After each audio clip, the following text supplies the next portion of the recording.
VStreamer. Yeah, I've been running and running to keep it on it. It's all that I wanted, but lately I don't get the stomach. The higher the summit, the harder the plummet. They know me all over this planet. I'm just a man and I can't understand it. Proud that I win and I did it myself. Probably wouldn't if I got the help. Hearing subliminals all on myself. Feel like I'm breaking, I'm falling to hell. Told me I'm sick and I tell her, oh well. Rather be dead than to know that I failed. Live for the chase, life is a race. I'm out of space, I'ma get on my face. I got a taste, well the whole plate. Finna get laced if you step out of place. Like, first off, you don't run nothing. All talking, your team bluffing. My squad, we all dream crushing. We ain't rushing, no discussion. All I know is us made for this. Paid for this, yeah, slave for this. Been down and I'ma get it right. Get on sight like.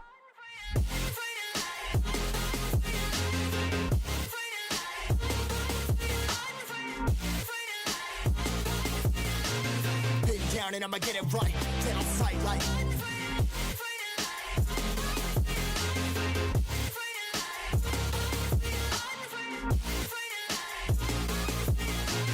Been down and I'ma get it right, get on sight like.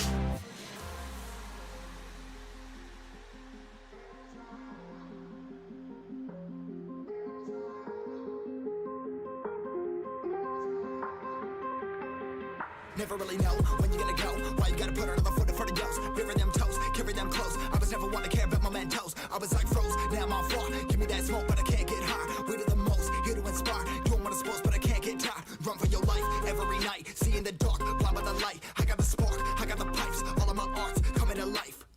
Had to face my fears while I chased my peers, and I found my spot.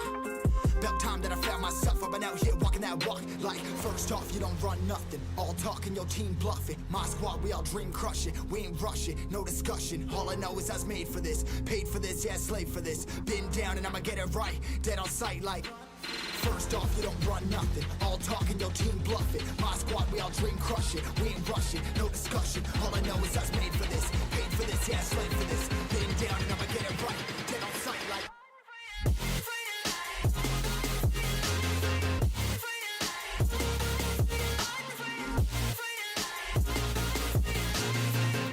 And I'ma get it right, dead on sight like.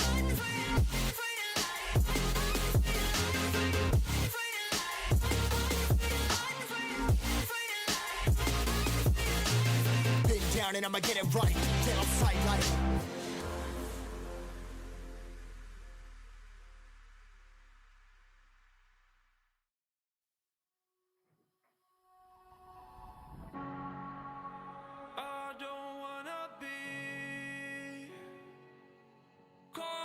Inside your self-righteous symphony, I would rather let this go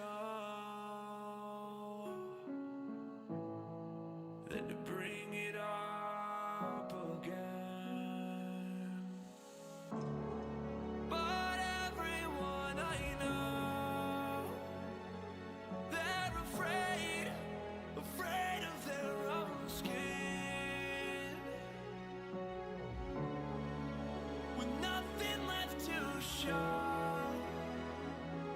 We're afraid of where we've been. You gotta let me in. I'm not a mark, barely your friend. Turning you on, I lend you my hand. Fully the leather, release my regret.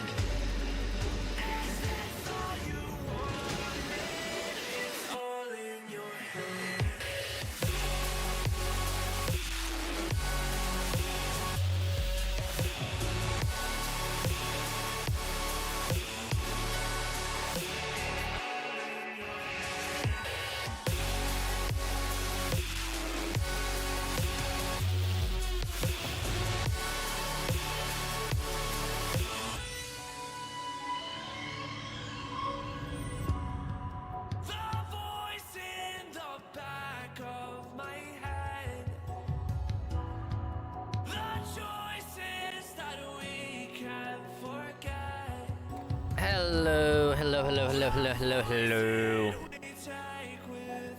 Gotta bump that baby up a little bit, but hi. Hello. Excuse me, little burpee. Excuse me. But welcome to yet another fantastic Thursday. Excuse me. I thought I was burpy. Pretty burpy. But, yeah. Staying nice, comfy, cozy, and all that good stuff, cause y'all know what time it is, this week. Every Thursday it is the same old. We playing that Halo. We did multiplayer. We might get a couple achievements tonight, hopefully. But for the most part, we're just gonna be chilling, vibing, hanging out with the one, the only. Your Dwagon, yes, hello, this is Ivan, look at Ragged VStreamer, your Dwagon, welcome back to another Thursday evening. More Halo time. Because I love Halo. I mean, I keep saying it, but I really do. It's so much fun, just goof around, just have fun, just like, why not? So, yeah. So the plan tonight is to do at least a couple hours of multiplayer, maybe like 2.5 or ish, you know. Depending on how long I feel like going for, because then we'll kind of swap over, try and do a couple of achievements. Well, get a couple achievements, namely the Lone Wolf achievements. We're gonna try and get to 150,000 points in Lone Wolf, so that way we can get 2 achievements, one for getting 30,000, one for getting 150,000 points. If I remember correctly, we have to go on easy. I think load up like almost every single skull. I think I could be wrong in some aspects, but pretty much is we gotta go on easy and spend like the next hour and a half or so just trying to get the score for it, and then we'll just easy just make like 5 custom games, 5 maps, you know. Then I'll just delete them because like I don't have any real use for them. And everyone already has like the good custom games and maps already. You know, when we gotta load them up or whatever. So it's like I kind of don't need them, but you know, anytime we do load up any of that, I'll try and save if I can. What?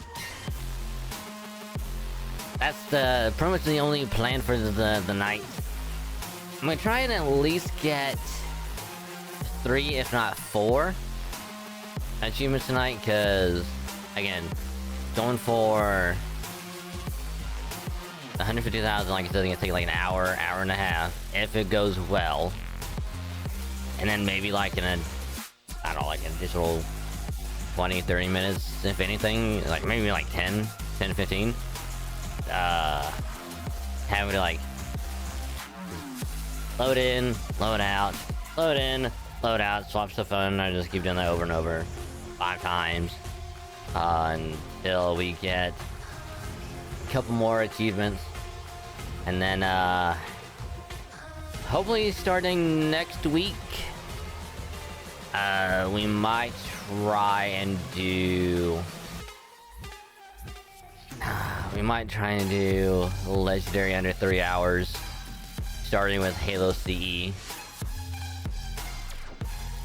And I say attempt because anytime I do legendary, I take my time with it, even if it seems like, oh, we're making decent time, but then I get stuck on like the worst part of each mission and it gets atrociously long.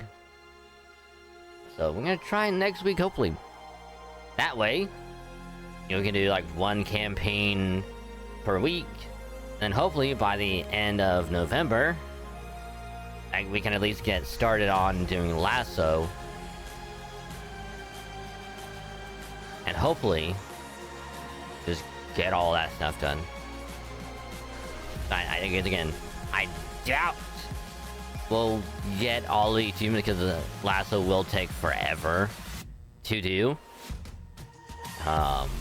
So, yeah. It's gonna be a great time. But yeah, so like that's the plan. We might do some polls later, but again, it really depends on when we get done getting the achievements. Because if it gets pretty late, I don't think we'll have any time to go for it. But if we do get done at a decent time, we might do some polls on NA. Because I'm not gonna go too crazy for Van Gogh. Maybe like 10 tickets, a couple multis, that's it. Not gonna get too crazy with it. Maybe 3 at most. 3 multis, but no more than that. So, who knows? We might get lucky.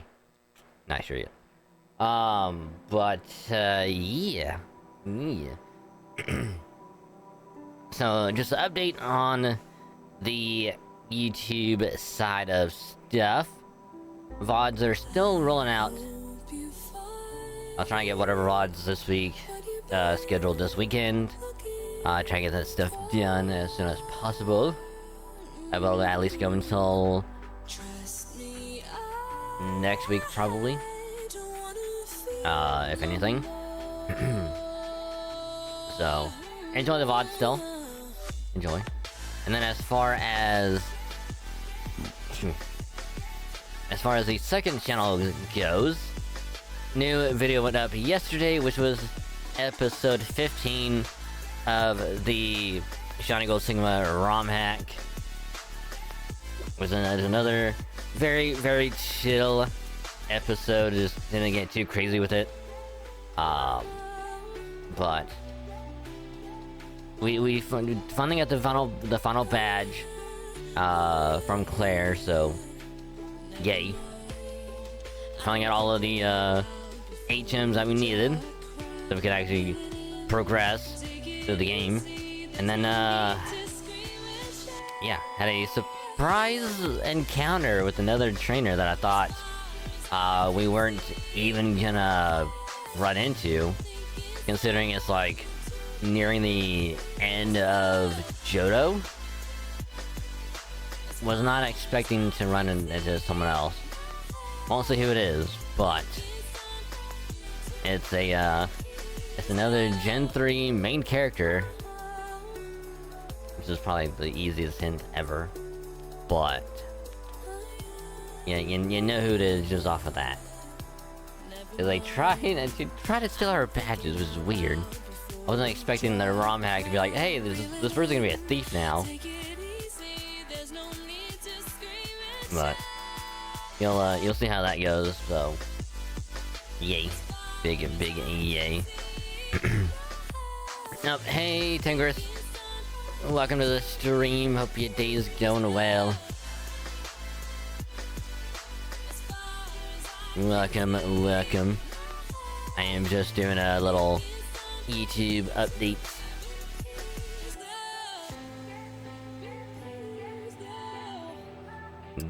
Noise.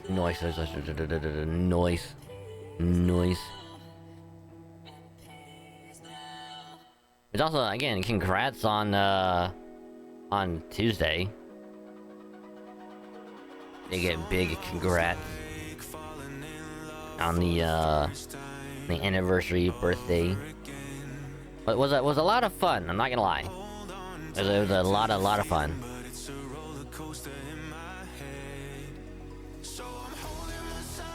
Nice, congrats on the watch streak.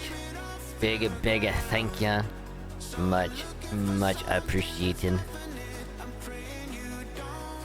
It kind of sucks. Like, I really want to join in for like 100% OJ, but it's like I don't know why. Like, I thought I had it installed on the gaming computer, but I didn't.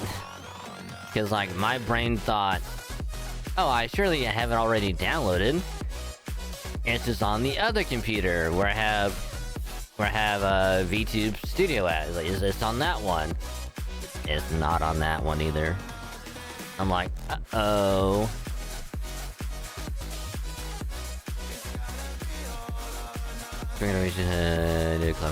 Oh, hell yeah. Hell yeah, because now it's actually updated, well, like it's installed. So we can play it whenever.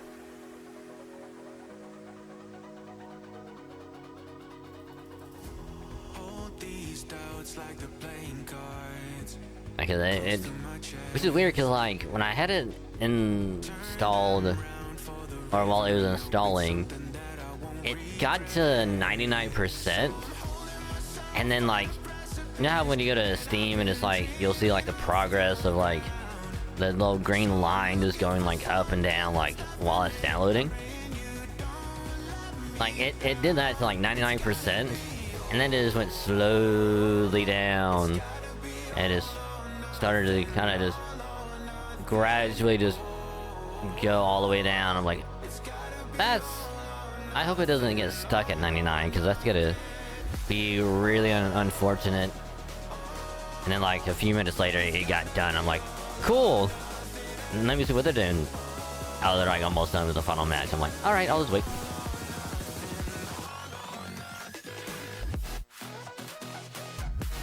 So like it almost got done in time, which is, you know, it happens. But as long as all had fun, that is all that matters, you know.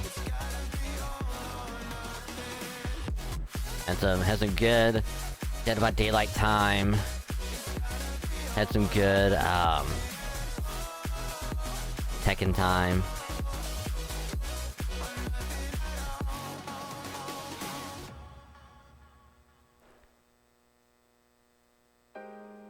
Was there another game I was a part of? And I wasn't part of Helldivers, was it?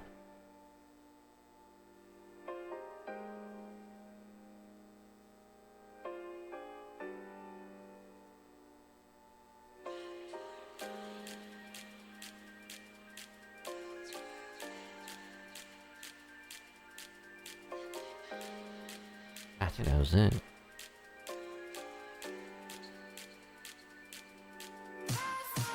Pretty sure that was it. Yeah. Again, thanks for having me as well. It was a lot of fun. So I should also do this because I can.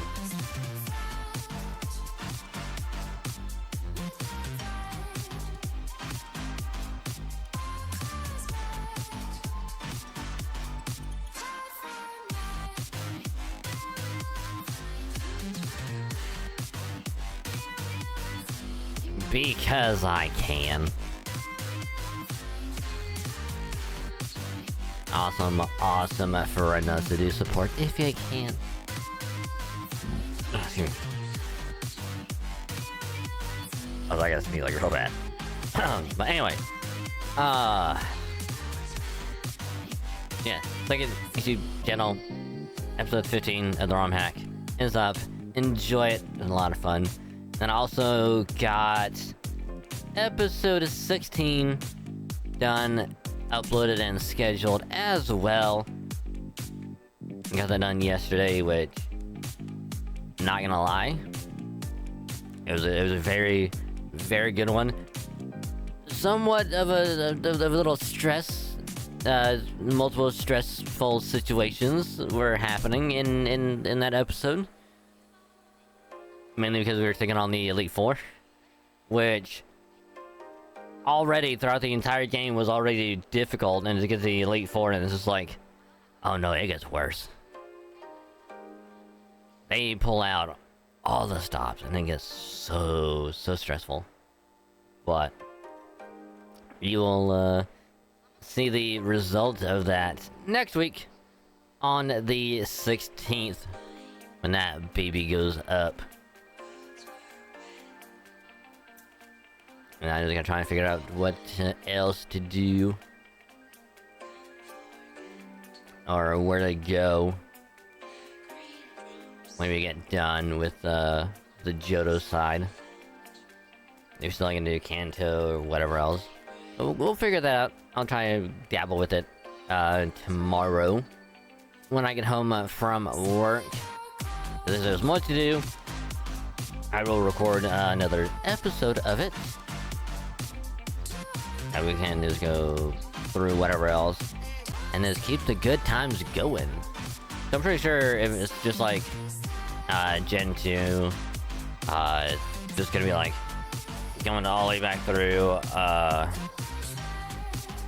like going through Kanto and all that stuff.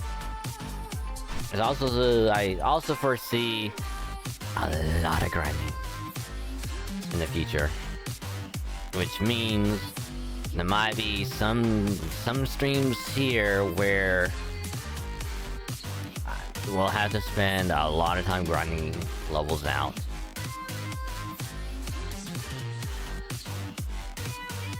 I had to get Mons up to like 65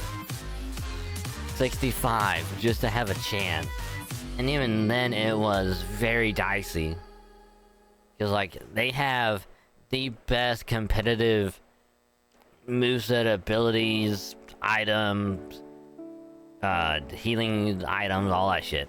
It was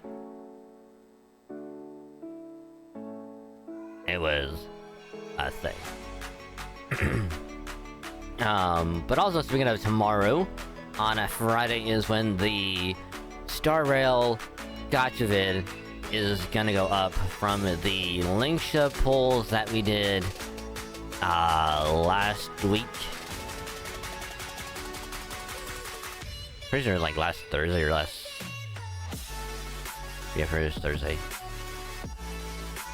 Because we did polls for Linksha. But tomorrow, and then Saturday, we'll be doing some FGO story. We'll do some polls on that day as well, to see if we can't get lucky on both NA and JP, because lots of good servers are coming out again, and I gotta try and get lucky before the next event starts. It's gonna be a great time, so yeah. But other than that, as far as like YouTube stuff goes, that's pretty much everything. And as far as FGO stuff goes, I'm pretty sure the next event is gonna be starting very soon. Like very soon. Either probably within the next like few days or so. Whenever like the next major update happens. I saw one little diagram that said it was gonna start tomorrow, which if it does, awesome. We might be able to do event stuff on stream actually. And if that is the case, we'll start the event and then do polls before we swap over to ZZZ. But we'll see how that goes, because otherwise I'm pretty sure it's just gonna be next week when the event starts. So it's gonna be a lot of fun. Lots of fun we had with this event. Lots of spooky. Then as far as like JP stuff, just banners and other stuff popping up until next event, so not much going on, but just been working on other free quests in the meantime until next major stuff happens. So yeah, it's gonna be a great time for like the rest of the month, because we have a lot of spooky stuff going on, which I can say for sure that next week we will start Dying Light. I wanted to get started on it this week, but you know, the things happening, so it is what it is. So start that baby next week, and I'm kind of curious that I never played Dying Light. I've heard it's pretty good, so we'll see how that goes. Other than that stuff, I believe that is everything. pretty sure. Pretty sure. Pretty sure.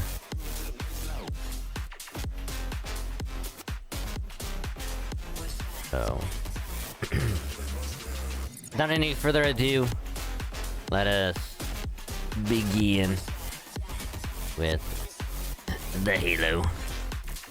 And we go ahead and pause that.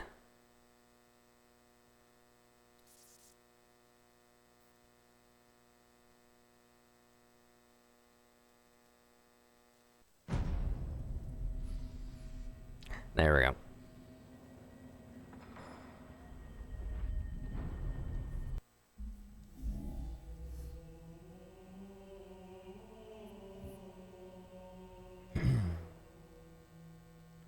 Oh, my head. So, let's see. Anything worth unlocking? The answer is no. The answer will always be no.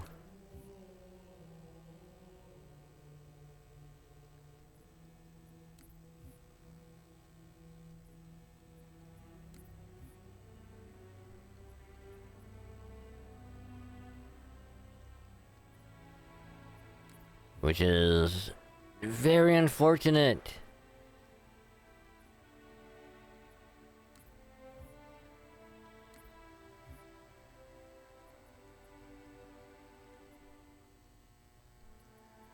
Oh yeah, because last time it was a griff ball, right?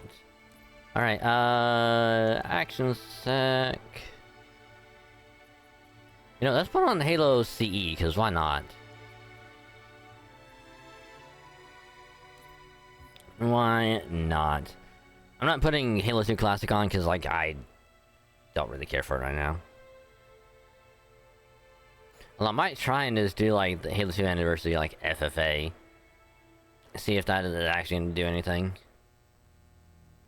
It'd be kind of crazy if it does.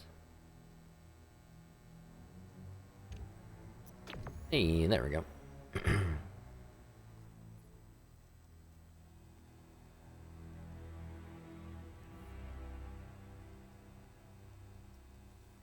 Being the strong, silent type, which is always me at work. Fried pickle. Nice.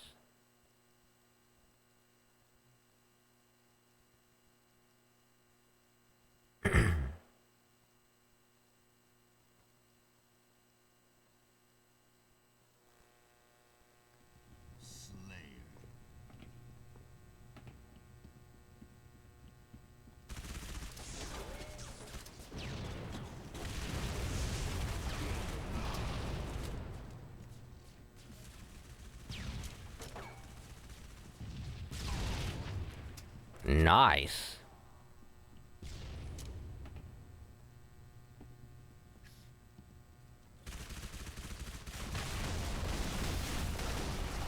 Jesus Christ. Did I get a kill? No. I was actually really happy if I actually did get a kill.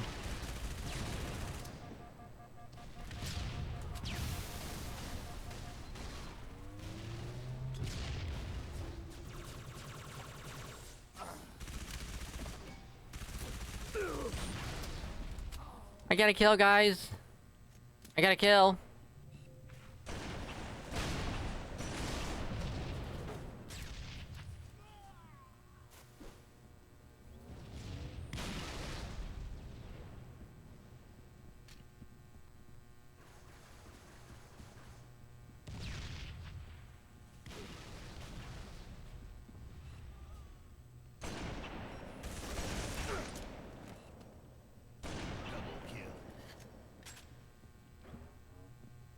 Guys, am I doing good?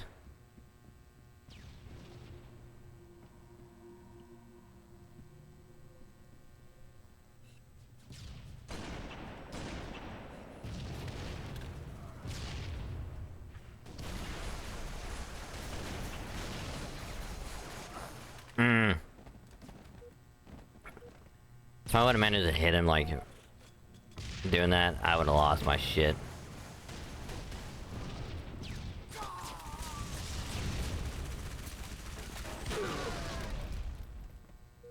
I'll take you with me, you bitch.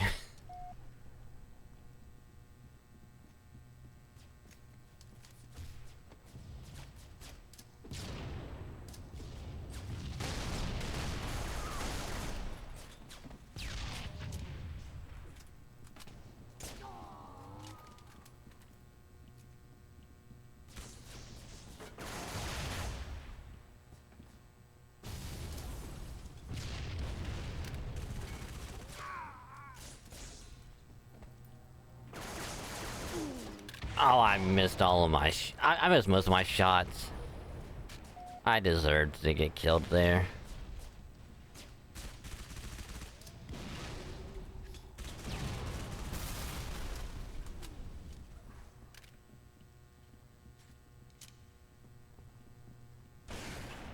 Hey, you.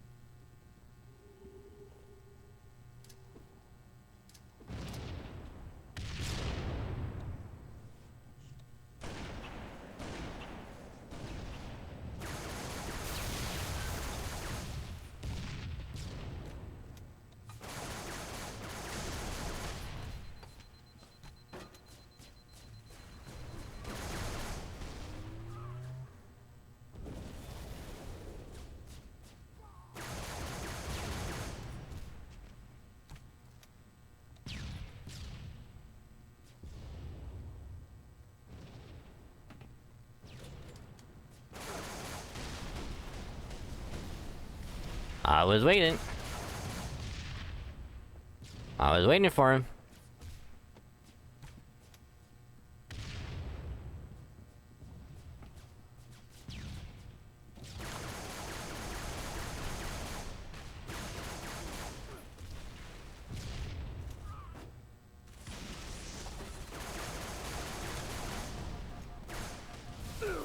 Oh.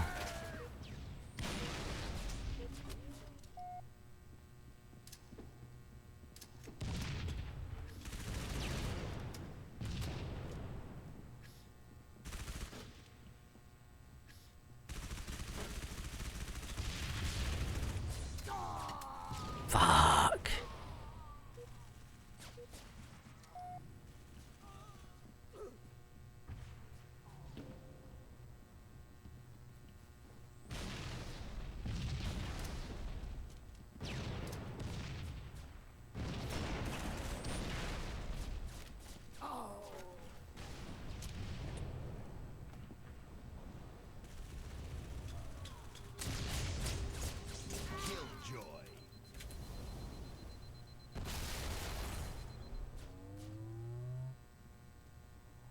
I mean, we're not doing too bad.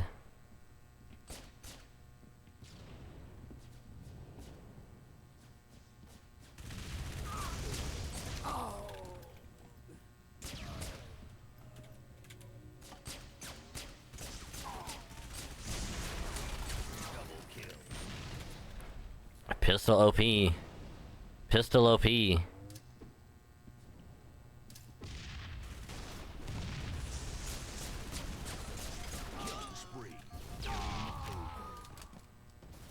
I will take it.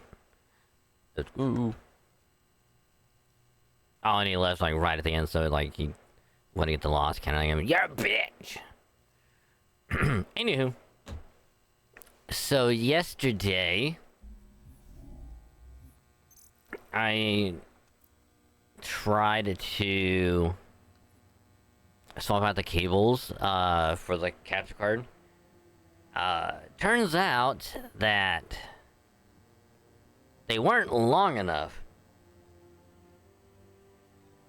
which is very unfortunate because I thought I hadn't gotten like the right length of cables, but turns out 1.5 and 3 feet of HDMI cables aren't long enough, and a 3 foot USB-C to USB cable isn't long enough either. Which it sucks that it's not fully resolved yet. Although I still have uses for them later in the future. So it's not a complete loss. It just sucks because I pretty much had to order another USB-C to USB cable, which is a proper length, hopefully. All I did was like look on Amazon of like the exact like I just typed in like Elgato like USB-C cable, and then it's like whatever popped up. I was like, oh yeah, we'll get that one.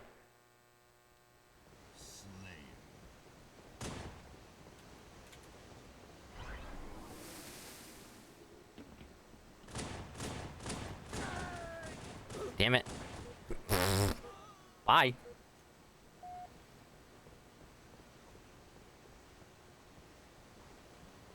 See, I thought about doing that.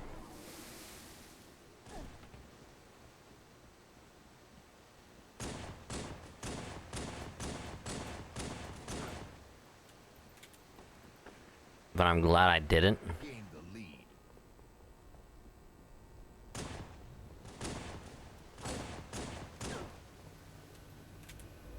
Gain the lead.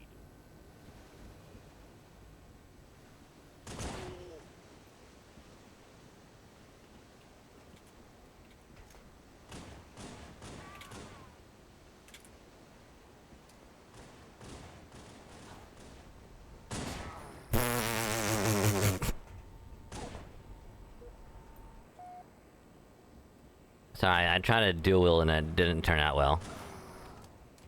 God damn it, I'd like to wait.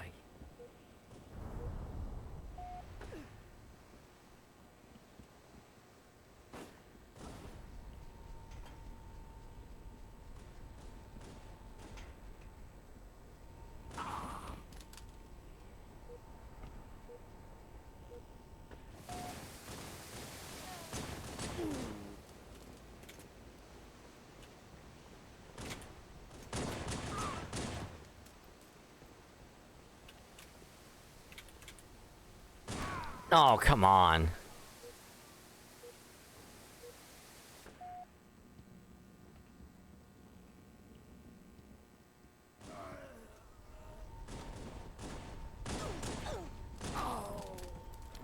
Dude has been training his whole life for SWAT-nums.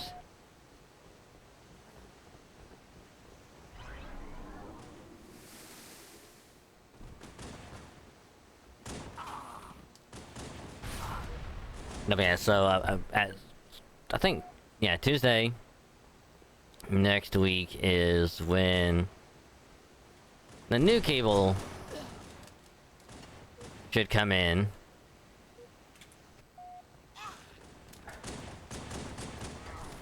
Are you fucking for real?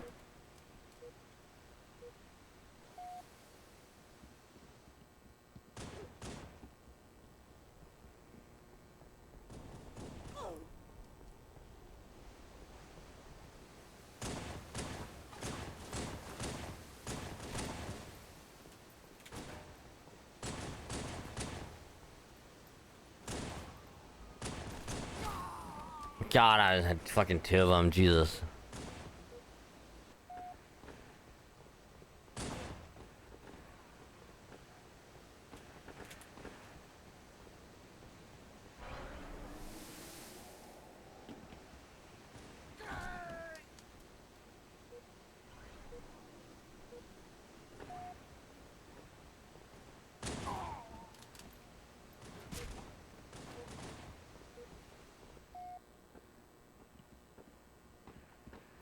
Dude, you are getting carried.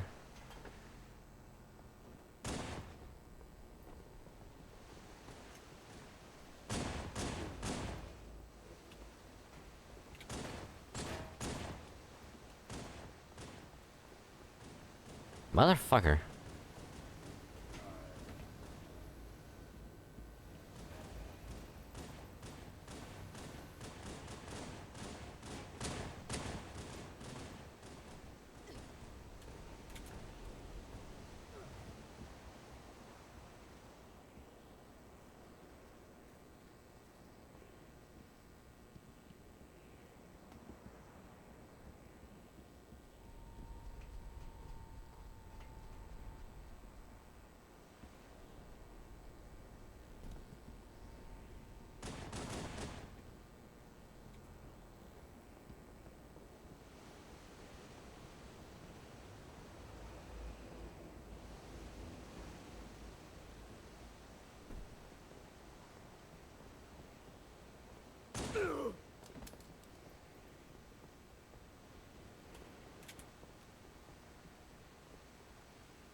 Hey, where the hell are they at?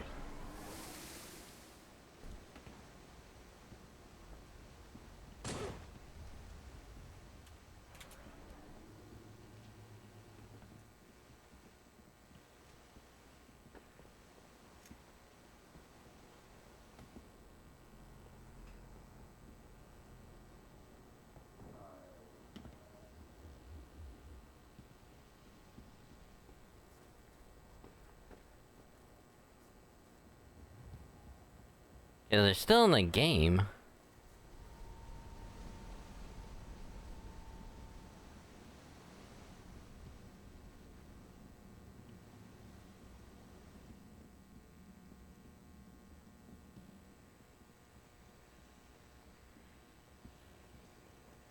Doesn't matter where the fuck are they?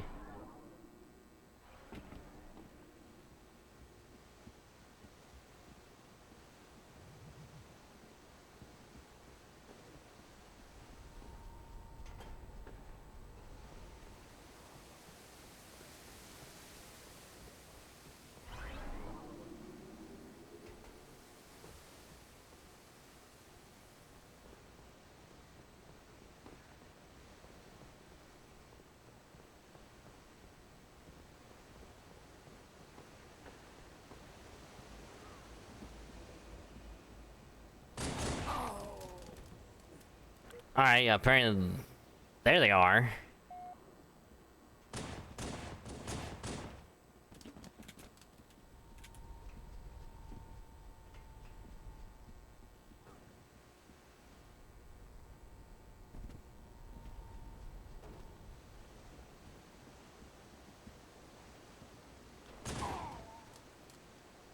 Minutes remaining.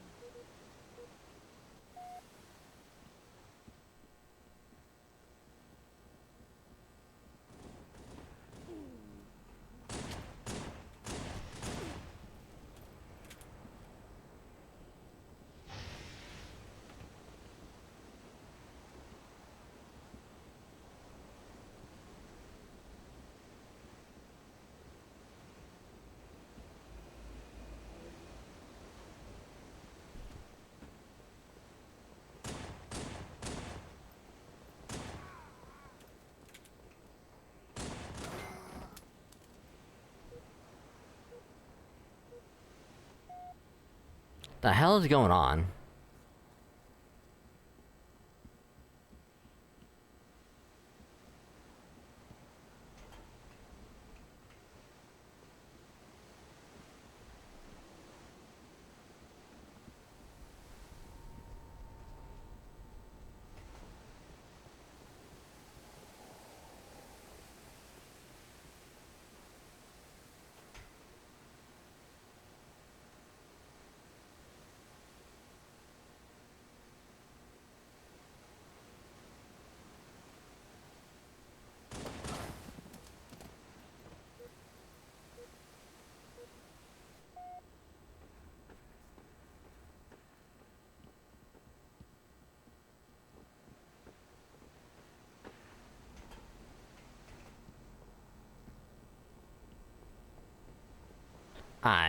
I'm just confused.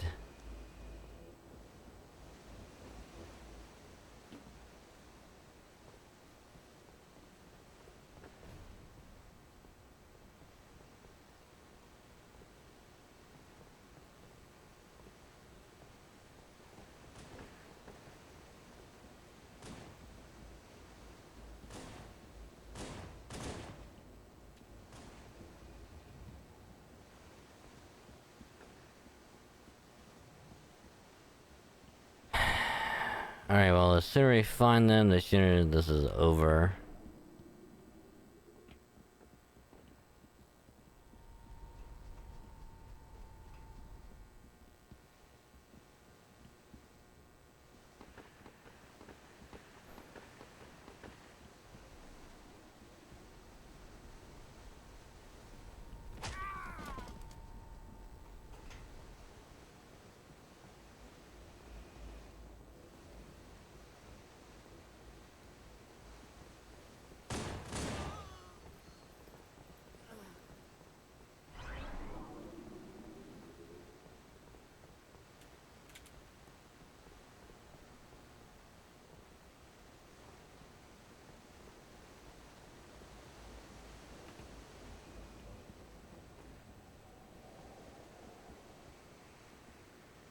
Again, it's like they disappear, and then they all show up out of nowhere.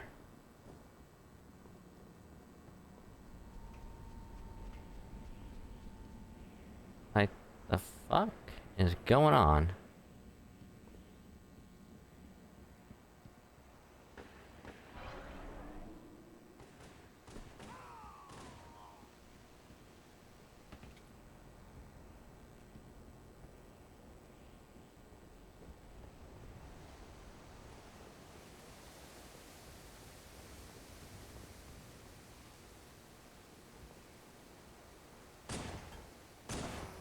One minute remaining.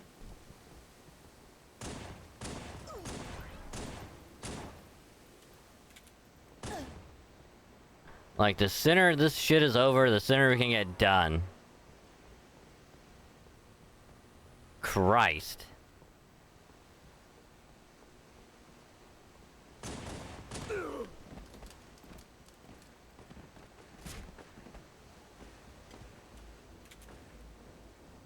Game over. God, the fuck was that match? That could have ended like 10 minutes sooner, but they decided to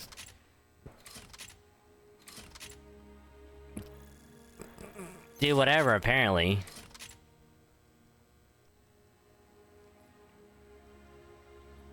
Christ almighty. That's why I hate SWAT with pistols. Like, it's just the worst.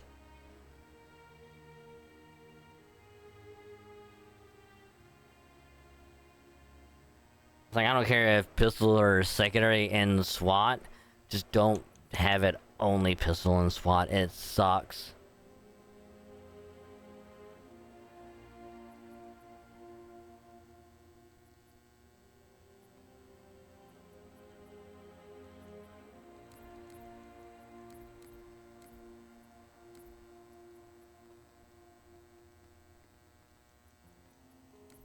I'm just curious if it's actually gonna do anything. Because if it does, it's gonna be amazing. If it doesn't, well then we know what to do later.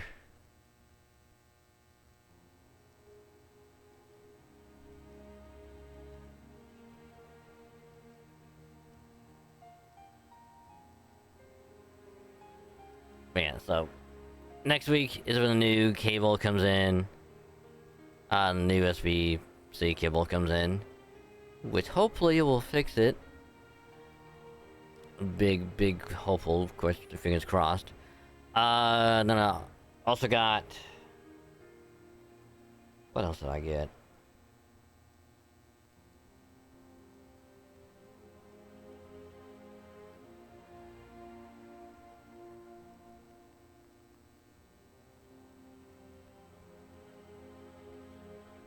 There's a couple other things I remember getting, one of which was like a wall mount for monitor, which this weekend I'll be buying one, so that way when mount comes in next week, then I can put that baby up. Oh, I also got the another capture card as well, because that'll be just for Switch and stuff. That's right. Which of course, this other capture card is a much cheaper one.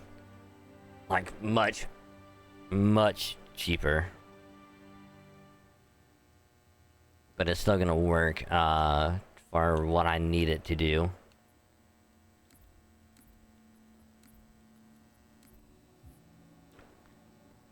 So, now for the zombies! Got this spooky month. And we need to get some zombies in.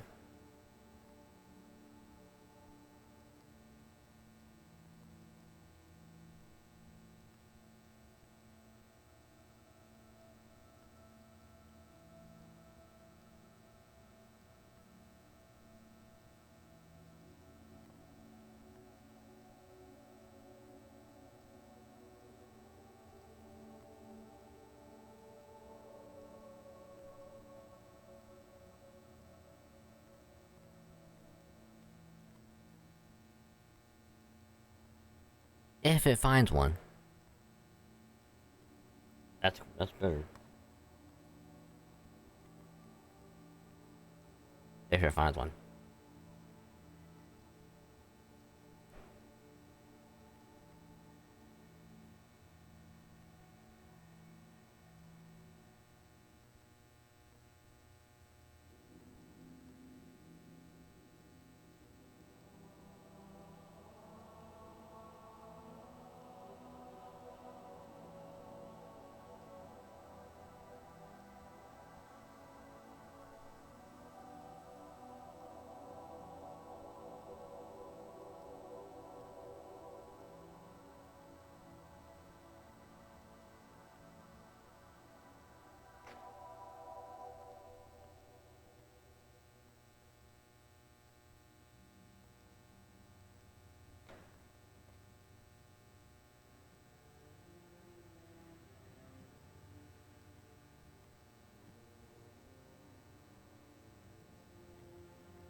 Holy shit, I found one.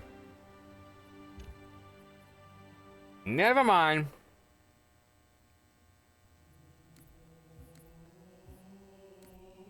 The game said, ha! Nope.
Yes, that one more person would be absolutely crucial.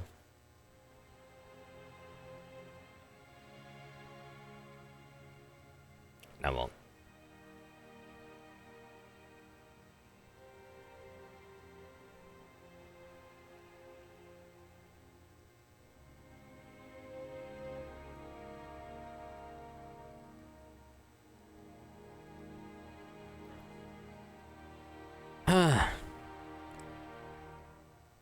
In the meantime, let's do some shiny checking around here. Any shinies in Pokemon Go? Oh, that's also another thing we can talk about. So at work, you know, as I do sometimes when there's not much going on, usually I like to go, oh, let me open up the game real quick. Let me just, you know, see what's around here, and let me just do some shiny checking, because why not? And you know, because our work was also a new power spot, because they added the whole like Dynamax thing now, and So like I'm shiny checking, looking at a bunch of stuff, and now that I think about it, I should have tweeted it out. That would have been a much better idea. Damn. But I caught myself a shiny Shinx. IV's not great. Stats aren't that good. But a shiny is still a shiny. Now I was gonna wait for the Shinx Community Day rerun to happen at some point. I can get much better shiny Shinxes. I'm gonna get myself a shiny Luxray. You know? Infection. Two people have already quit. 3 people have already quit.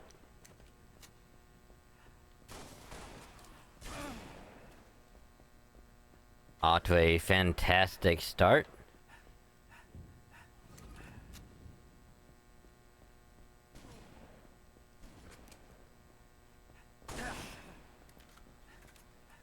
Oh, right, that's blocked off. Right.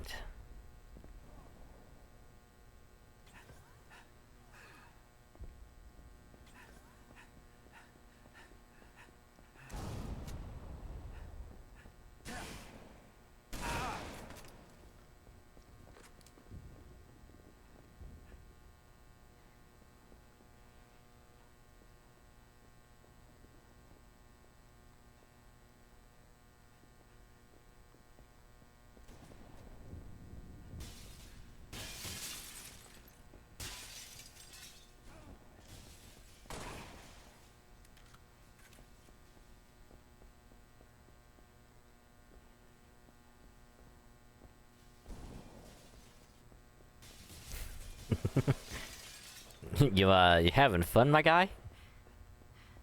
I mean, my lady? Ooh, don't go that way.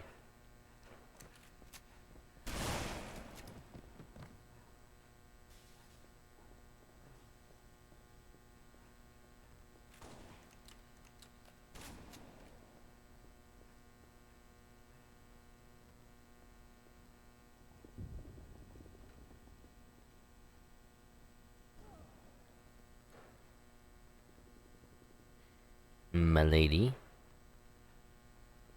I tip my fedora.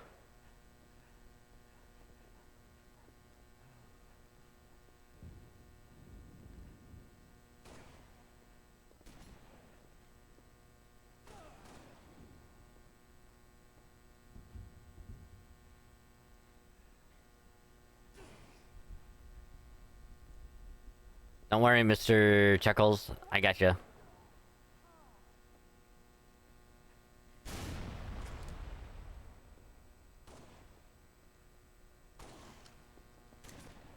Never mind.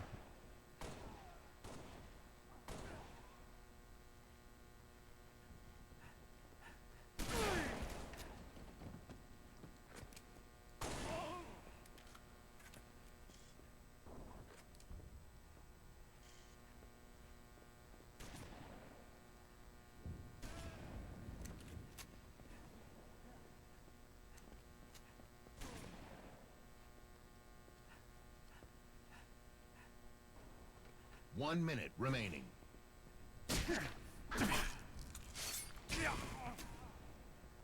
I mean, assassination is assassination. You know?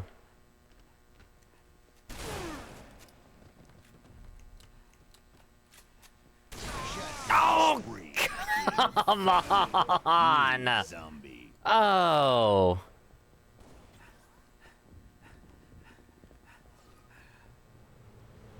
30 seconds remaining.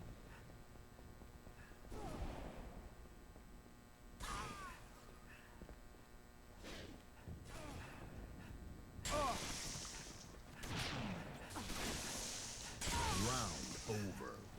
Oh, I was doing so good. Ah! Infection. I was doing decent for once.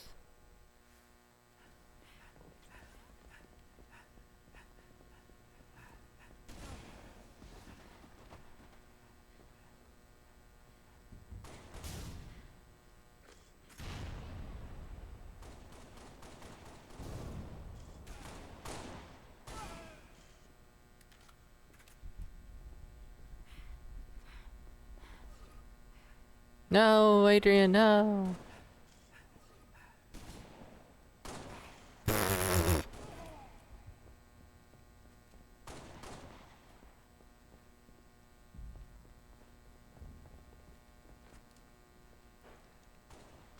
I was gotta be careful because they can and most likely will attempt to get us through the floor.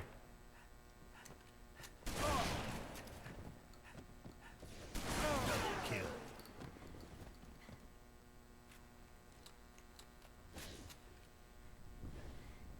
Last man standing. Killing spree. Zombie killing Fuck. spree. Infected. Round over. Oh my god. New zombie. Shit. I was doing too good. Infection. That was a quick round. And compared to like the first.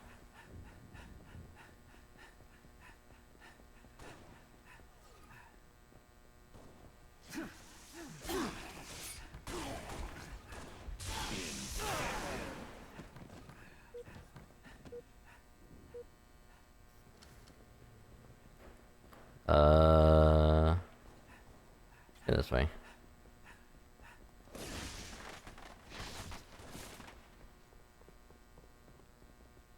Revenge. Infected. Oh. Well, at least I got second place, solidified.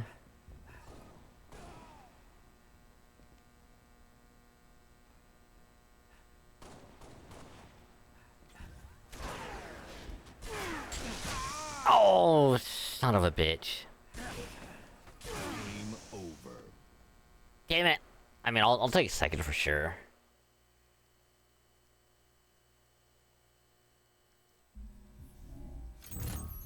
Oh, I probably could have got first if I would have stayed alive the second round, like, a little bit longer.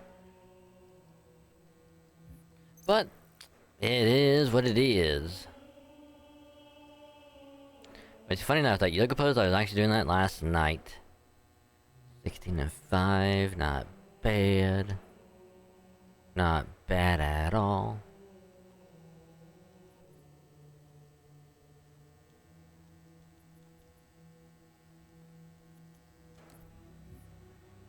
Alright, back to the third player, the 4v4. I don't think we'll do any like big team battle tonight. Probably skip it, just 4v4 and zombies.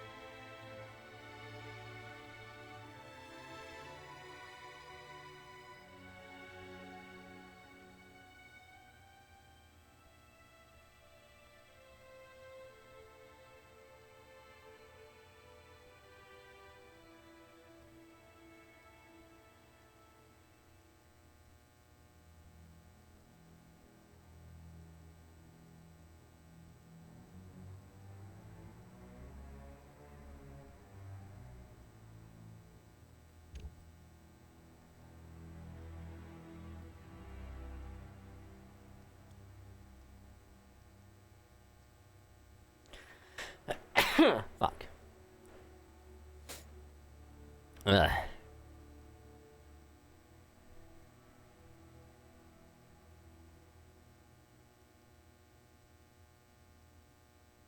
Come on, what do you want more? Come on. It's not that hard. I don't know what it is with like games tonight. Like it's just They've been on the wonky side. It'd take a lot longer to search.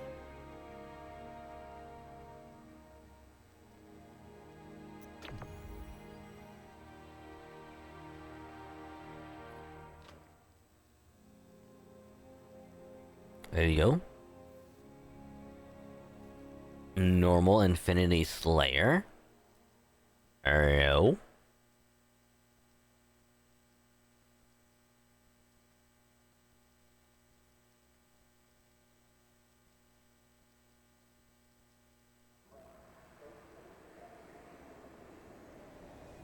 Infinity.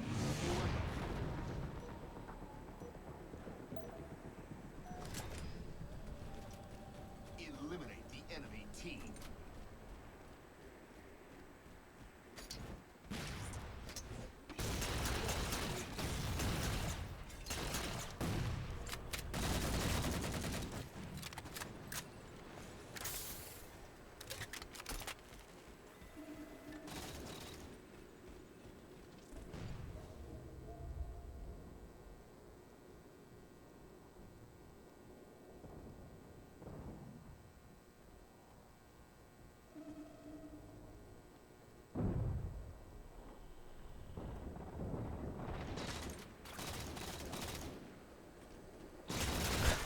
Oh my god.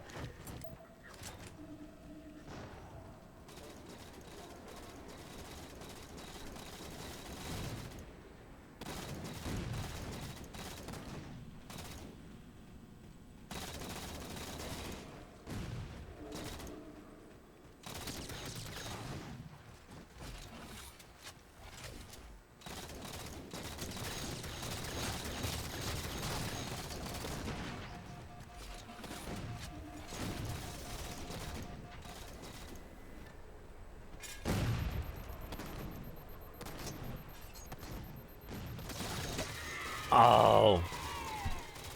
I should have popped my shield.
Oh, he had a saw. Uh-oh.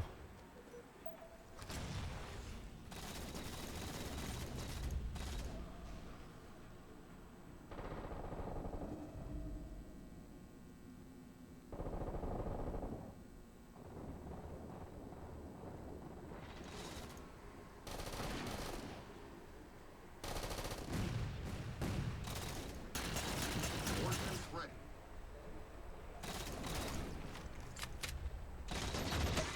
Oh my god, there's always two of them. Why always, why two? Confirmed. Overshield.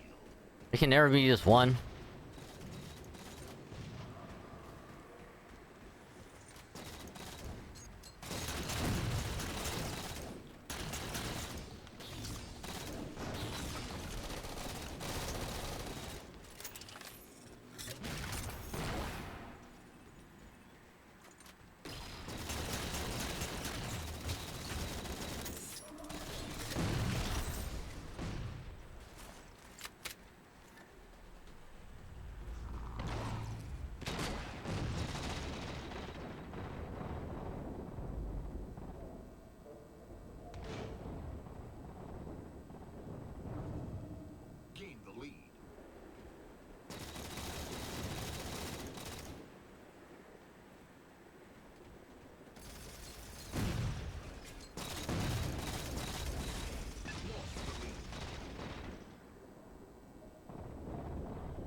Oh!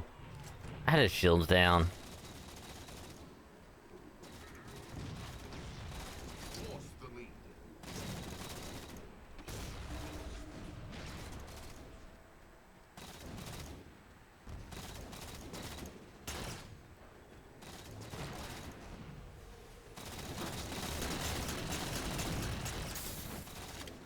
Gained the lead.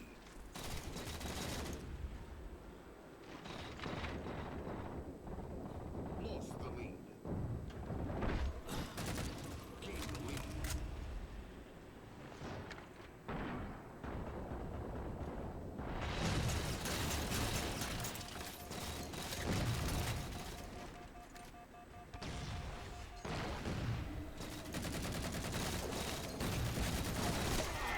Oh, I wasn't close enough. God damn it.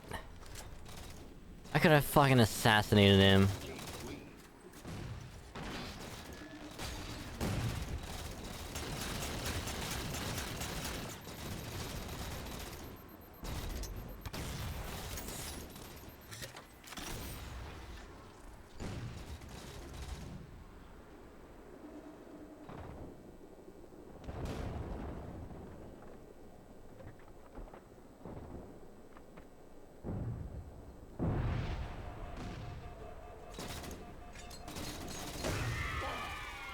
You suck. I hate you.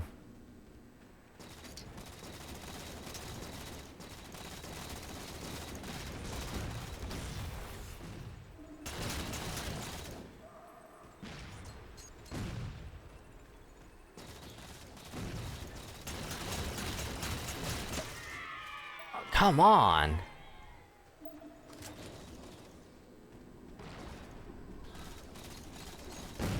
Gained the lead.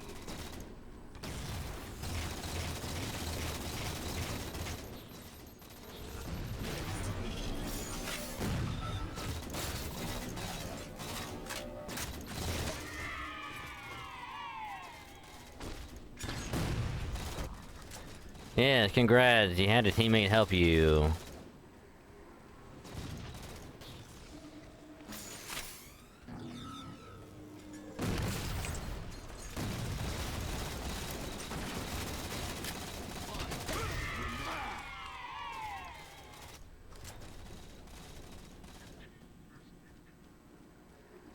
Now I'm getting tilted.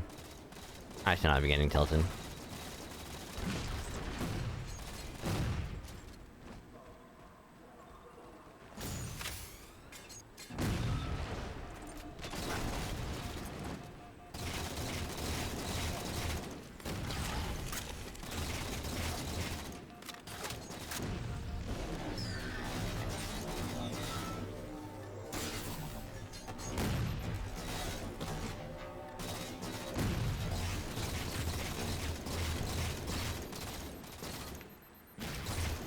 Aha!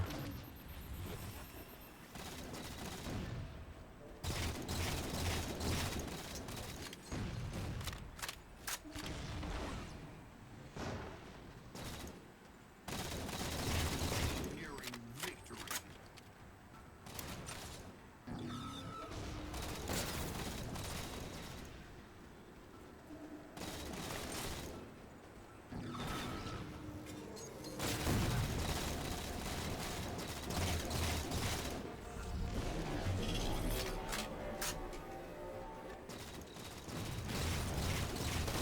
Ordinary threat.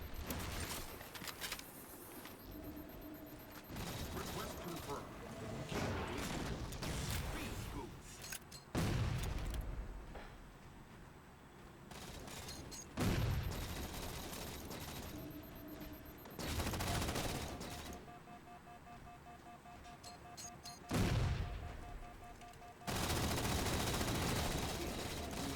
Hey! Victory. Hey, I'll take it. I will take it.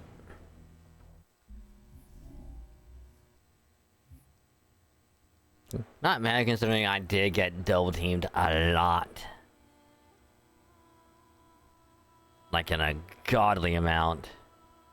Like they just would not just leave each other alone. No matter where they went, it was always two people just right there. Like, come on. I'm just surprised that my little healing bubble actually helped out a little bit. As like a distraction. So they would just focus on me like half the time.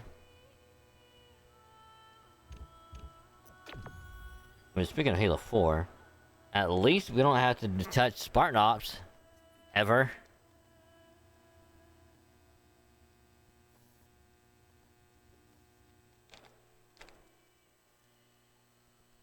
But like, can I be even more ecstatic about?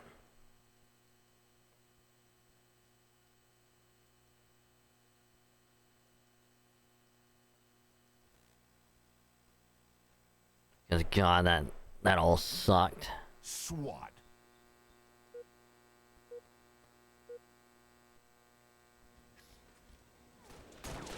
Gain the lead. Double kill.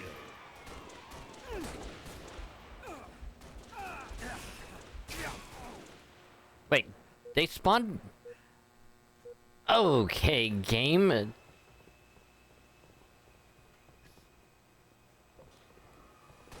Thanks for having them to spawn like right behind us.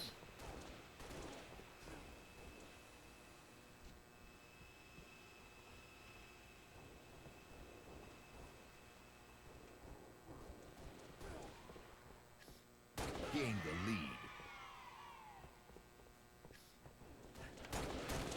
Lost the lead. I panicked. I panicked hard. Tied the leader. Lost the lead.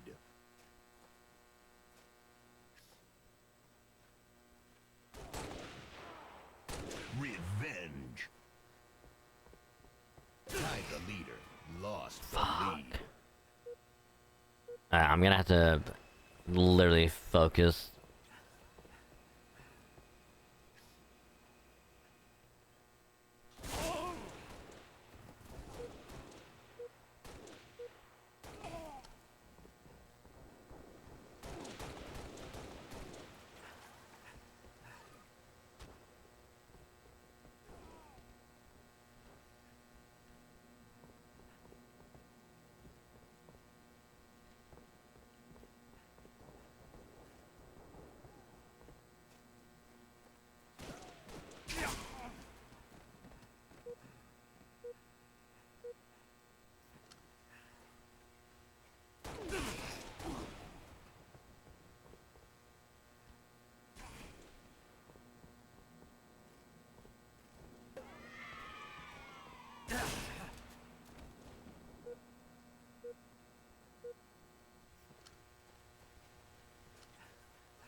Fuck.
Double kill.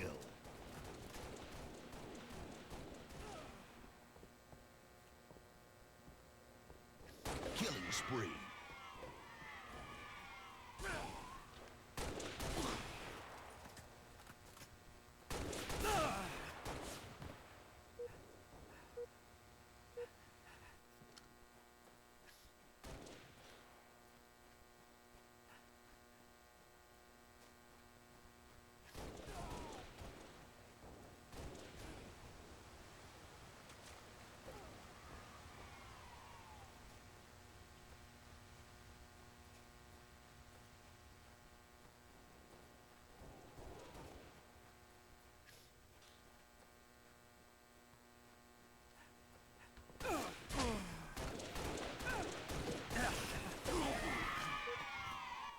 Don't you just hate it when you look away for literally half a second?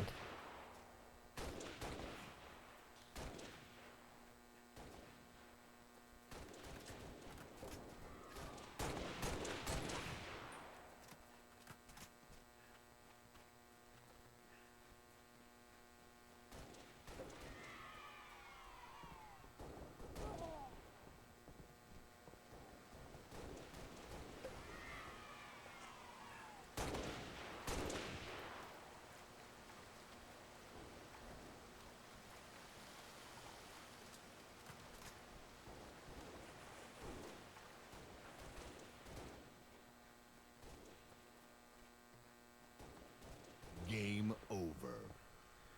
Oh my god.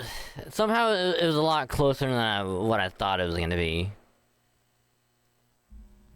But fucking hell, I had to focus on that. Ugh.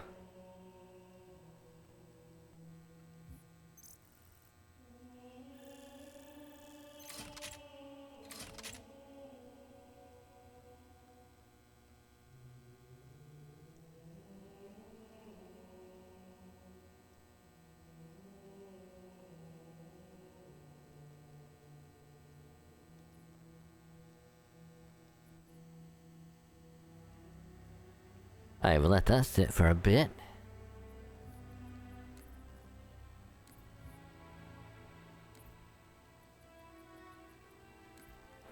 I think we'll go... Yeah, we'll go birthday party in this one. Cigar stay the same, utilities stay the same, wrist stay the same, chest. They'll stay the same, shoulder.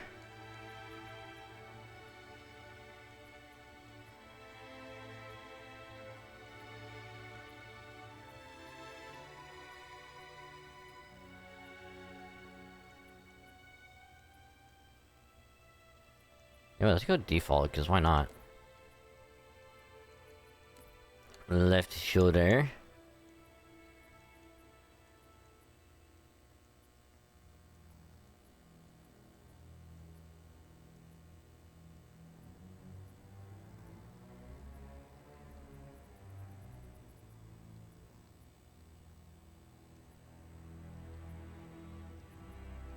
Yep, yeah, let's do that yet.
Maroon looks good. And then...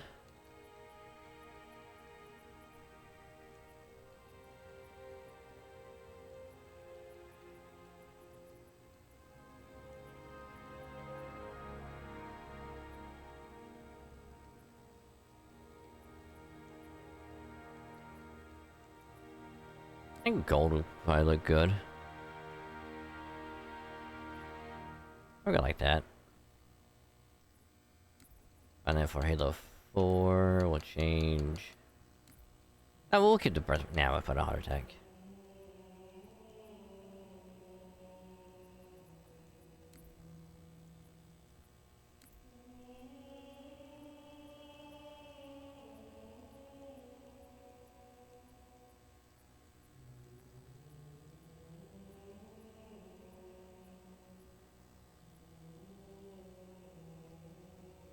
Dude, we haven't put Locust on yet.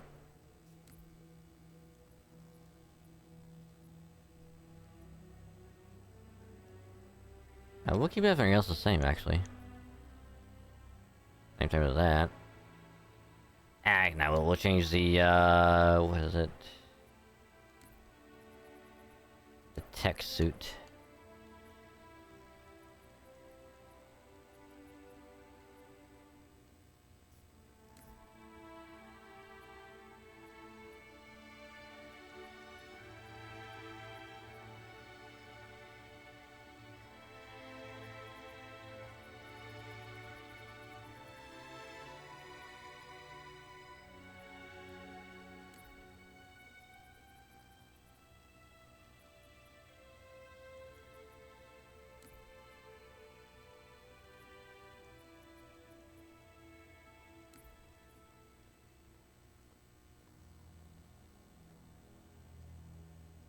Yep, we'll go with that.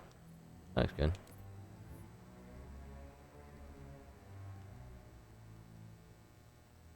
Yep, thanks, bot.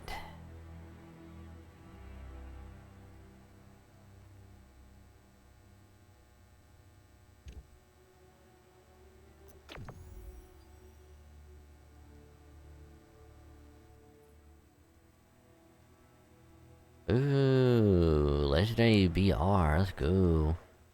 Well, shit. Well, this is gonna go swimmingly. Motherfucker.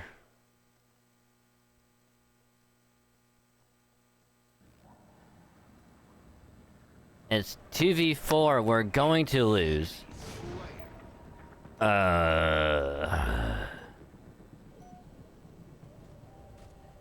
Never mind. It's just me, what the fuck?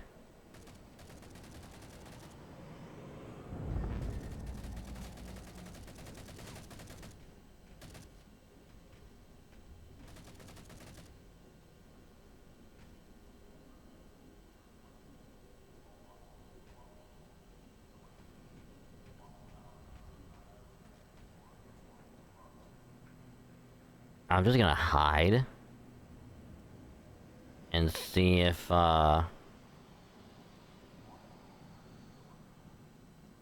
if they can find me.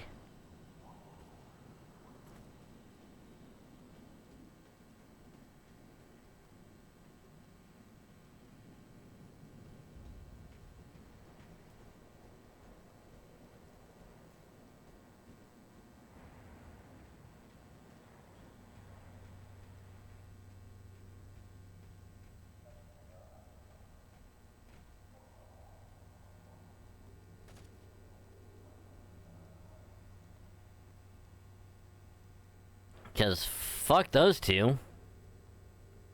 Thanks, teammates. You just leave it hanging. Fuck you.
No, I know. I should have done. I should have head over here.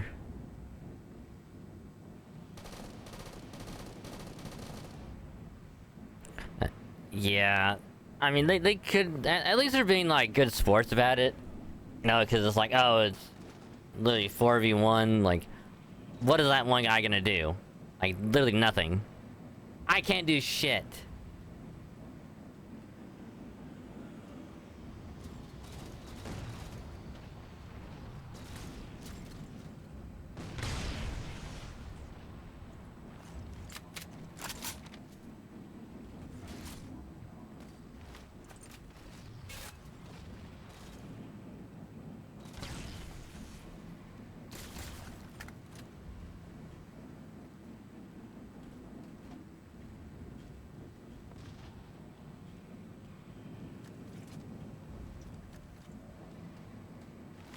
Oh yeah.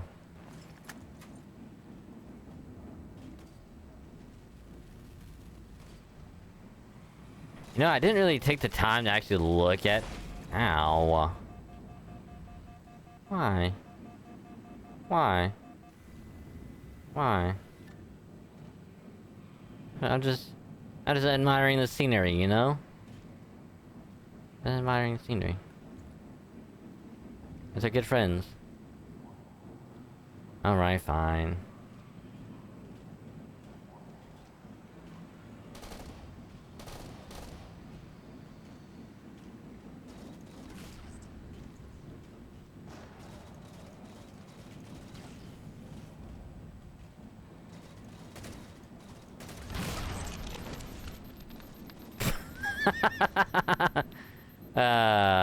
But hi, Frithia.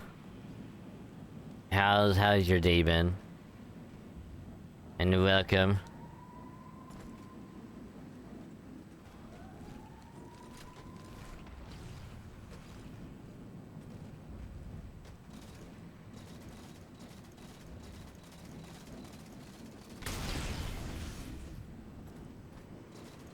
Oh shit. I almost fell. That would have been kind of bad.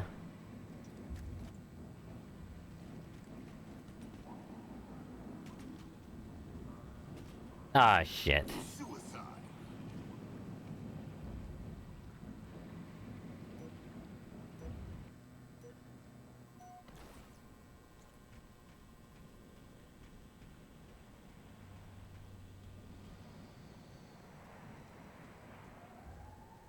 Now, can they find me again? No energy at all. Yeah, that was me... like, early this morning. Because, like... I would've had, like, an actual proper sleep. But... Nah, I just woke up all of a sudden, like, 9:30, and just, like... my stomach was not having it. Like, no matter what I did, like... my stomach was just not having it.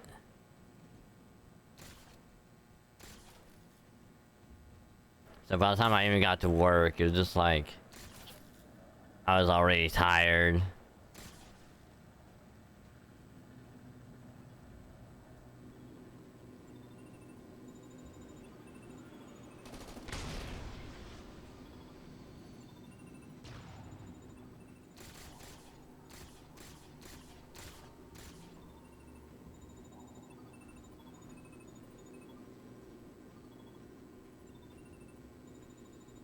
What the hell? Oh, okay.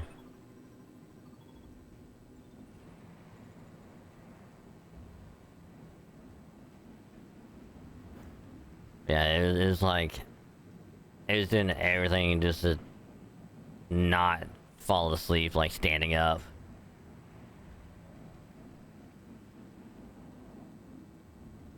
Which would have been a lot better if I would have had a break on time, but... since we didn't have a whole lot of people, it was like, hey, you want to take a break? I'm like, yeah, sure, I'll take a break. This is at like 2 o'clock. And, you know, I'm gonna wash my hands and everything, and it's like, the other person was just like standing there, like doing nothing, while we had like trays piling up, and I'm like, all right, guess I'll just not take a break because they're not gonna do anything.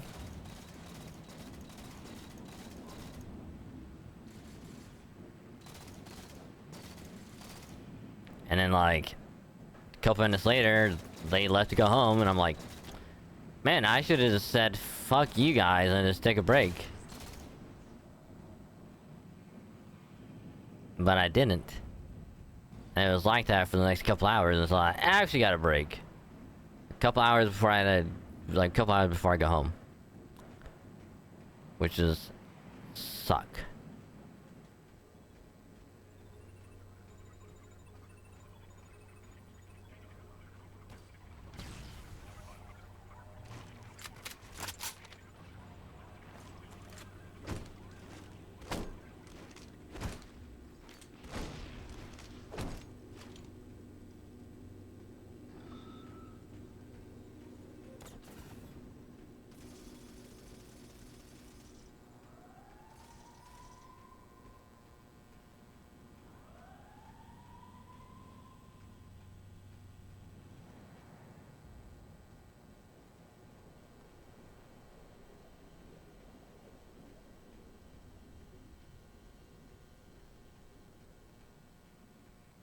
And honestly, I don't really care if I quit or not.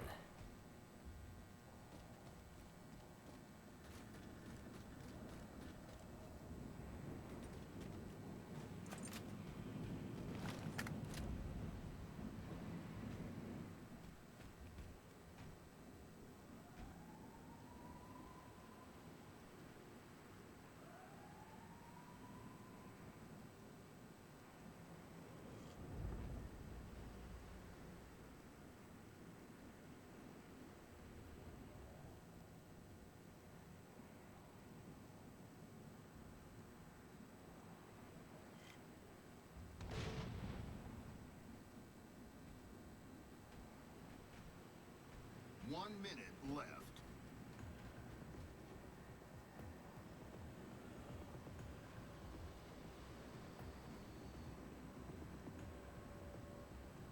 But yeah, this has been a fucking match. Jesus.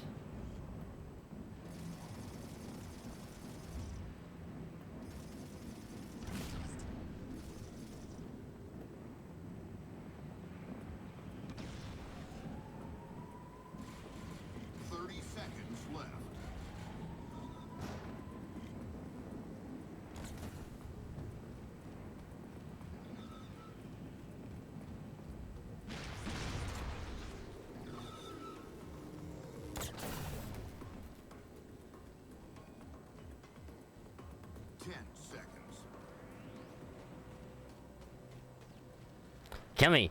You won't do it. You won't. Kill me. You won't. Game over.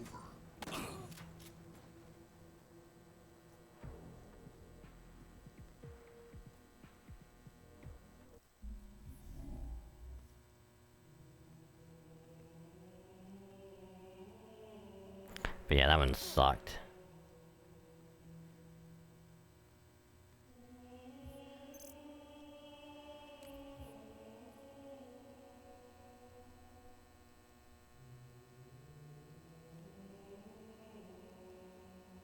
I mean, they all left anyway.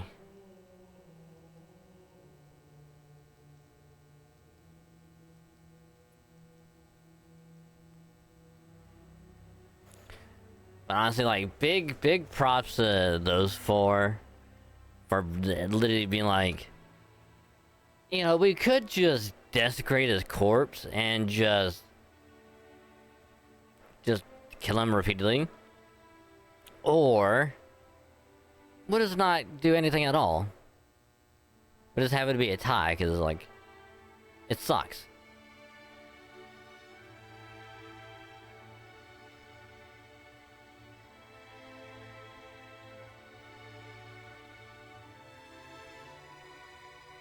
It's like, either way, it's like, I wouldn't really matter, because, like, there would have been nothing I could do.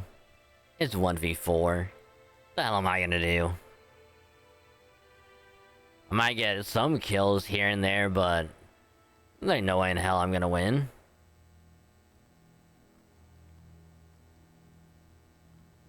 I win like they're gonna have snipers, rocket launchers, shotguns. Concentrate, just gang up on me like every single chance.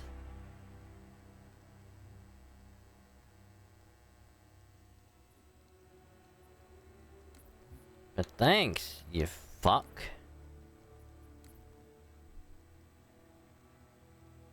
Nah, I'm not gonna do it.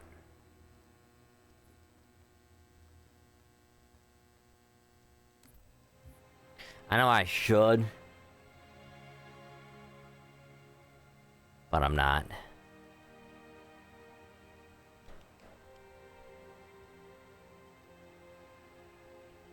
But yeah, we've only had like what? 2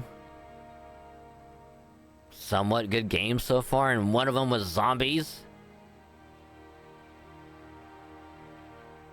We actually had a decent zombie game, and it's like, the hell?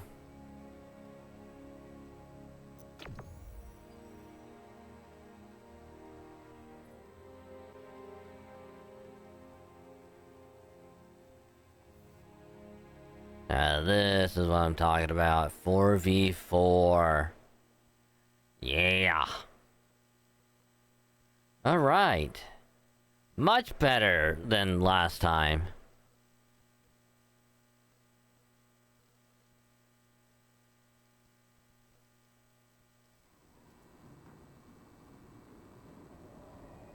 SWAT.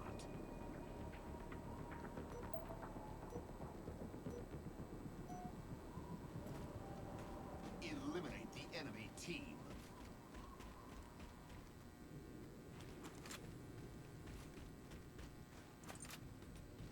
Lost the lead.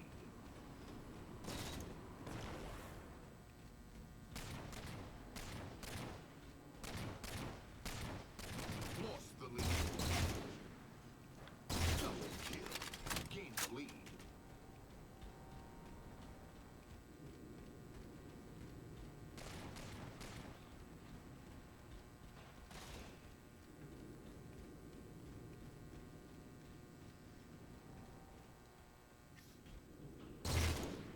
Gain the lead.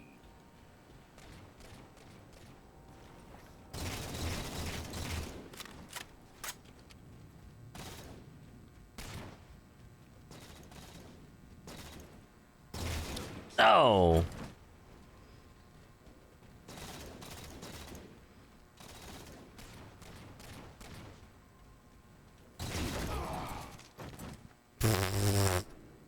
I mean, I'll take a kill from the grave, I guess.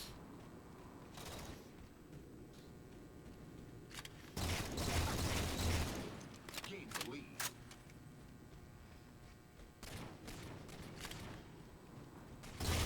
Oh. Gain the lead. Lost the lead.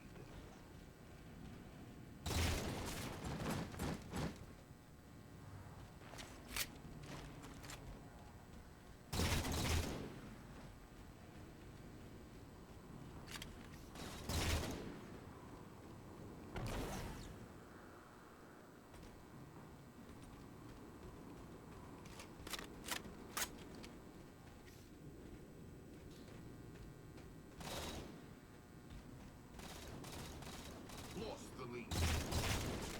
Oh, I'm...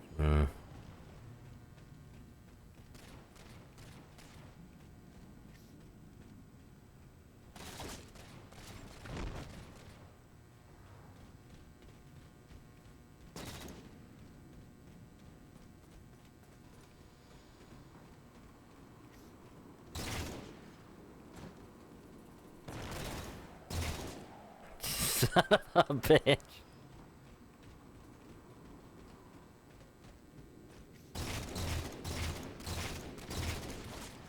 Oh, nice shot.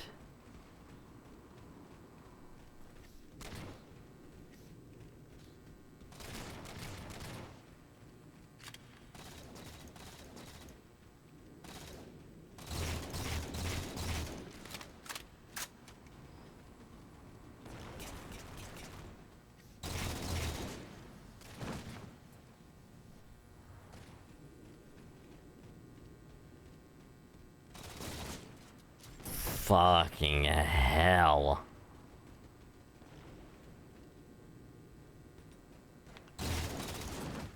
Fucking. Just fuck.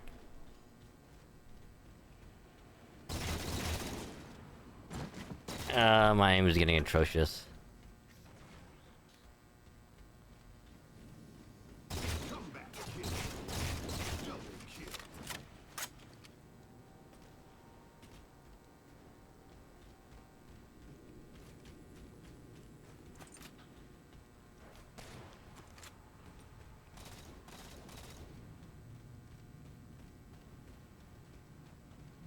Head case.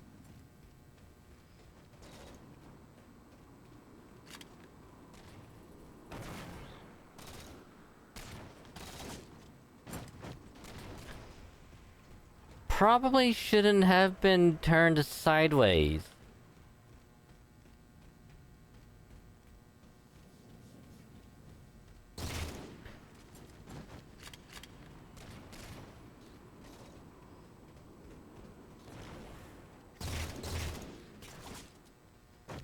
Oh.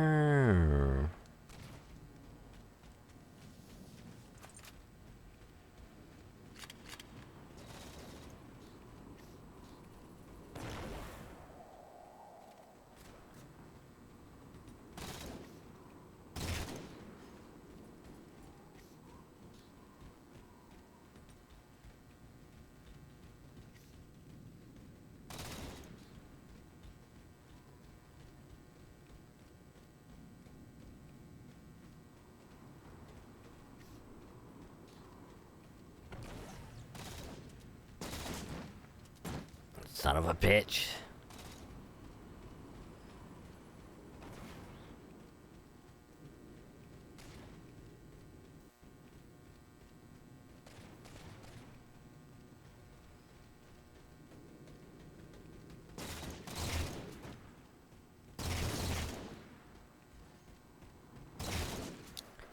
Damn you, shorty, you bitch.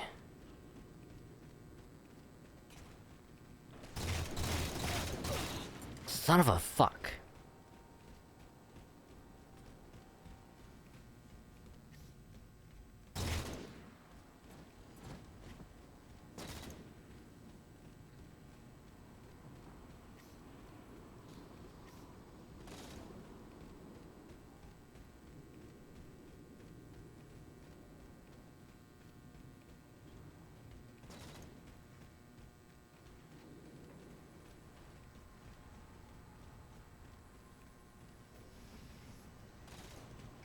Enemy team nearing victory.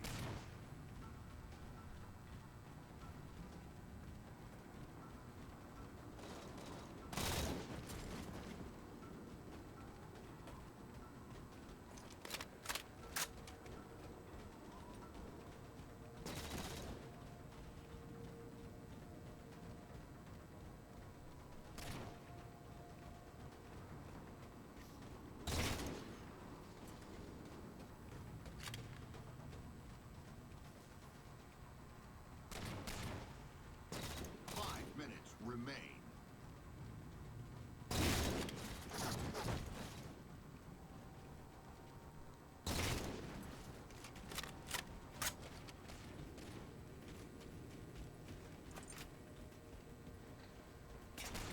Game over. Damn. Damn. That shorter guy fucking popped off. Damn.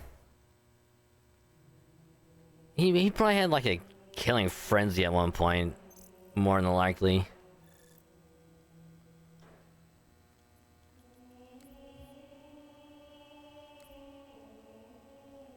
No? Just a killing spree. Huh.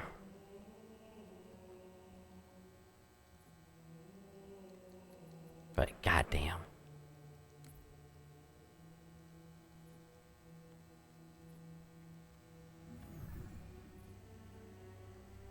Alright, back to zombies.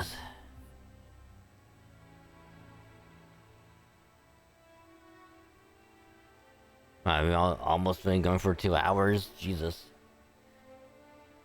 I don't know why, but it has not felt like 2 hours at all. It really hasn't. It only felt like maybe an hour.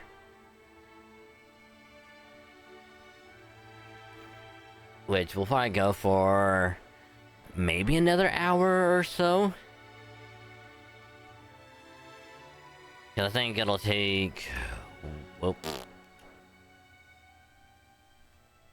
Oopsie.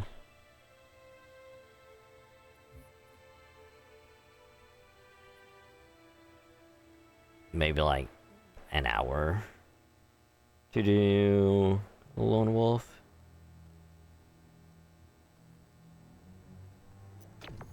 Assuming it goes well.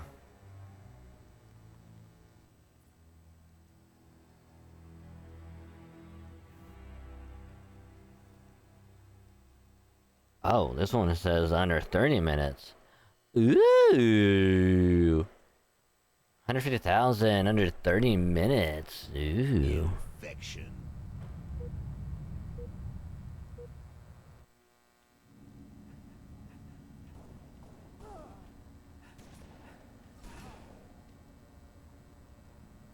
Somebody save me.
Damn, a castle.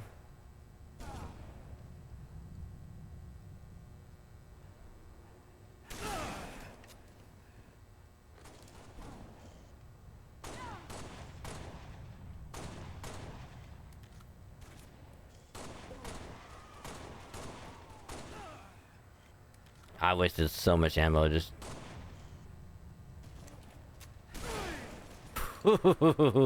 Not today, Zach. Not today.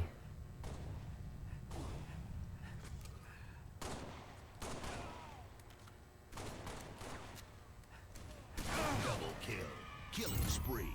Zombie killing spree.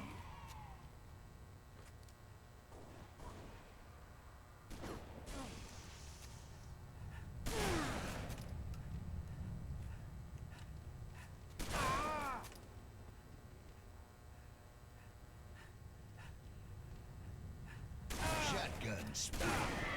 Last man standing. Double kill. Triple kill.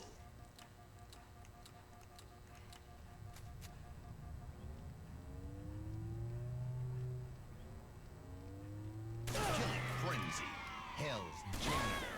Double kill. Triple kill. Open season. Overkill. Kill-tacular. Kill-trocity. Running riot. Kill-trocity, baby! Row.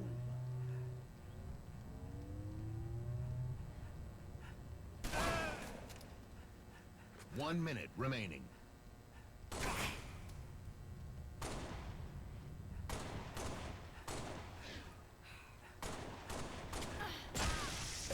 Fuck! Round. Yeah, I'm gonna be a zombie for sure. New zombie. Yep. Yep. Infection. I think I was like 1 kill away from getting, what is like a inconceivable or invincible or something like that.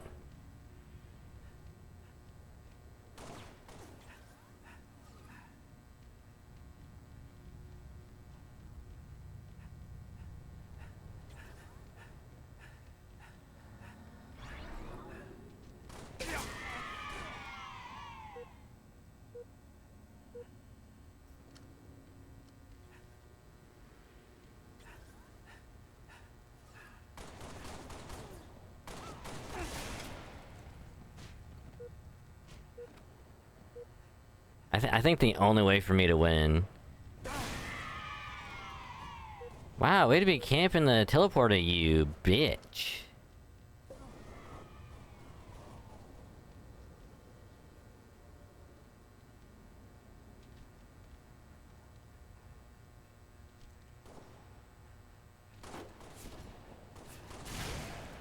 Yeah, there's nothing I could do.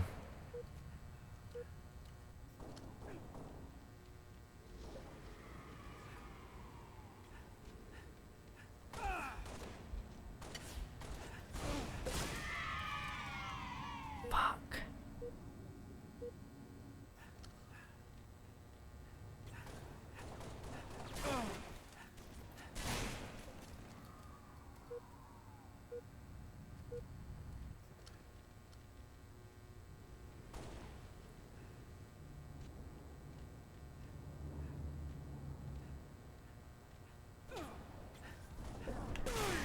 Motherfucker.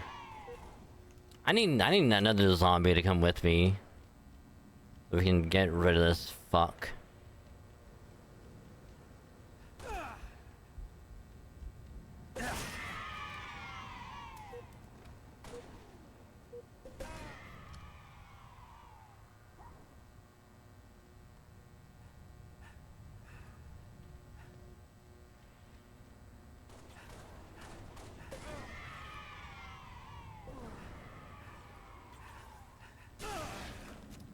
Oh, come on!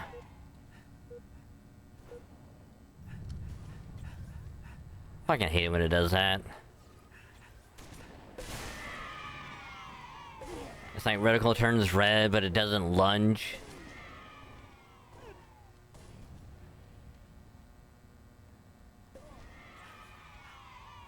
Killjoy infected.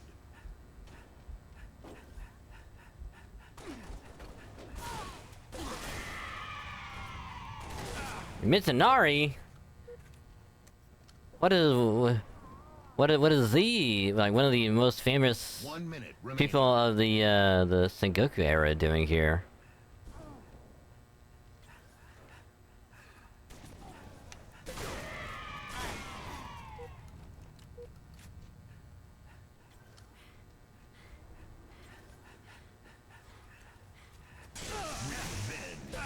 Killjoy Yeah. infected.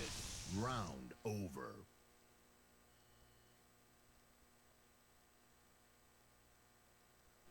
All right, we have a chance. Infection. We have a chance to win.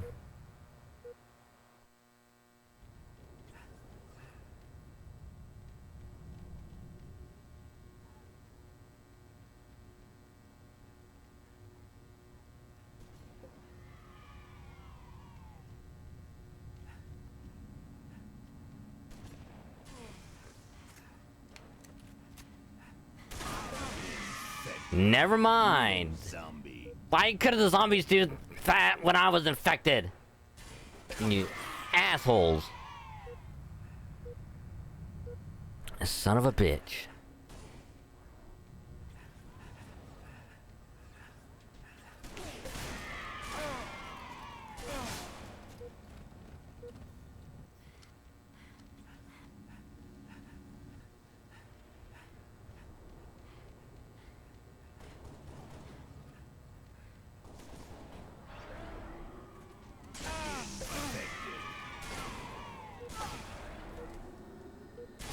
Why would you go up to the left backwards? Like, why?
If people not realize I can just jump on my head.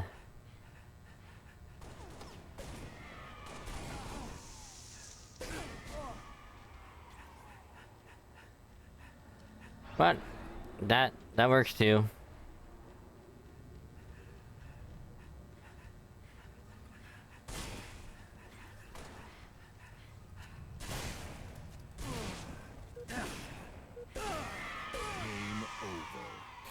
I'll take third. I'll take third. Damn it.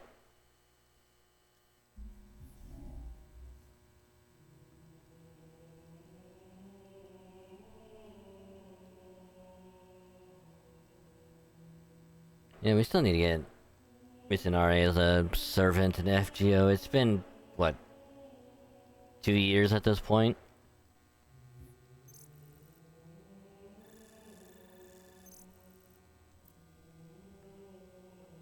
Ta-da! The fact that it hasn't even been at all in 2 years is kind of criminal.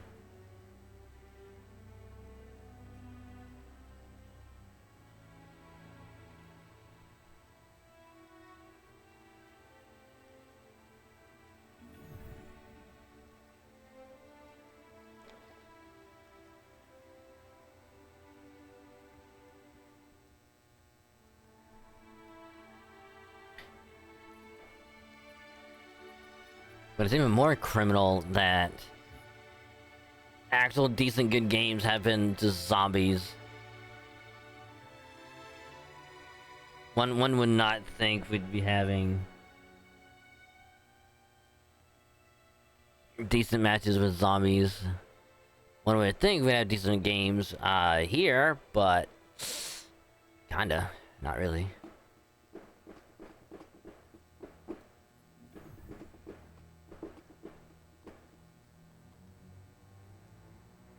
We just need like one really good SWAT match or BRs or hell, even an action stack would be good. Fucking SWAT nums.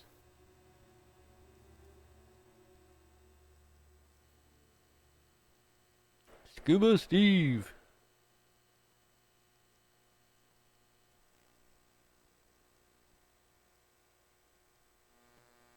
SWAT. SWAT. I don't go that way. Death in 3, 2, 1. Lost the lead. Shocker. Tied the leader.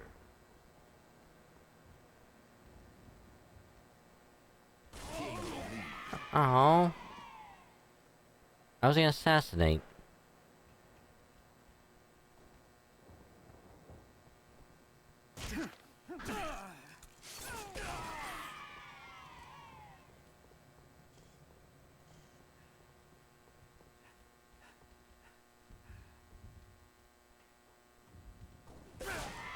Hey yo.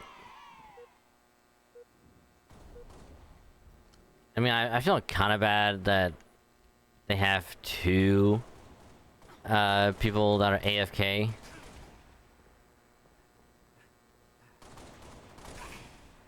And not one.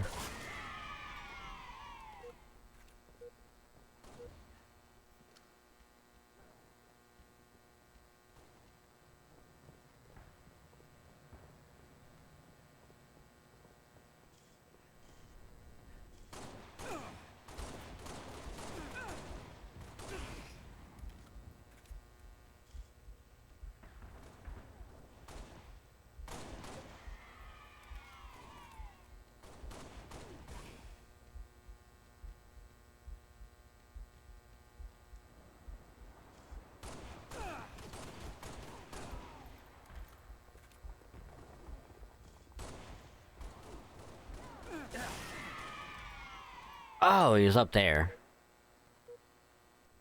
I was about to be very confused.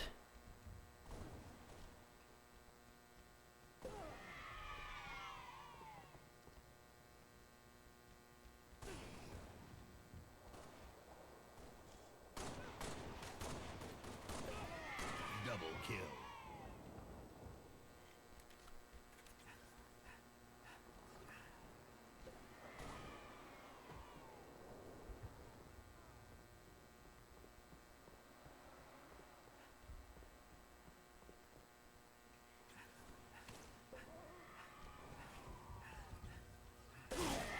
Oh, you. You would have been assassinated. But you're lucky your teammate was there to save you. You fuck. Revenge.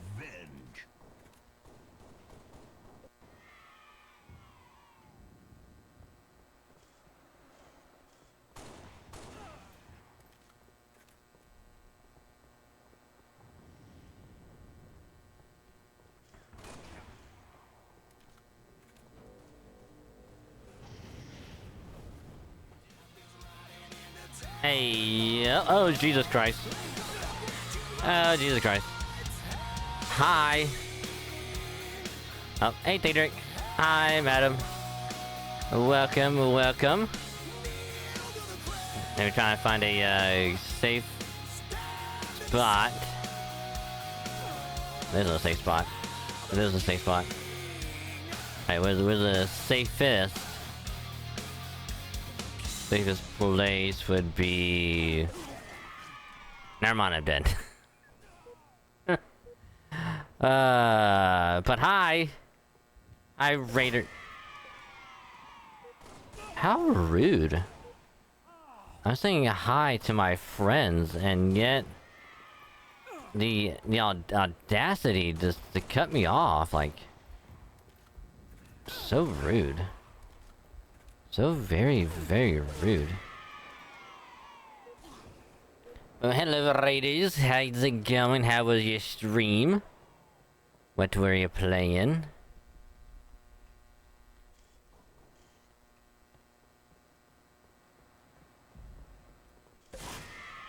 God damn it. Ooh, playing Doom. Alright. Alright. Ooh, custom maps and Doom. Ooh. How would one go about making custom maps in Doom?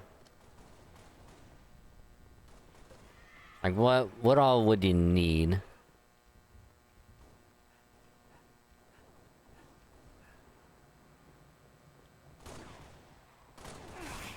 Revenge.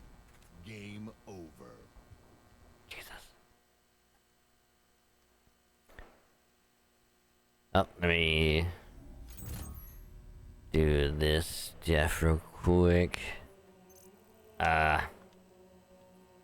But thank you for the cute dream, Daedric.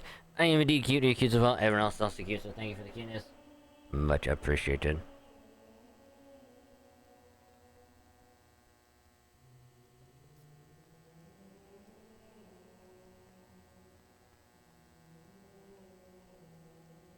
Yes, when I make... find a way where... Like, I don't have to keep doing, like the headband physically every time I just have a redeem. Or like, little thing happen anyway, but... Program call not been Doom Builder for the actual level and the program called Slave for some extra attention, but... Ooh, interesting. Very, very interesting. Nice. Nice. But again, thank you very much for that. So welcome, Raiders. I am Dragon Singing Lord Dragon VTV streamer. I am a variety stream play-wide.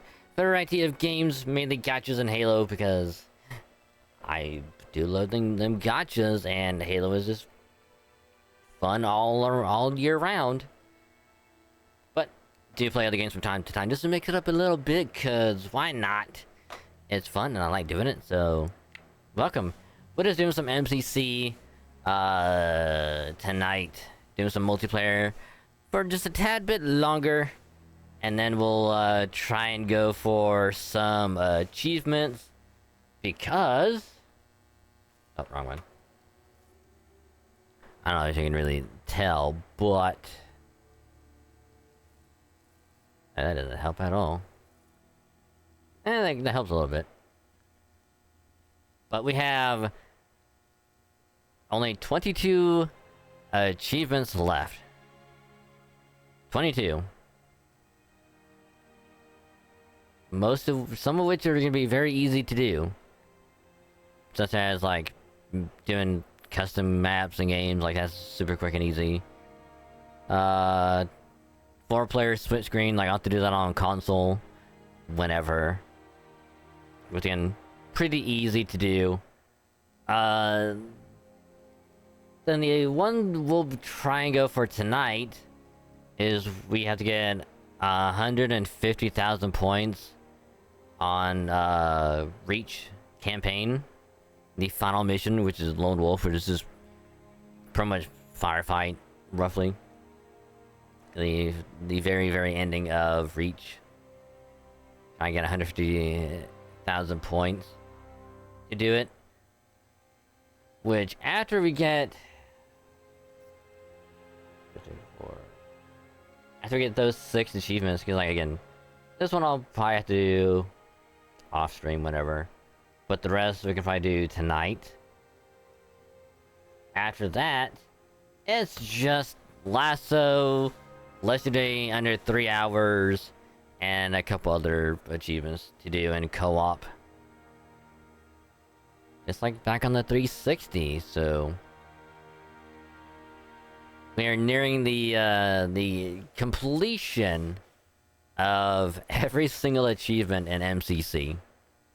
I really want to try and get all of them by the end of the year, but it won't physically be possible.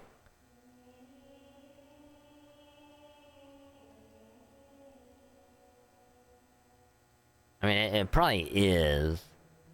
It's just I have to try and find some way to do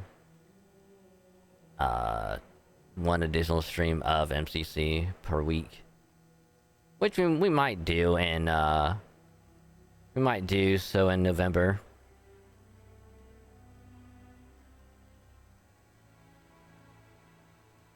But that's what we're doing tonight. Because the main focus is just this one achievement right here. One final firefight.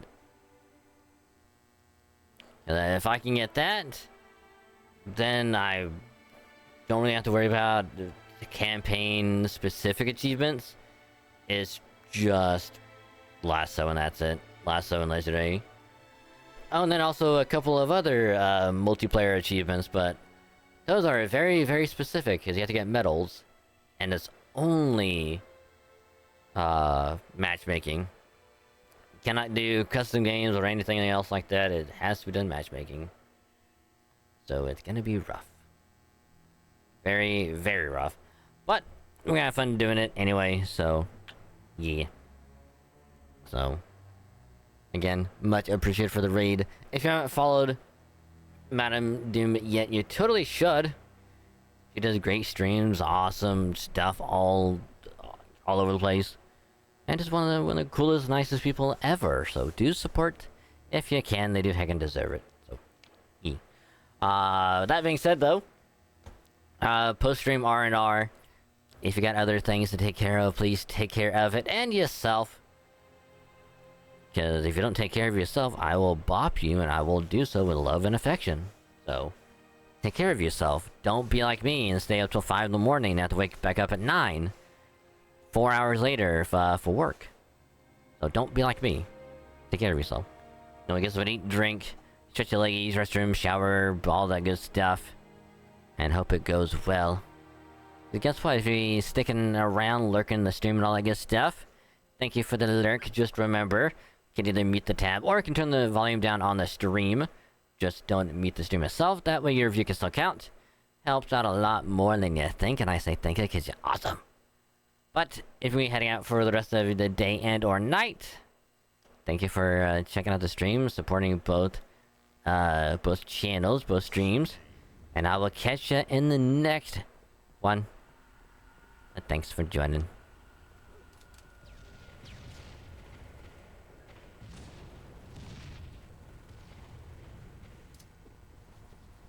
Gain the lead.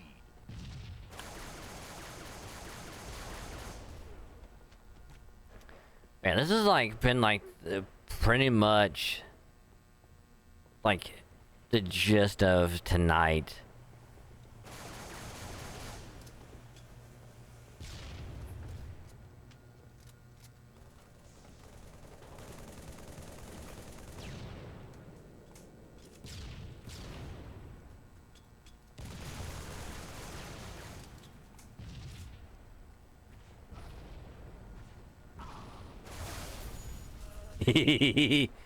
Oh, I love doing that.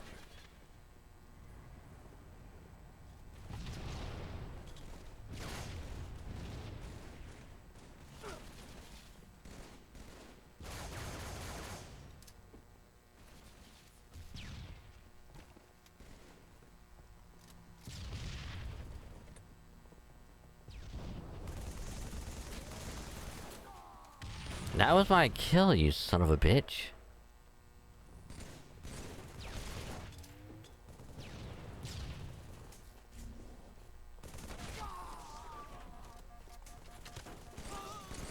Fuck.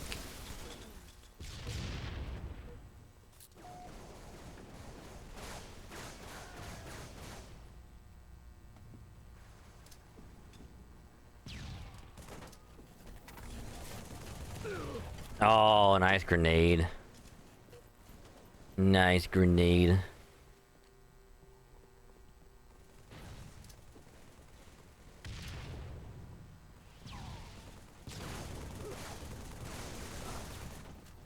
Stop it taking my kills.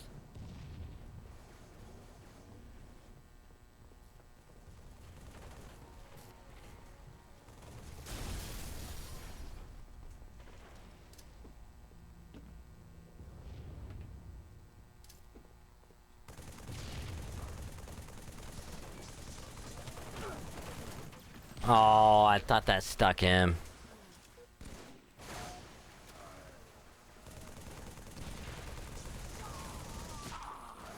God damn it. Yeah, I'm not really trying on this one. We are ahead by so much.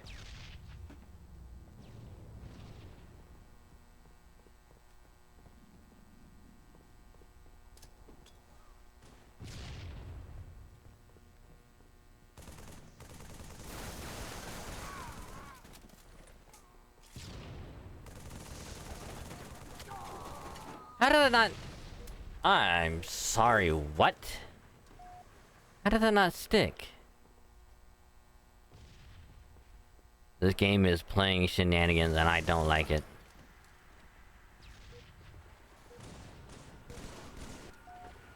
There's so much shenanigans going on.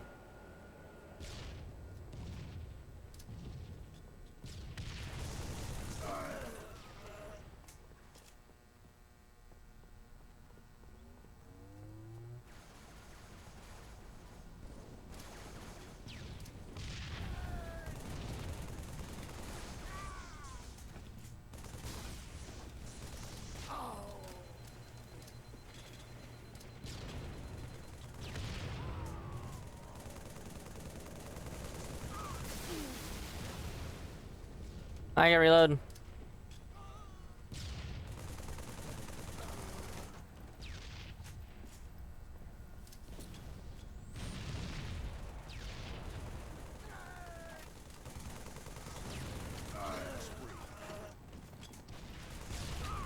Oh, nice grenade by whoever.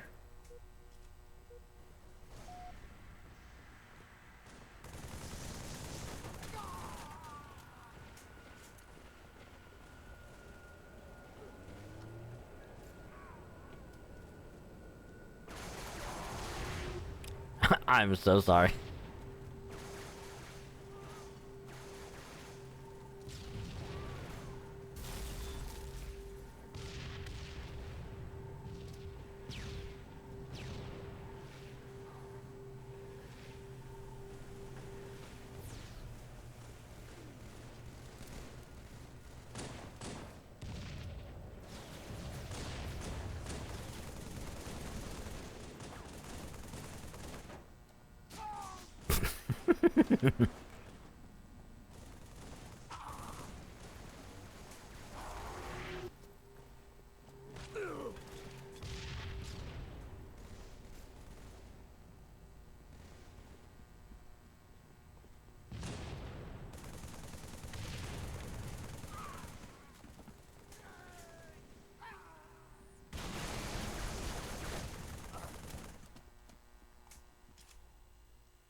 Hey, at least that one person joined back in, so good on them for joining back in. God damn it, stop. You son of a...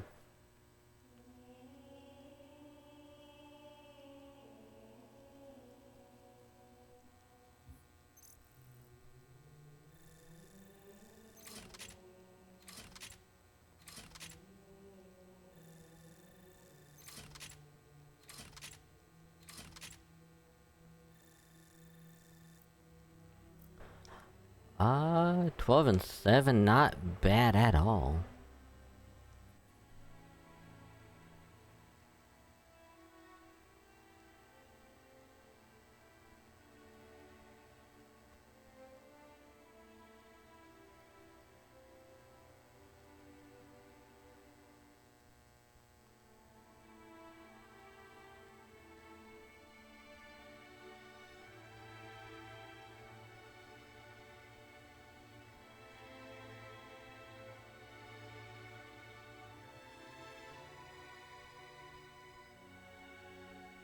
Yeah, literally every skull on. Yeah. Also known as Yasuo. Easy all skulls on. Then it's like Lasso, then Hasso, and then Nasso. You got Iaso. Or Iso.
Oh, okay, I just see you just smacking elites in the back.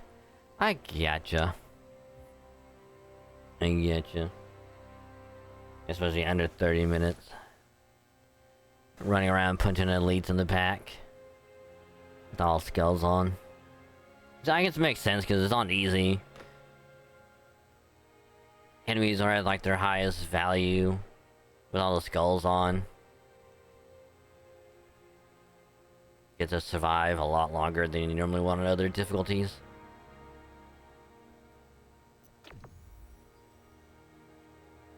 I also think the enemy does less damage as well. Or something like that. Ooh, BR. Nice, I'll take it.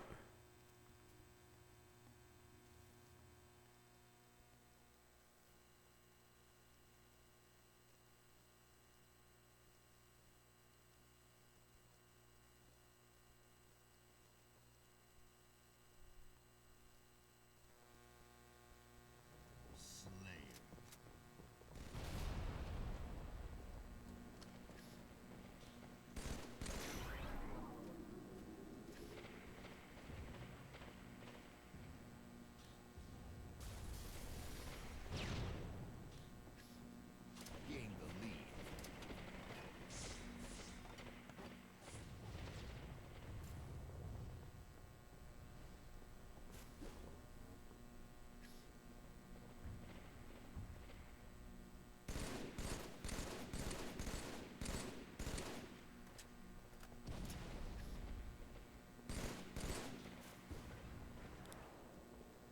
Yes!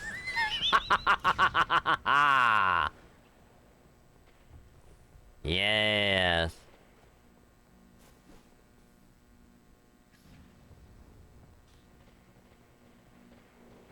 Oh my goodness.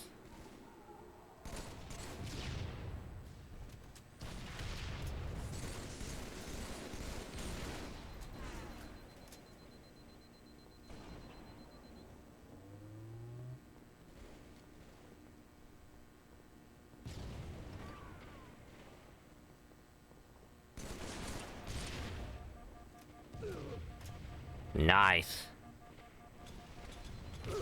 Damn it. Oh, that's gonna be a highlight of that.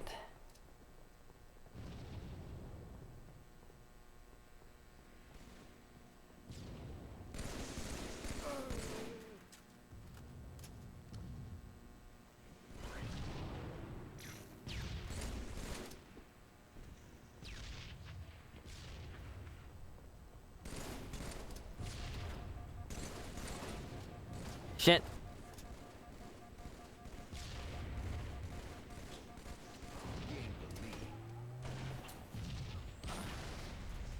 Oh my god.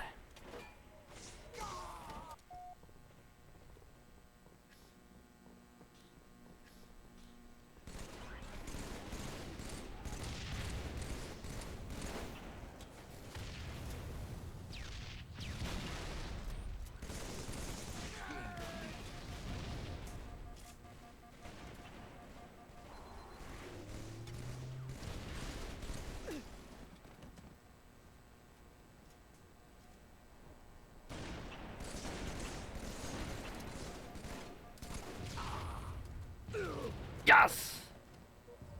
You ain't taking a sniper yet.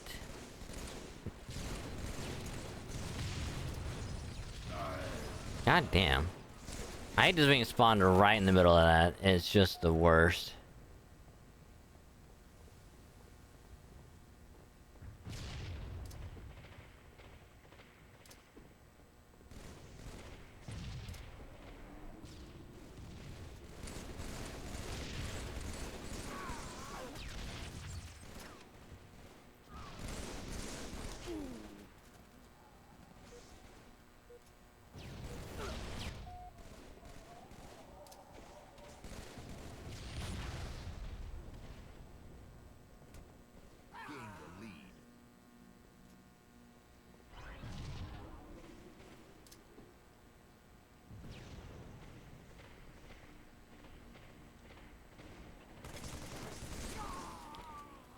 Oh, I thought it was coming from another direction.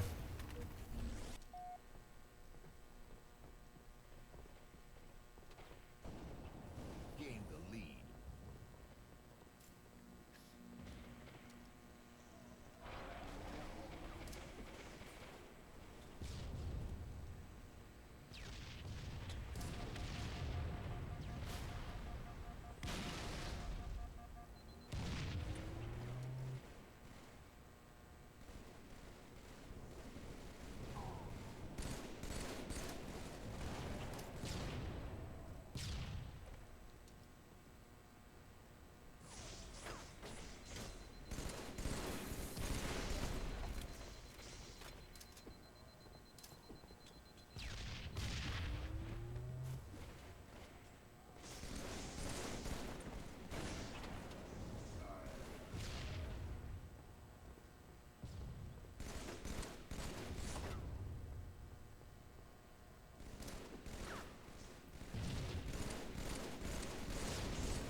Oh, I was missing all my shots too. I suck.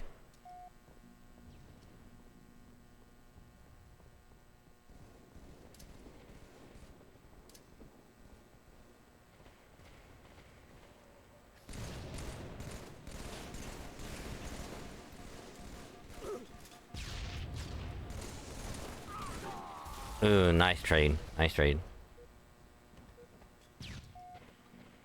I'm not doing too good.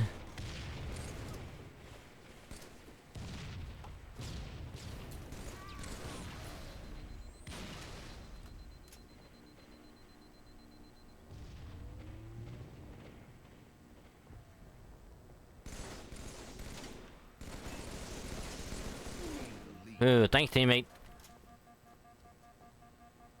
I didn't realize that sneaky son of a gun was there. God, all the grenades.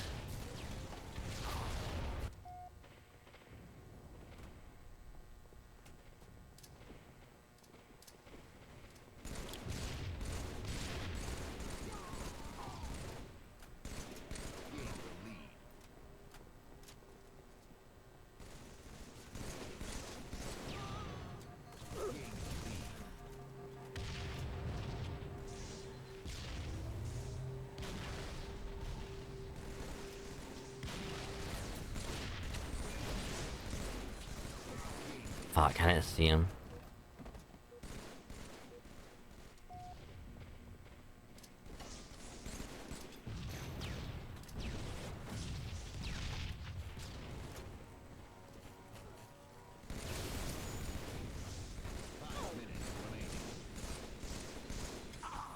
Oh my god!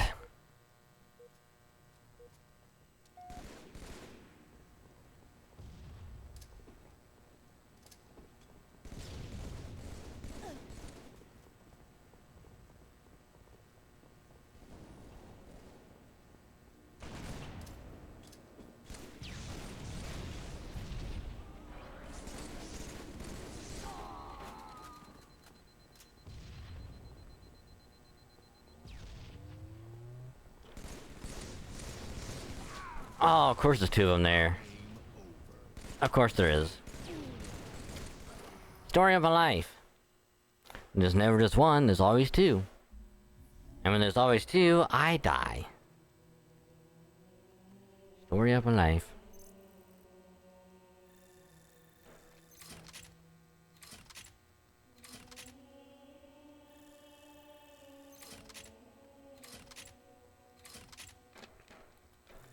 I would rather lose by what, 3 than by 20.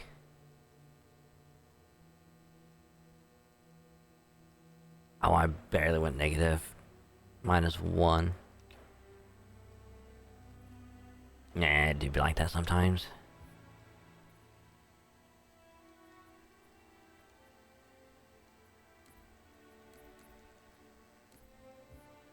I'm just curious if it's gonna actually find anything.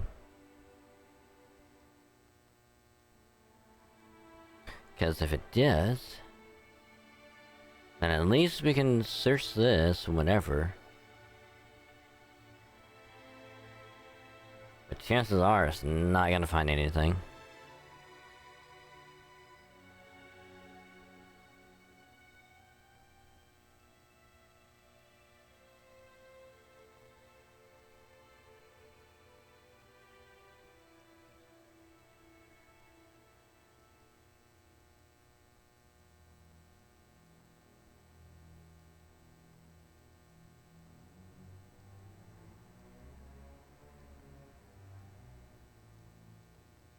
Guess I can find anything. Okay.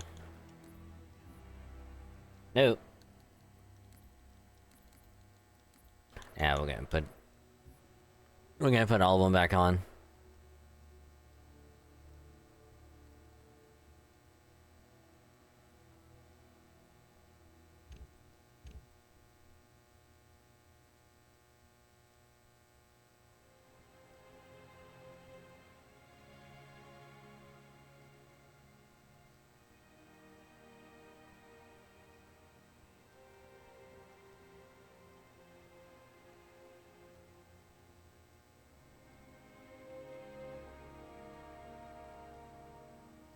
Come on, just one more.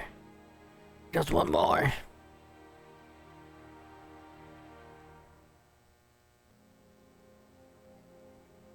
And then we can attempt to get, get a couple achievements.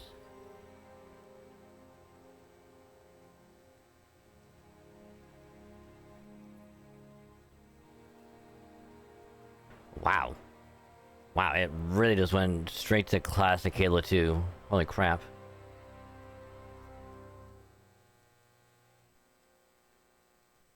Hopefully this is where all the sweats are at. Slayer.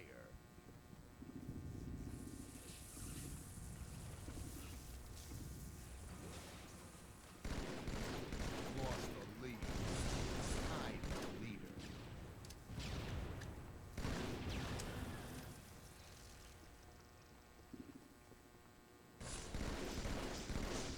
Lost the lead. Damn.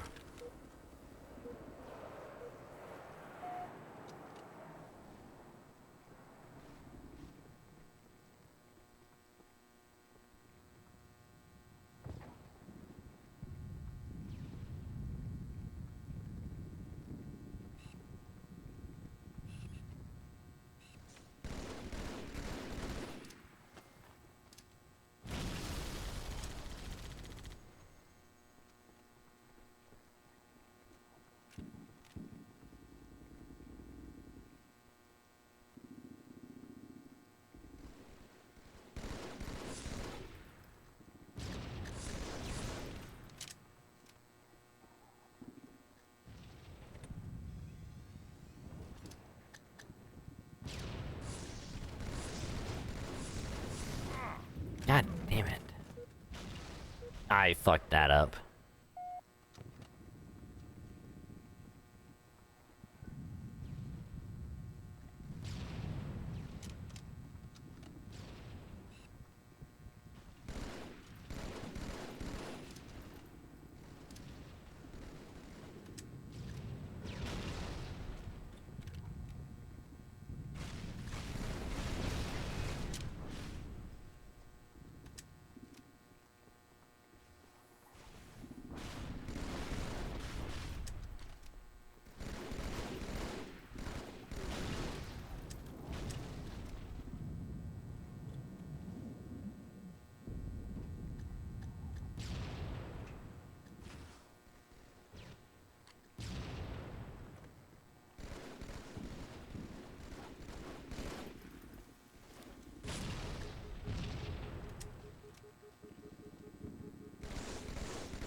Tied the lead.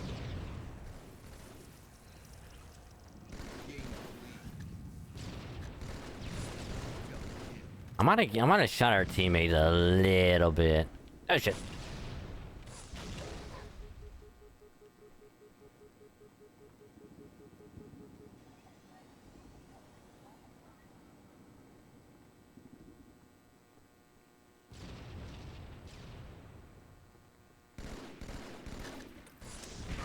Oh shit.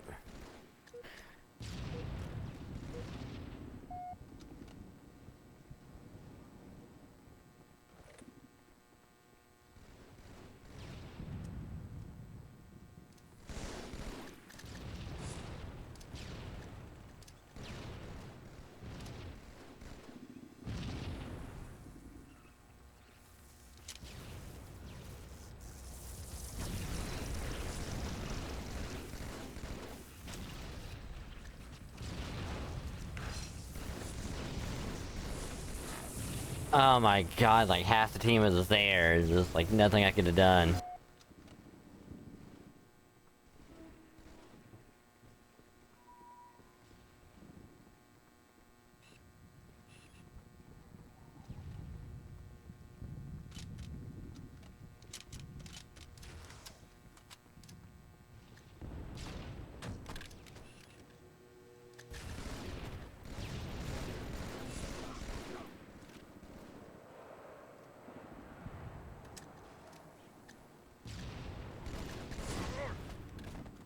Did I get sniped?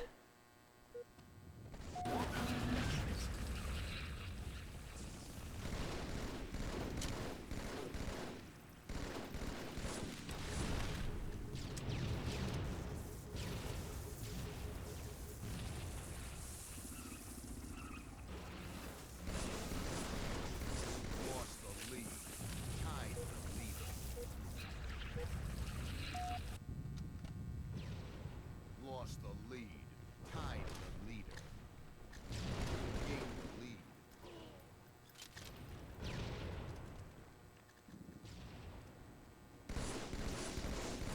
Lost the lead. Son of a bitch. Tied the leader. Gained the lead. I need to get used to like classic Halo 2 BR. Lost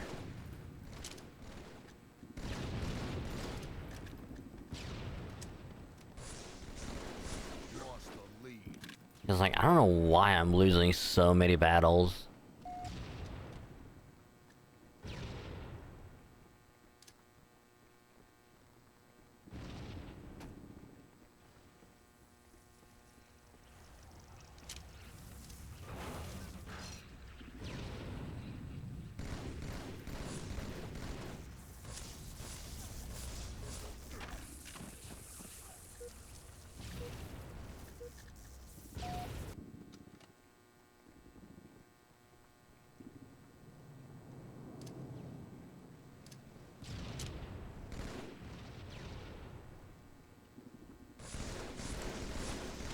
Oh, why'd I melee? I don't know why I meleeed.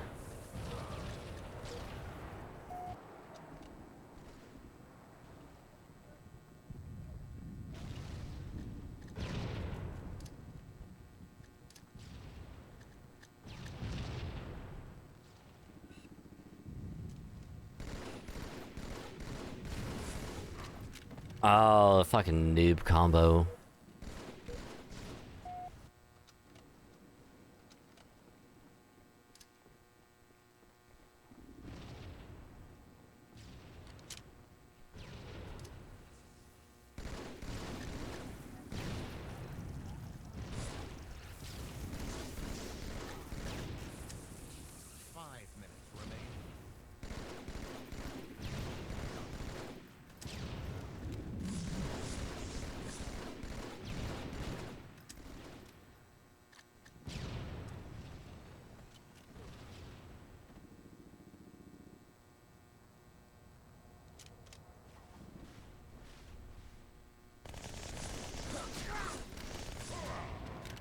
I mean, I got one.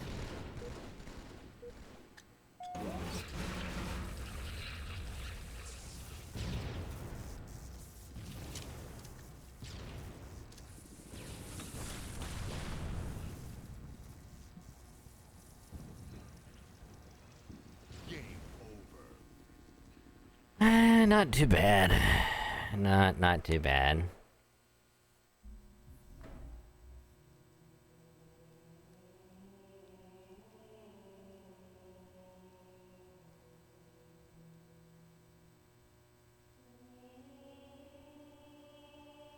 You know what? Let's do one more.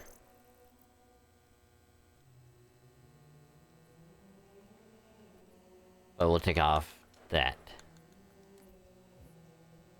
It's not that I don't like Halo 2 Classic, it's just... I don't know, it's like, this is where, like, more, like... sweaty people go to. Is Halo 2 Classic. Most, not all. But it feels like most.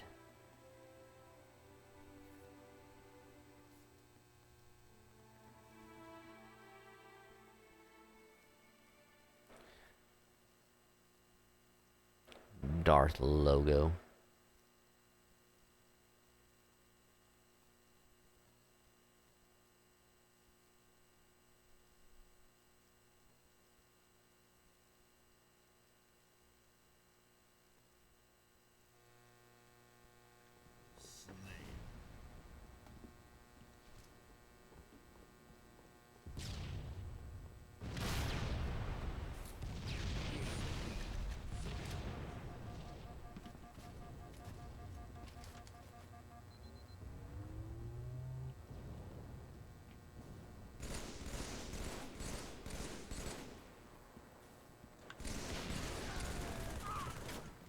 Oh, he was invisible. That makes way more sense.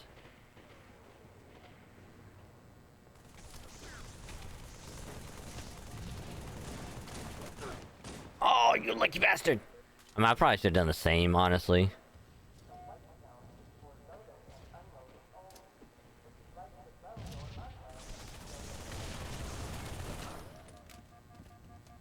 I'm surprised I even managed to survive that.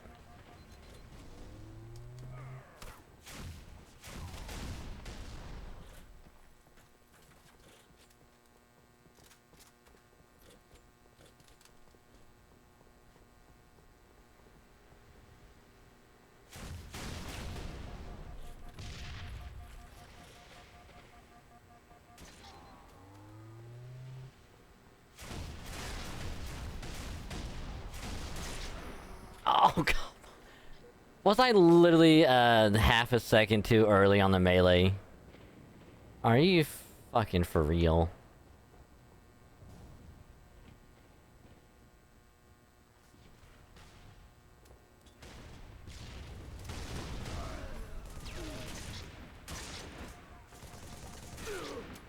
Oh, he had a sword as well. Yeah, there's no... if I would've got lucky, I might have got a kill. But there's no way I was gonna survive that.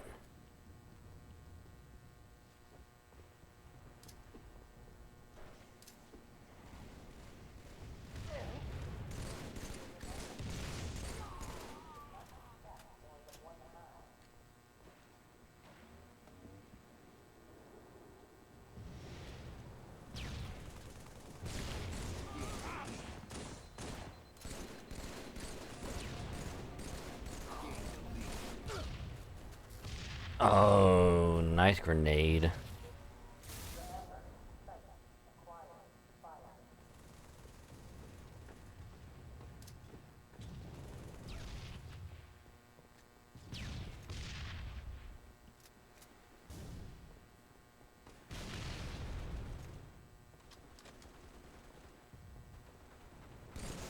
Oh! Alright, so now I know where you're hiding.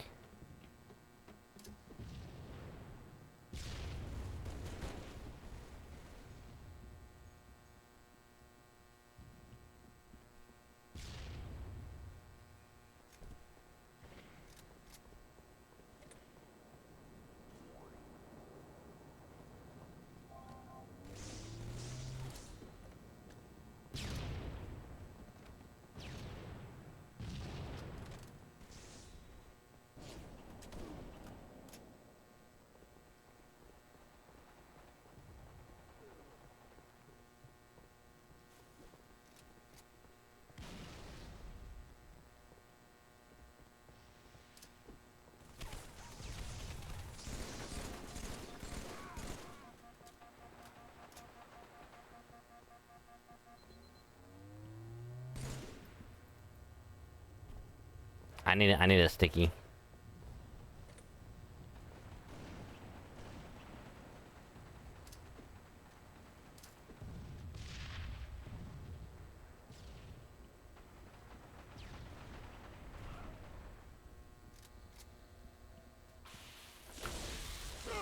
Mash B if you want to win the sword battle.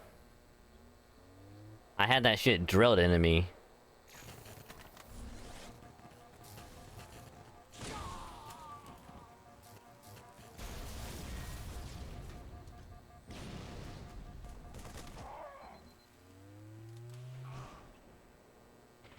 Well. Well.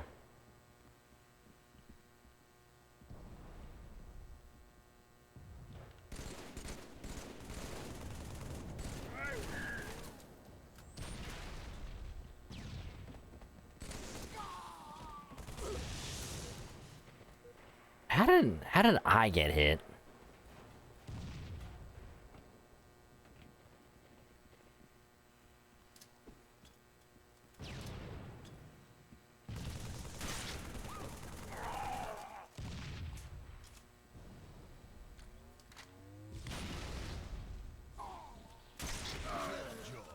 I'll take it. Alright, I'll take it. Also, I think that one person, Darth logo, his only kill was on me.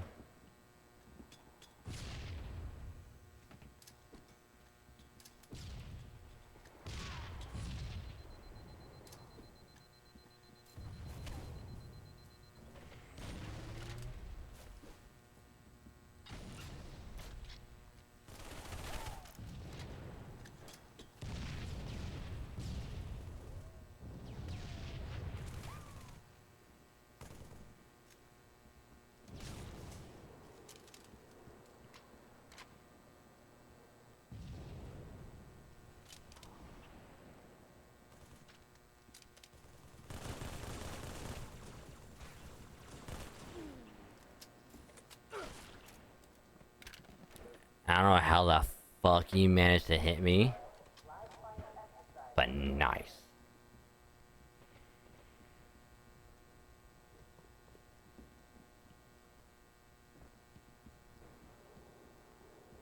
Oh, he has an overshield. That's lovely.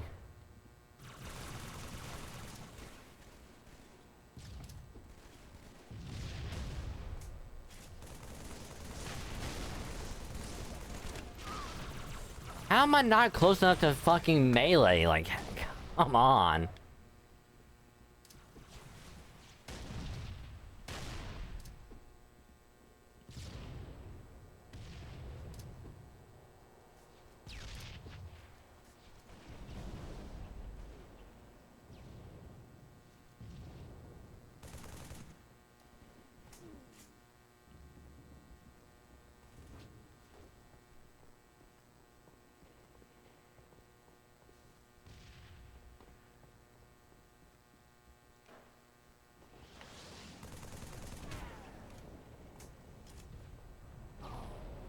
Nice.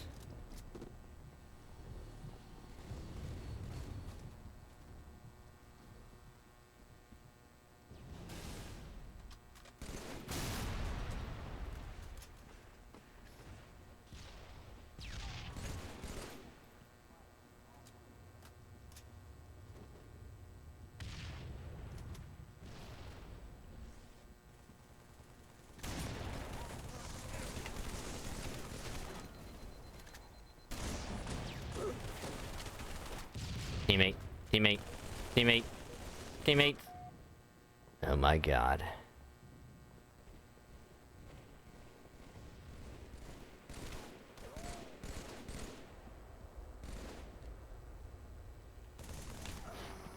I'm sorry, I was around the corner.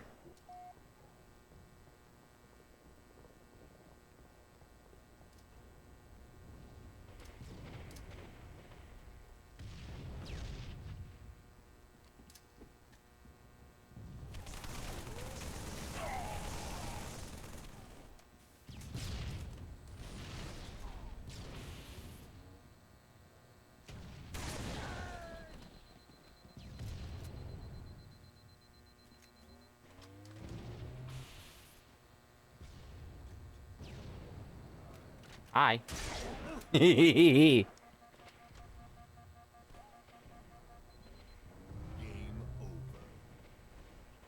over. I mean, it's still a decent game overall. Like, I'm not gonna complain too much about it.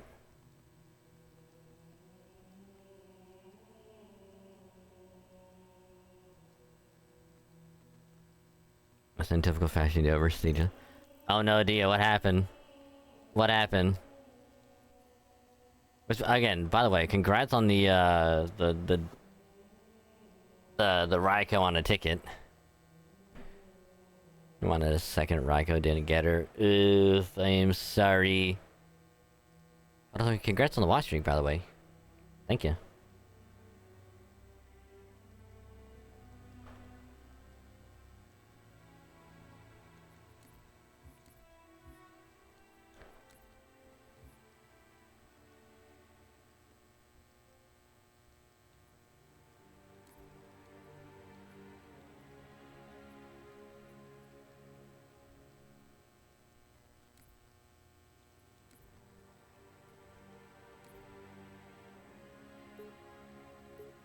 They didn't have much to begin with. They have basically nothing.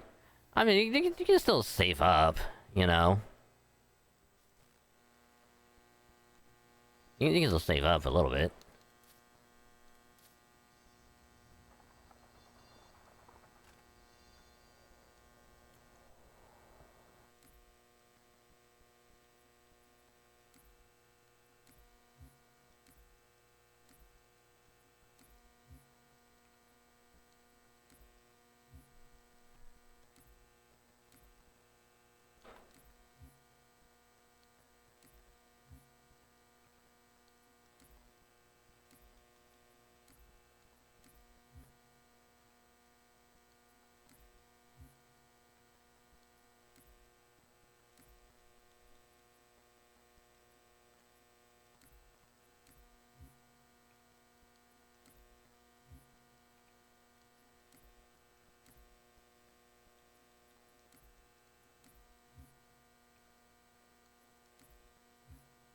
Now, is this gonna work?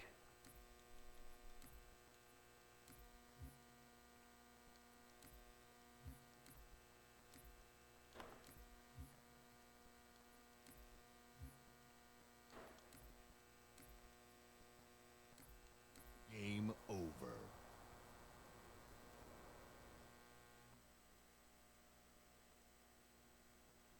This is 25 luck, visiting the span of 5 multis, including multis, they got Raiko, Fran, and Go. Damn! Also, why didn't nothing pop up?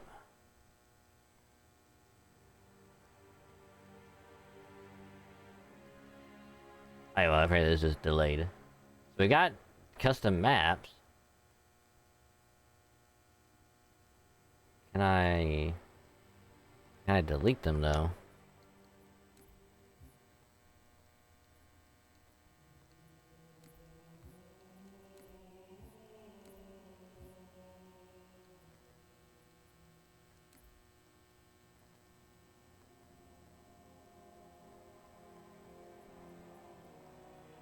Untrusted. No. Delete, yes.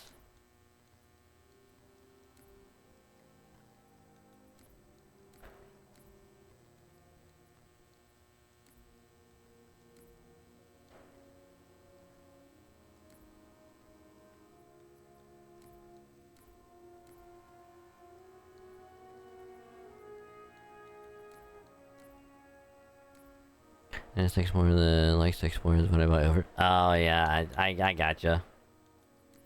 Cause that's why when I go to do uh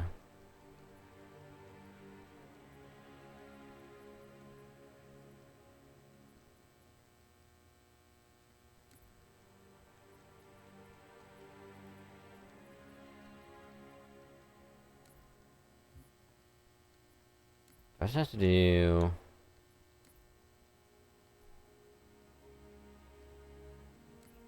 What if I just do that? There's anything.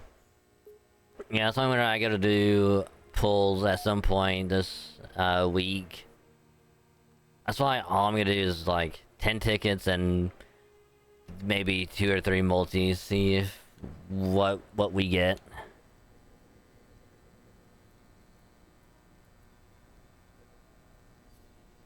Wait, you're gonna what? You have a banshee on this map?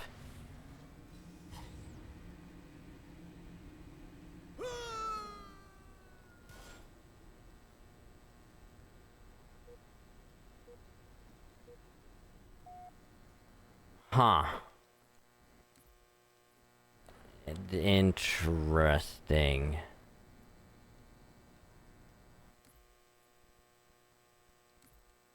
Game over. Cause like when I go to the polls, like I don't want to go too crazy, and then just be like, oh, the Melson's banner is back. I can't do nothing. And then I'll be extremely sad.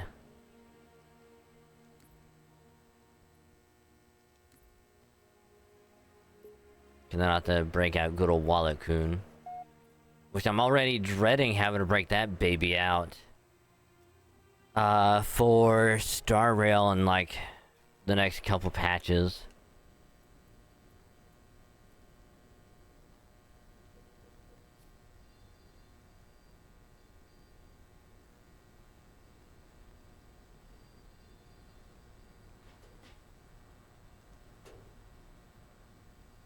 That was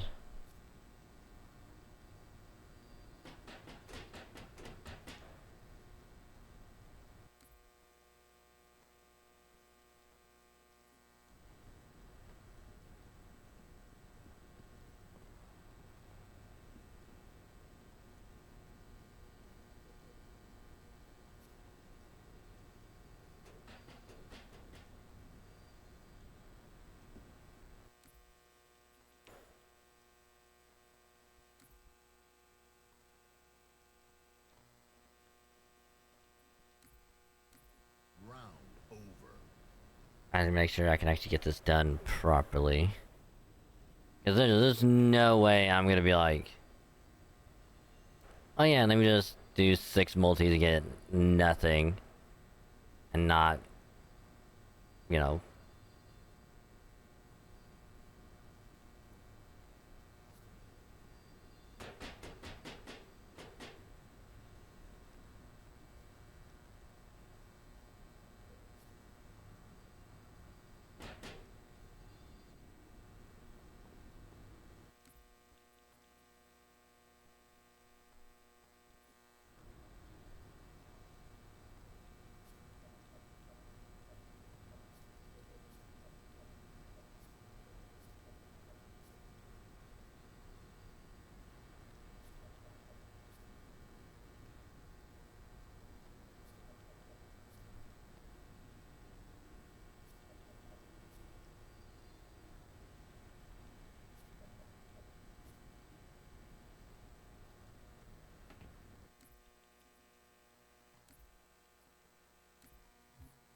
Let's do.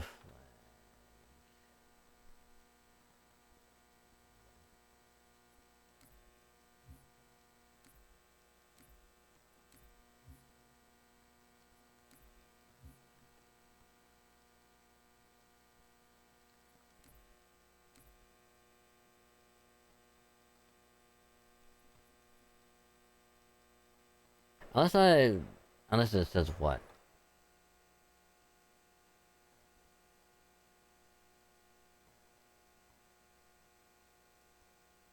Oh, I have to use Forge World. Right. Right.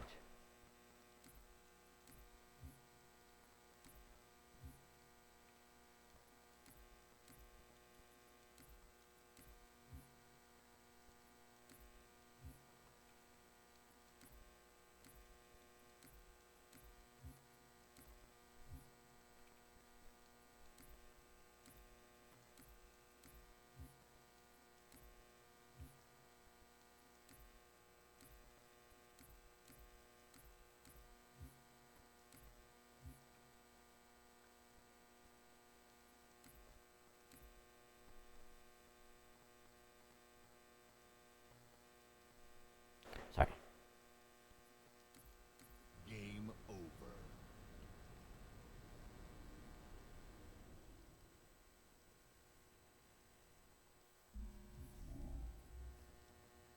Now, let's see if that actually did anything.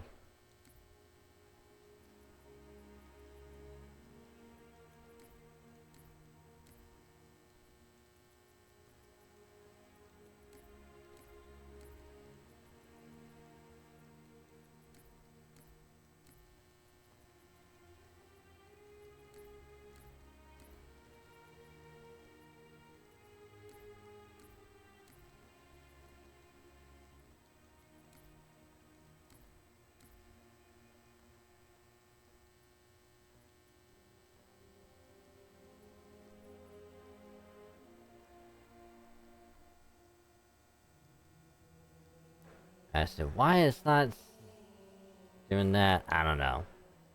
But I'll worry about that later.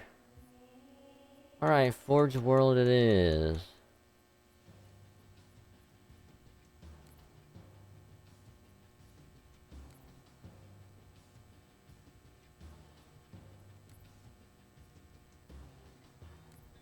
Alright, maybe it'll actually work here. I don't know, let's see.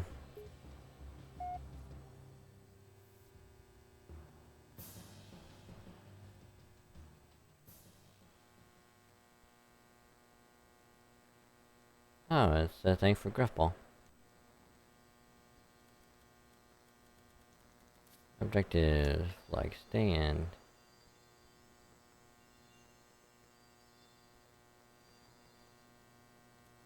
Capture plate. Marker.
Right as possible, right as possible.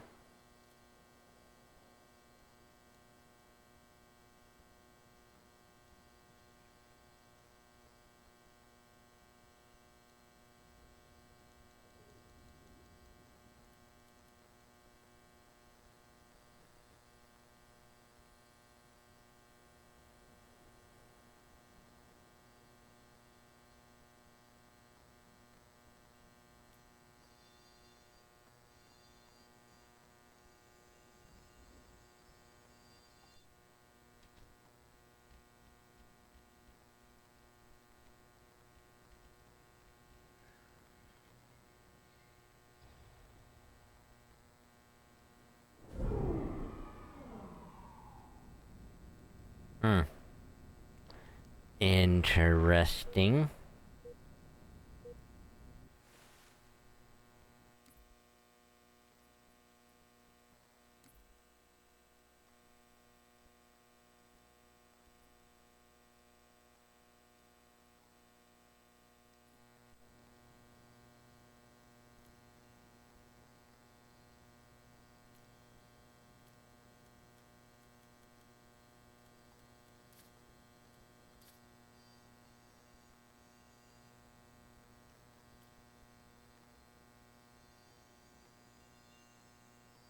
I know there's a way to actually save it as a mode. I just don't remember how.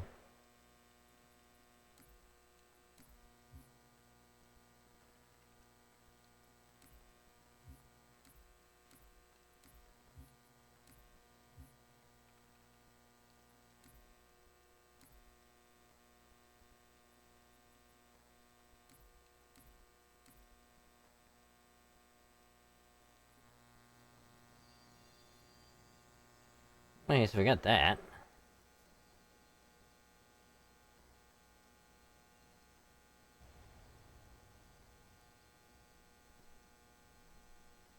Oh, wait a minute. I think I know.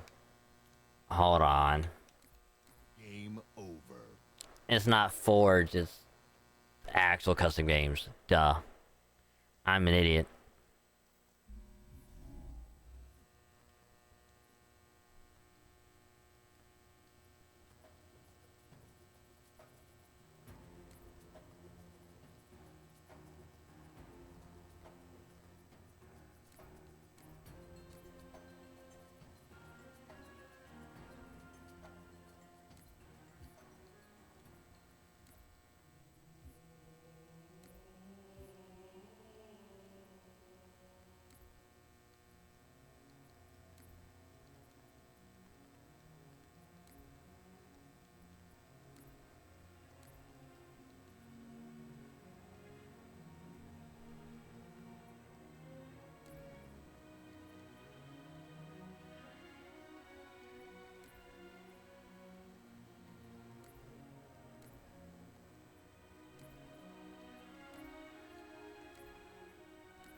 There we go.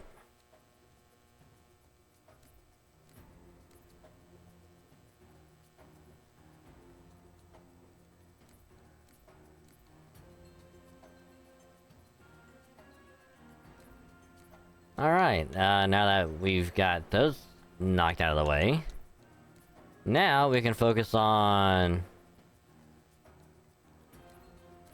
the Lone Wolf.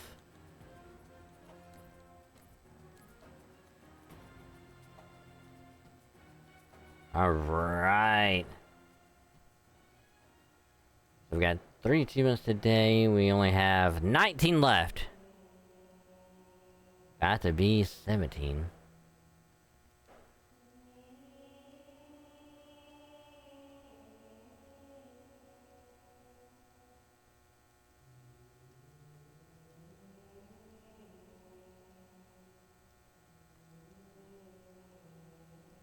But yeah, 150,000 points in under 30 minutes. Reach, missions. Lone Wolf. Rally Point Omega.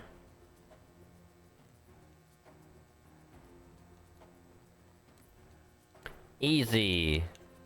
Every single skill. Actually, maybe not that one.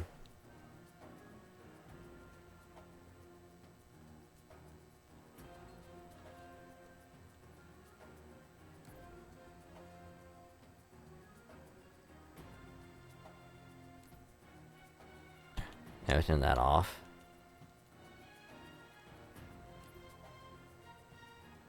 So let's see. Okay, we're gonna turn those off. You know what? It is a bit early. Let's go ahead and take the break now. Because this way, if it does turn out that it only does take 30 minutes to get this to, I'm expecting it to take at least like an hour.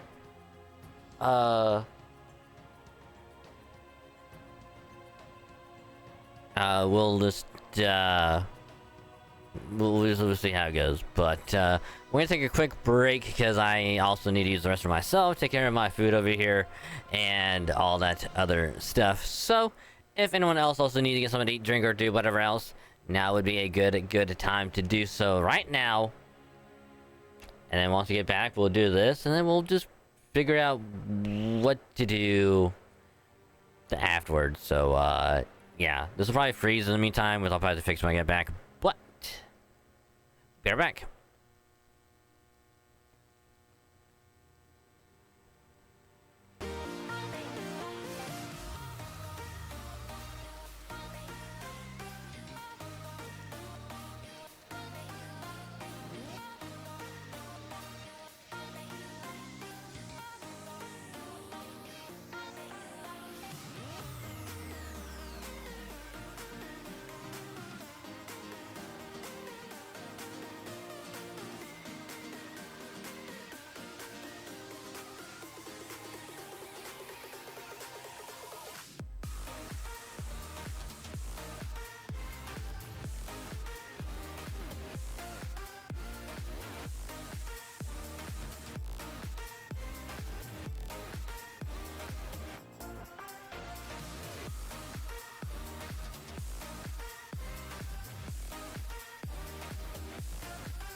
If we try to believe in anything greater than a miracle, it wouldn't be this difficult. If we try to be a negative bull, yeah, we could be taking control. If we try to believe in anything greater than a miracle, it wouldn't be this difficult. If we try to be a negative bull, yeah, we could be taking control.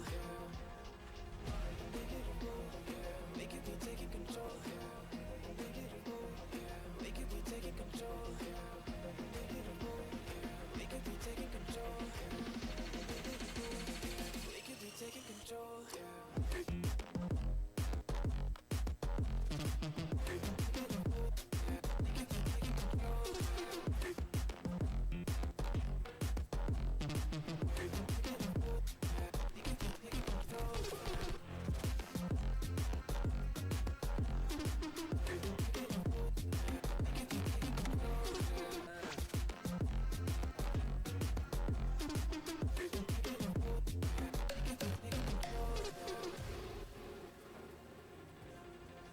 If we try to believe in anything greater than a miracle, it wouldn't be this difficult. If we try to be a negative bull, yeah, we could be taking control.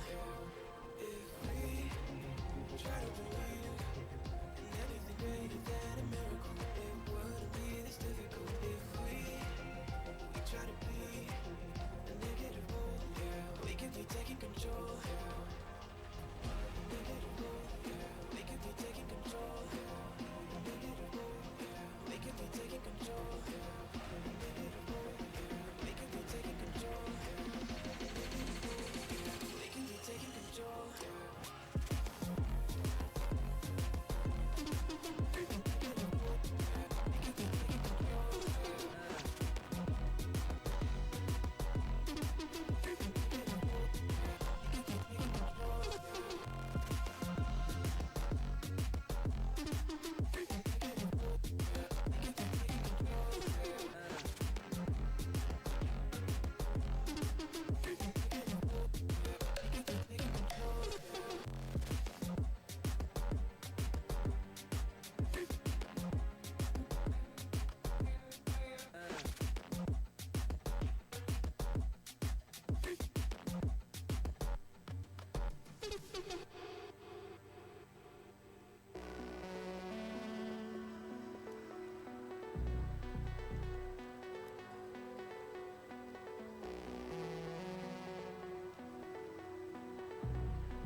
Alright, we are back, and just like I thought, I'm gonna have to fix the capture card because it's frozen up again.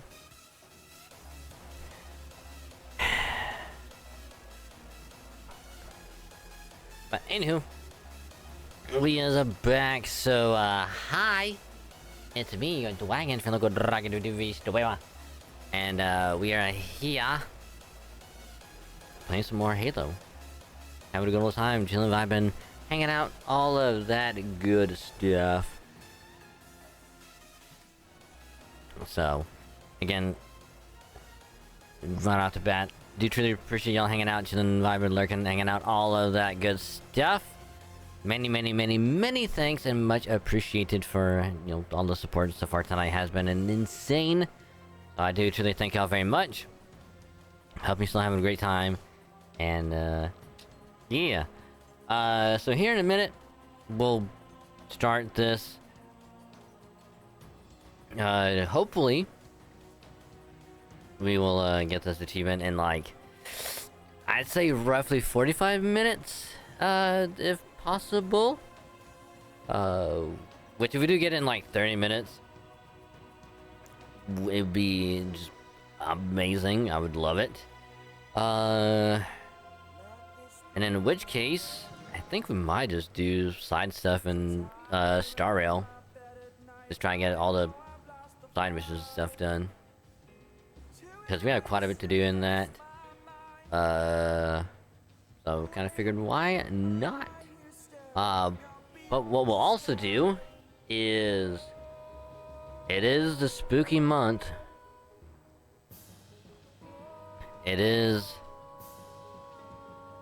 It just wouldn't be. It wouldn't make for a good atmosphere if we weren't listening to some spooky story. Yes, indeed, we must listen to the spooky story. Question is, can we find a good one?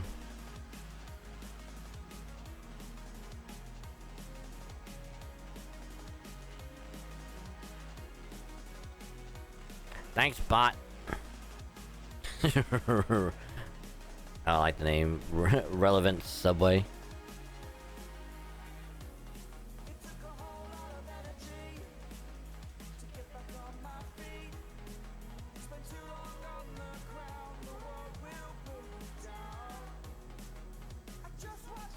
Did this camera fuck up? I think it did. Great.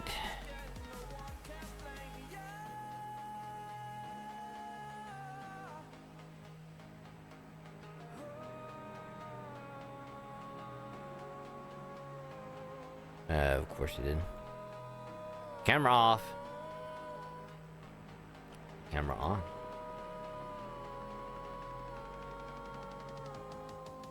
Oh my god. That thing went fucking flying.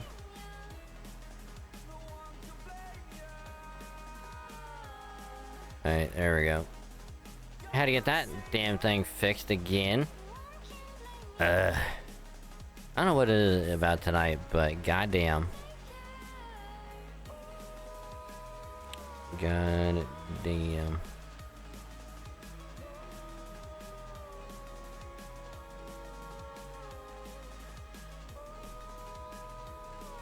But first, I'm gonna get this capture card thing fixed real quick, and yeah. So sit back, relax. I might not do spooky stories, honestly. Might not.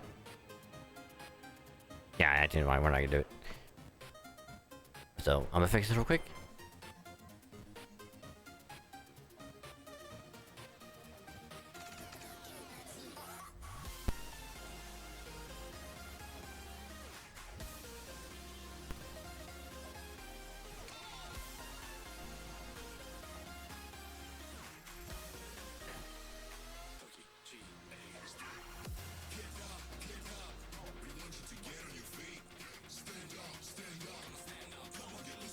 Alright, there we go. It is now fixed. So we can pause that. And then let's go ahead and let's just Yes, let's go ahead and start. So.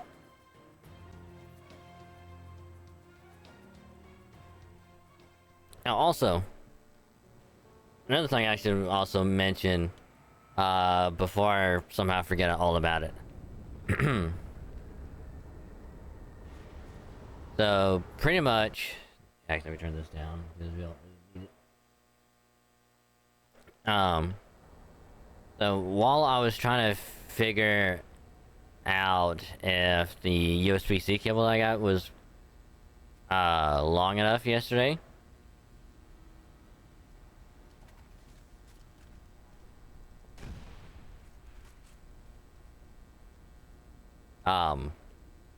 and I was like trying to figure out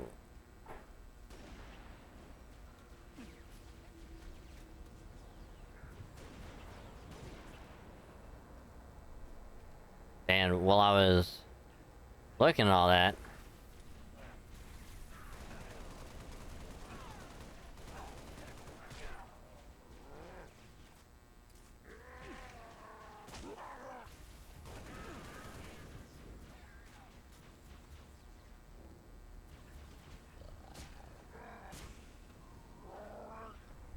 I need to find the DMR.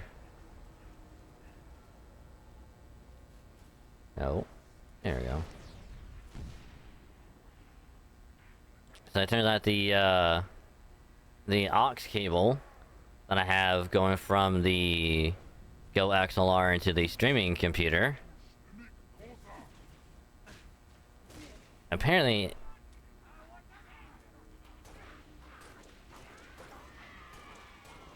I didn't even know when it happened,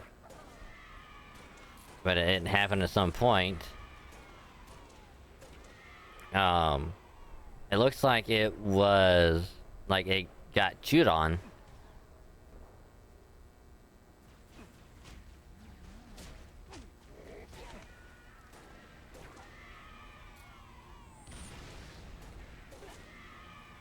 Well, I do have scoring on. I hope so.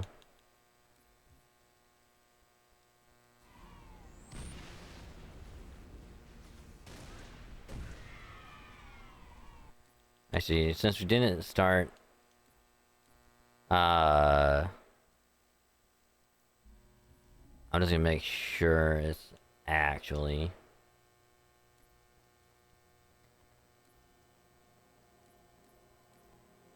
There we go. Actually, which one is, that'd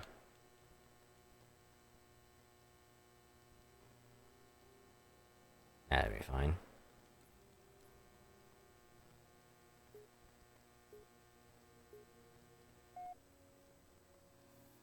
Yeah, like I said, well, I was just trying to figure out what was going on, which I'm pretty sure that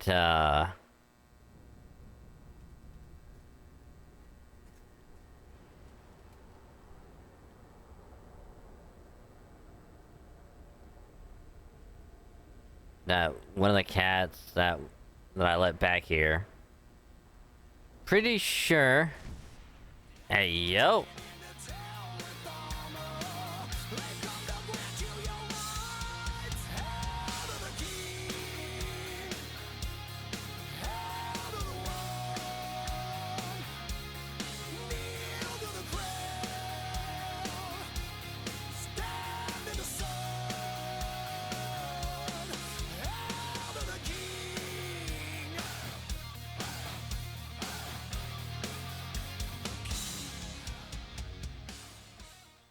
Hello, Sean and the Raiders. Welcome, welcome. How was your stream? How did it go? How was Bioshock? I hope it went well. Welcome, welcome. How you be? You know, I still need to play through Bioshock myself. I remember playing like the original one on like the 360. Played it for a little bit. Never went back to it. So I should probably get back into it at some point. Actually finish it. And play the second one. And it was the last one, Infinite, whatever. Yeah, Bioshock Infinite. I'll play that at some point. Because, like, they're really good. And they're also pretty, like, spooky in their own right. Which would make for a great spooky game to play next year. I don't think we'll be able to fit it in this month. But maybe next year. Because then you played in years, you're gonna play the whole series. Isn't there like one more after Infinite, or am I just smoking the big weed? I know there's 1, 2, and Infinite. I want to say there's one more, but I could be entirely wrong.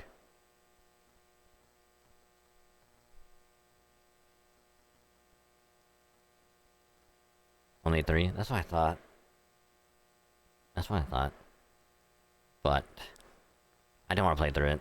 All of them. Maybe back to back. I don't know. I don't know.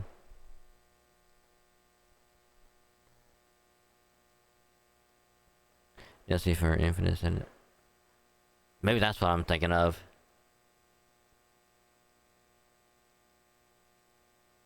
That could be it, probably. Send Rapture. That might actually be it, yeah.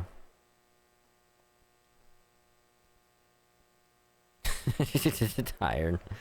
It's all good. We've all been there before, you know. 4 in the afternoon. Damn. 4 in the afternoon. Sleepies. Been there before. Especially when we wake up like at an early time, and it's like, man, I've only been up for 6 hours. I can take another nap.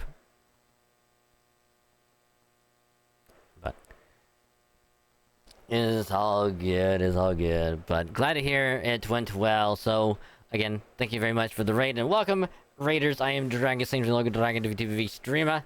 I am a variety streamer playing wide variety of games, mainly gachas and Halo. Because I am a gacha addict, and I gotta play my gachas, and also Halo because I love Halo a lot. It's my favorite series ever. But I do play other games from time to time just to mix it up a little bit, because it's fun and I like doing it. Because why not? So, yeah. We're playing some MCC tonight because I am trying to get some achievements. We are only 19 away from getting all 700. All 700. It's been a hell of a year. I think go back like to like the beginning of when I started like this year, at how many achievements I had at the time to now. I think we've got like 400 achievements in a span of like 8 or 9 months. Just playing like once a week, roughly. Which of course was one time, I mean, there was like a little window that I wasn't streaming for like a solid week or two because the new PC came in. I couldn't do anything that week or two. So it kind of made up for it. But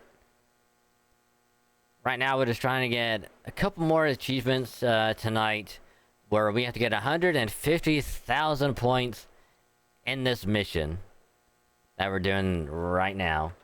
And this specific one. I watched a video that says it could be done in about 30 minutes. Another one I saw took up to about like an hour. So, pretty much what we have to do is just keep on smacking enemies on the back, and just in a span of like 30 minutes or so, it's just gonna rack up points over and over. Which I was thinking about playing like a little spooky story thing, just kind of sit to and listen while we grind this out. Which honestly wouldn't be a bad idea. So, it's probably going to fuse the capture card again, which I'll probably have to fix it. But it will be a-okay.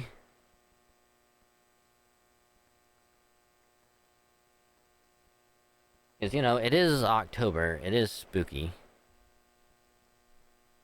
That's not probably have to fix. Oh, there it is. So. Spooky time!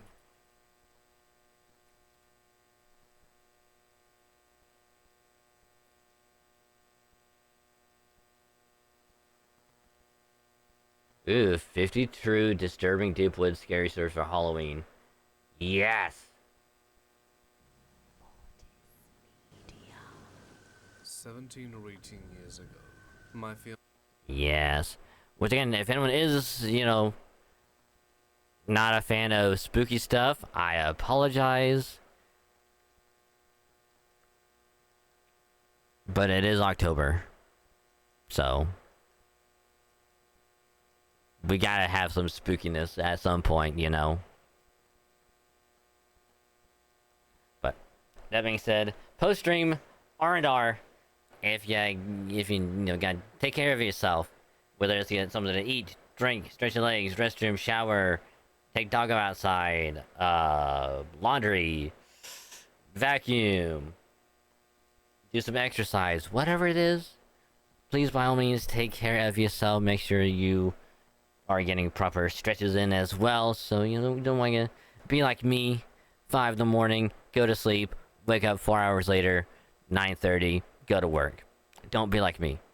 Take care of yourself, or I'll bop you with love and affection. But other than that, if you're gonna be heading out for the rest of your day and or night, thank you for sticking through and checking out the stream, hanging out, vibing, all that good stuff. Pleasure to have you. Catch you in the next stream if you decide to stop on by. Otherwise, if you're gonna be sticking around, lurking, hanging out, vibing, all that good stuff, thank you for the lurk. Just remember, you can either mute the tab or you can turn the volume down on the stream. Just don't mute the stream itself. That way your review can still count. Helps out a lot more than you think, and I say thank you, because you're awesome. Much appreciated. So again, follow Sean if you haven't. He's an awesome guy. Does great stuff. Headlet chill. Does awesome stuff, so support him. He fucking deserves it. Thanks again. So on with the spooky, while we grind this achievement out. now wife, nearly. Hey, later, Cedric. Thank you for sticking around, all that good stuff. Thank you very, very much. Have a good rest of your night. I will catch you later. 16 years myself, I'm one of the couple Excuse hiking me. the Pyramid Point hiking trail in the Sleeping Bear Dunes of the northwest lower peninsula of Michigan at dusk. We had my old film camera with a 200mm zoom lens on it.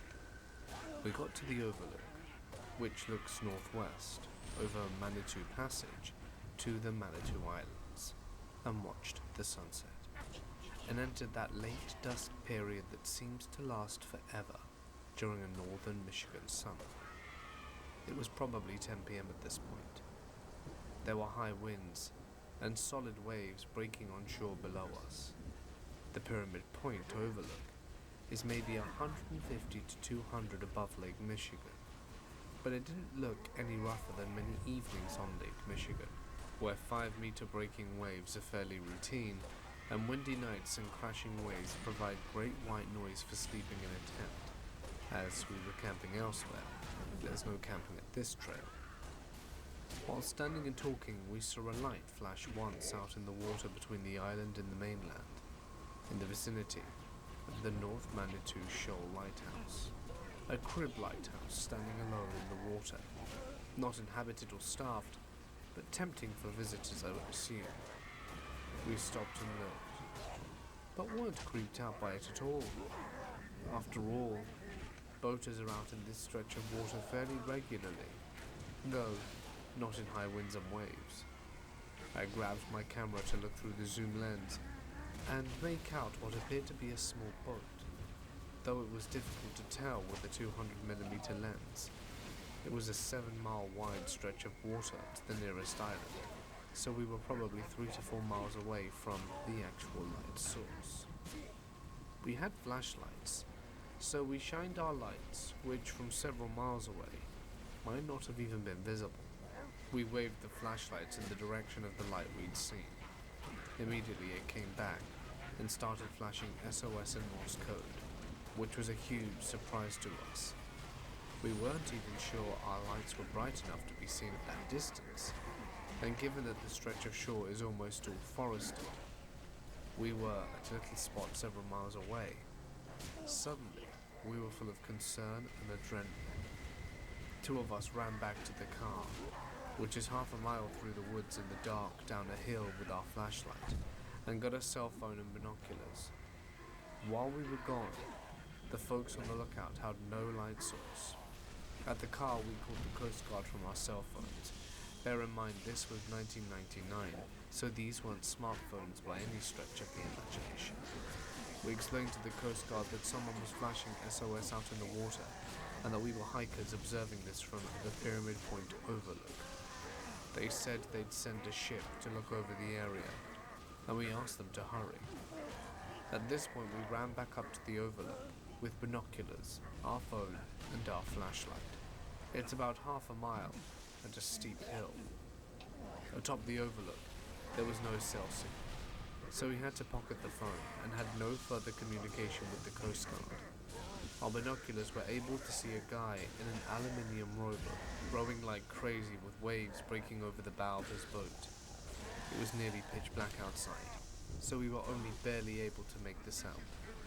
At about 10:30 or 10:45, at this point during a Michigan summer, it's still light enough to see out well. He would occasionally turn around, flash SOS at us, and go back to rowing. It was disturbing to be several miles away from a completely helpless person as we watched him struggle in the rowboat in the dark. As you can imagine, darkness fell. He could not see anything more, and every few minutes, the man in the rowboat would flash SOS at us. He did not appear to be making any progress towards the mainland, but he was clearly drifting northwards through the Manitou Passage. Every time he'd flashed, we'd turn on our flashlight, shine it back at him for a few seconds and turn it off. We did not know Morse code, and we had no cell signal. We stood and watched for what seemed like forever, completely helpless. The man stopped flashing his light. It was too dark to see the boat. A tugboat that didn't appear to be the Coast Guard ship showed up and started doing a grid search pattern through the passage with bright lights shining from boat to water. The Manitou Passage is probably 6 to 7 miles wide and 6 to 7 miles long, so it was a slow search. A smallish Coast Guard ship started doing searches on the northern end of the straits, also with bright lights. They met in the middle of the strait, having done a zigzag pattern for what felt like an eternity. Then they sailed off. They did not appear to find anyone. We drove into a bar in Glen Arbor to see if there was anything on the news, and there wasn't. We called the Coast Guard the next day, wondering if we'd seen a man die, or helped to rescue, or neither. But the person on duty had no idea what happened due to shift change, or that we'd even called the night before. To this day, it's unsettling to me, knowing how harsh these conditions can be on Lake Michigan. Are you fucking and knowing serious? We'd seen a man flash SOS at us through our binoculars. Just Hey, before it so got dark, don't there was a hijack bothersome, vehicles. though not as bothersome as the Noted. guy in the boat, who had to wonder why we weren't doing anything for him. Noted, don't No hijack closure, vehicles. No happy or sad ending. No ending at all, really, Shit. other than going back to our camp and hitting the sack. I often wonder about that guy. I hope he was found.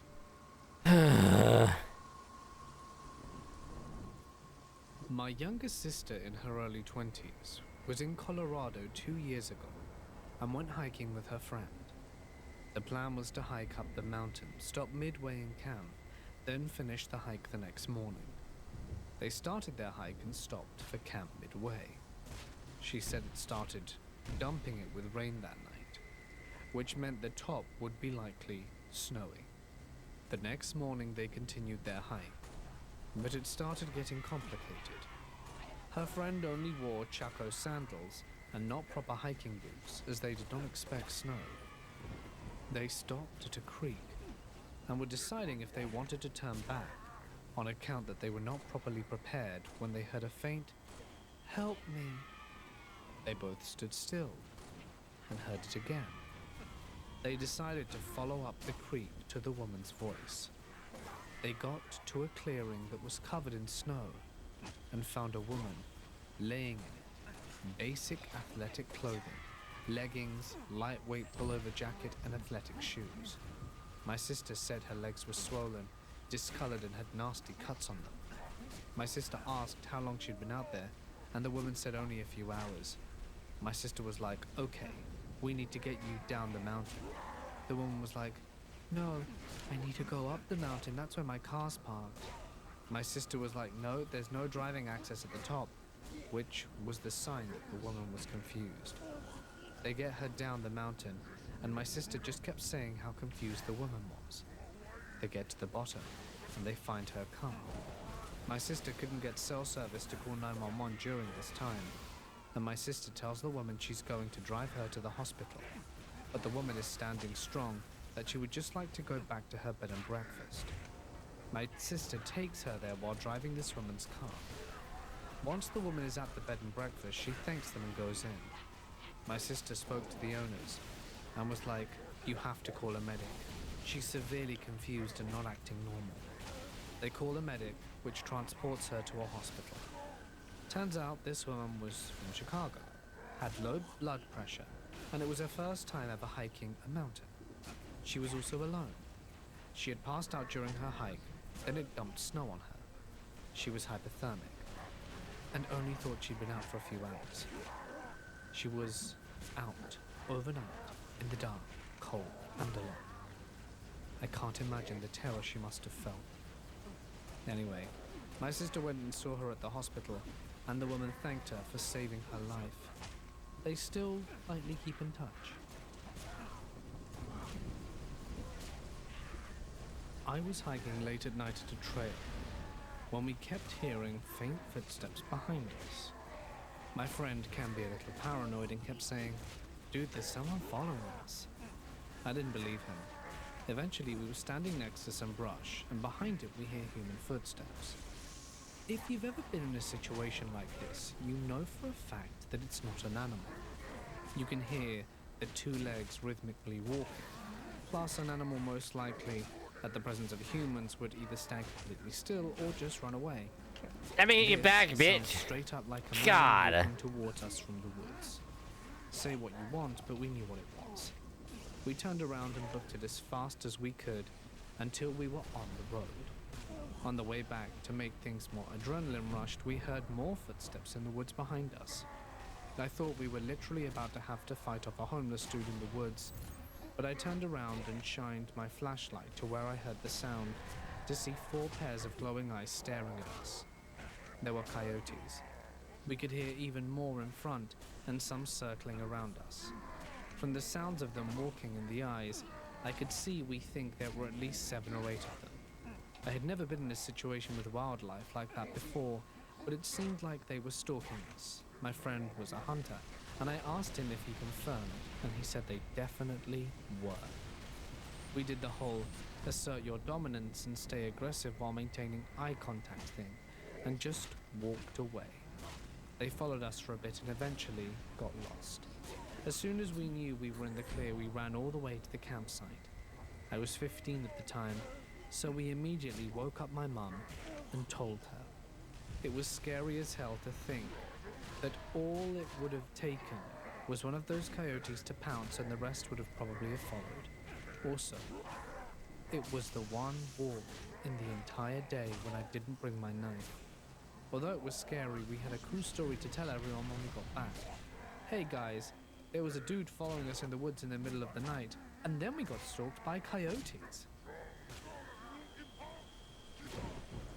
What you're about to hear is the most traumatic experience of my life. It was New Year's Eve, and me and my girlfriend Jane were getting ready to go see some fireworks. Jane and I knew a great spot deep in the woods where we could see the fireworks and left at about 9:30, as the show was starting at 10. We made sure to pack some food, water, flashlights, and even a compass in case we got lost. We parked our car on the side of the road and made our way to the spot. I would say about a 15-minute walk or so until we reached it, which was a huge clearing surrounded by woods on all sides. Jane and I sat down and started watching the fireworks show. About 15 minutes into the show, Jane looks at the woods and says, "Did you see that?" I was confused and looked in the direction of the woods Jane was talking about, but saw nothing. I told her it was probably just a deer, and we continued watching the fireworks show. 5 minutes passed by, and I had completely forgotten about the incident until Jane tells me to shush. I'm confused and ask why, and she says, "Do you hear that?" I listen closely and can hear leaves crunching and twigs snapping. I look in the direction of the sound and can somewhat make out the figure of a man. At first I didn't believe it, but then a bright firework lit up the night sky along with the woods, and I can now clearly see a man about 6'3" walking towards us. I'm about 6'5", and probably could have taken on this man if he wanted trouble. But everything changed when another firework revealed a large knife in his hand. I tell Jane to run, and we both dart back into the woods in the direction of our car. All the while, this man is running about 20 feet behind us. After 2 or 3 minutes of running, we managed to lose the guy. But when we arrive at my car, I made a horrifying discovery. All 4 of my tires had been slashed. We didn't know what to do. My car's tires were slashed, and there was a maniac trying to kill us. And all in the while, Jane was going crazy. I tried calling 911, but just my luck, I had no service. Fortunately, we saw a truck coming down the road, and Jane quickly flagged down the driver. It parked behind us, and a large dude stepped out. We quickly explained what was going on, and he went back to his truck and pulled out a gun along with a satellite phone, which we used to call the police, and they said they'd be there in minutes. While we were waiting, Jane investigated the woods and screamed.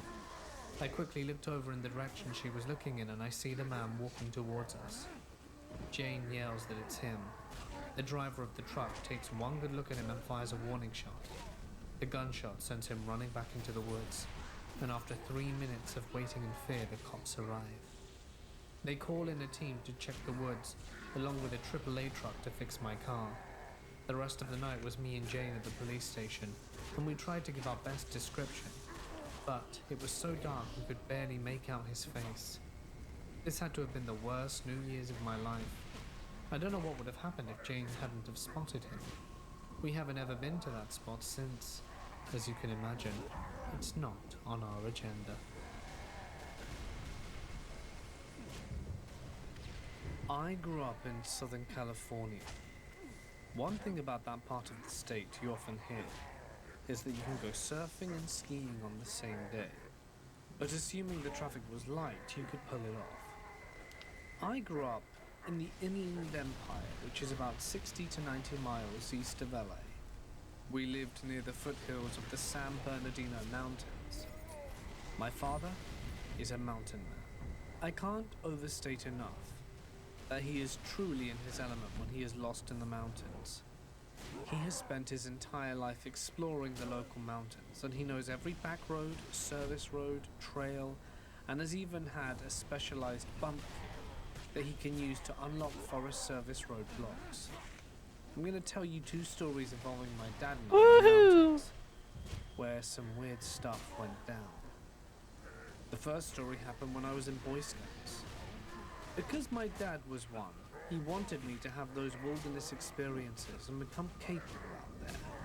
And I'm grateful for that, as I had a great time in the Scouts, and even though I'm a big city boy, I'm confident that I can go toe-to-toe with my dad in a wilderness survival contest. We were at the San Bernardino Mountains on a camp out one time, and our camp was pretty deep in the woods. We hiked from 6 a.m. till sunset to get to our campsite. Granted, this is a group of scouts of varying ages and abilities in the mountains, so take that into account. My dad and I set up our tent pretty far from the rest of the group, at least 50 meters from the central campfire. We always did this because the younger boys would be up all night making noise, and we liked to sleep after a day of mountaineering. We had just gotten into our mummy bags and finally got comfy when we started to hear rock clicking on the ridge above us, about another 50 to 100 meters up from the valley. My dad is a big-time Sasquatch believer, and I certainly believe there are things in the wilderness that humans cannot comprehend. and there is plenty of wilderness in the United States for anything to hide for as long as it wants. My dad gets on the radio to another scout leader, then asks for them to do a head count of the boys, and if any of the adults had gone off into the woods. Everyone was accounted for. This wasn't a particularly popular trail, so it's unlikely anyone else was in the area besides us. So we get quiet and just listen. We noticed that there were no animal/insect noises in the area at this time. We were just lying there in our tent, listening intently. I was trying to listen over the sound of my heart beating out of my chest. It was so quiet that I could hear the blood. I might have to turn off some of the skulls. Just to have a chance. Pulsating in my brain. More rock clicking. And these weren't little rocks. They sounded like significantly large rocks, too heavy for a human of average strength to hold in each hand and bang together that hard. My heart was racing at this point, and not so much scared as I am excited. My dad and I spent a lot of time in the mountains when I was a kid, so I was quite familiar with all kinds of animal noises and things that go bump in the night. I believed my dad when he told me that Sasquatch aren't violent creatures, but it was territorial and would let you know when you crossed a boundary. Rock clicking and throwing are one of those signals. We heard rocks being flung off the ridge and crashing down in the valley below. About 30 to 50 meters downhill drop. Though not a sheer drop, there had to be some serious strength to throw these rocks that far. It sounded like they were being thrown. Then it got quiet. It was quiet for long enough that we figured old Biggie was done and had gone off to bed. All of a sudden, we hear a whole ass tree being ripped out of the ground. Keep in mind it's about 75 meters away and probably 30 meters above our elevation. This valley had a solid echo to it, but I kid you not, I could hear the roots of this tree being ripped up from the ground. Now I was getting scared. It's one thing to throw rocks at intruders like us, and it's another to rip a damn tree out of the ground. But that was it. After that, we were left with nothing but silence, and none of the group heard a peep for the rest of the night. The next day, we all hiked up to the ridge and checked out the area. We found large rocks that had been cracked open, and we found a spot where we think a tree may have been pulled out, but no tree nearby. We found some thick hair caught in the bark of a few trees, and it smelled like garbage sitting in a hot metal trash can in the summer. The ground was too firm for any definitive footprints to be found, but there were a lot of branches on the ground broken off surrounding trees up until about 8 feet. My dad and I and a few other leaders decided we had disturbed the peace enough, and we packed up the camp and moved on. There were no further incidents during this trip, and we never told the other scouts. This second story happened on the other side of San Bernardino Peak. My dad and I were hiking up to the summit, where he had spread his father's ashes back in 1987, and just a few months after I was born. We had tried multiple times to get to the summit, but my dad was in his 40s at the time, and had high blood pressure, which always made him too weak to be about 8,500 feet. Anyway, he was on a new medication now, and was determined to summit the peak and have a little spiritual moment with me, where his dad was laid to rest. My grandfather was a serious badass World War II veteran, who was a B-17 flying fortress mechanic in England. But he would regularly fly missions as a gunner when they were short on men, and would also fly in gliders by night into France to repair salvageable bombers that had been downed during bombing runs. So needless to say, his legacy was important to us, as we were going to get to the top of that damn mountain this time. It was a particularly hot day, and when you're above the clouds and smog, the air is cooler, but the sun is more oppressive. It can lull inexperienced hikers into a sense of safety. We weren't well prepared for this hike, as we had underestimated the exposure factor that day. We only bought 2 large water bottles because we wanted to be as light as possible. Okay, maybe this way it'll be slightly easier so we can actually see what we're shooting at. It was kind of a decision point. We either bust our asses up the mountain and get down quick, or we call it quits. My dad suddenly remembers a mountain spring not far from us, and suggests we hustle down there and fill our bottles. We had water purifying tablets, so we weren't worried about parasites often found in spring water that causes unpleasant plumbing problems. So we jaunt down to the spring, only to find that it had dried up. Now we were in a real pickle. We had to trek back down at least 1,000 feet to get back to the trail, and we were seriously parched at this point.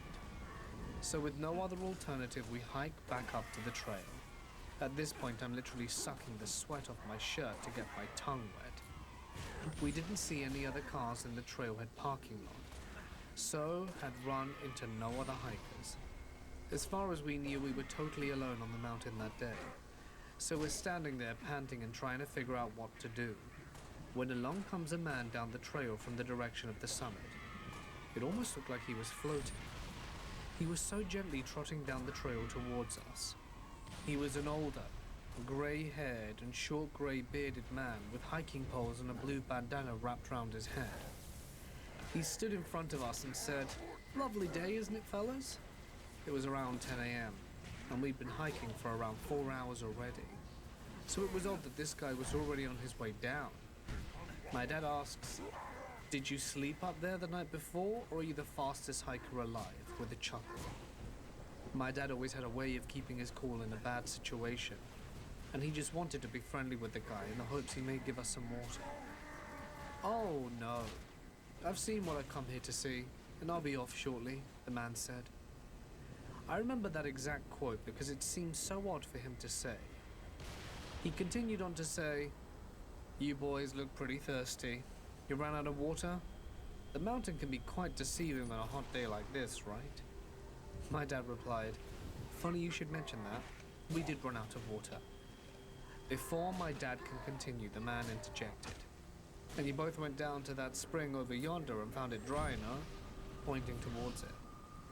We both nodded our heads, dumbfounded. The spring was very well hidden. My dad said to me before that probably no one alive today besides him knows about the spring. The man continued, "Well, I've got about a gallon of water here in my pack. Probably not enough for you to summit today, but enough to get you hydrated and down the mountain." He produced a gallon jug of water and said, "Drink it in good health. And come prepared next time, okay? I don't reckon I'll always be around to save your asses."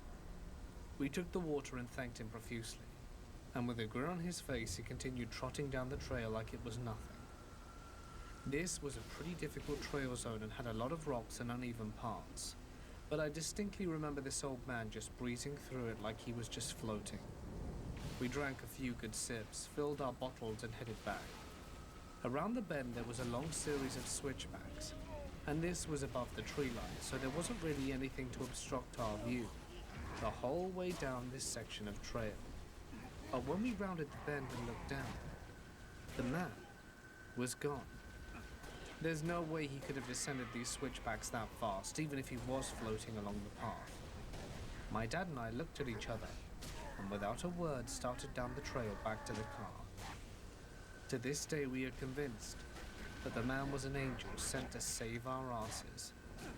We eventually made it to the summit on another trip, well prepared this time, and we had a ceremony honoring the memory of my grandfather.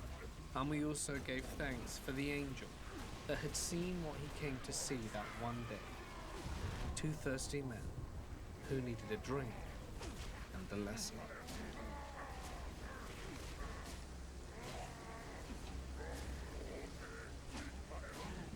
About 25 years ago, I went hiking in Fossil Falls, just outside of Ridgecrest, California with some friends. Once we hiked down the falls, we got to the opening of the canyon and started smelling what smelled like something dead. As we walked on, the smell got stronger, and we decided to find out what it was. We come upon an area where the smell is overpowering.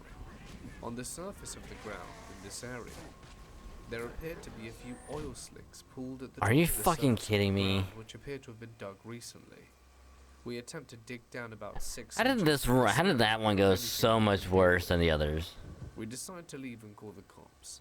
Hey, it The doesn't cops make go any down sense. into the canyon part of the fall, picks up on the smell and tells us it isn't a good sign. As we get closer, but not even the place where the smell is coming from, he starts to call a lot of reinforcements, cops, helicopters, etc. He told us that for something to generate that kind of smell, someone would have had to have buried a deer or something familiar to make it. When we called the cops to follow up on what happened, they told us it was just some chicken skin and bone. No human remains were found. The official story completely conflicted with what the cop, who had previously been a homicide investigator in LA, had told us. When I told a coworker, Remember how I said that? Oh, this probably take like 30 minutes to an hour. The Department of the Forestry Service, and when he relayed the story, he was told, "How Boy, would you was know I about wrong. this? You shouldn't know about this, and those guys should forget about it immediately." My theory is that someone was killed and buried on government land, and they didn't want it to get out.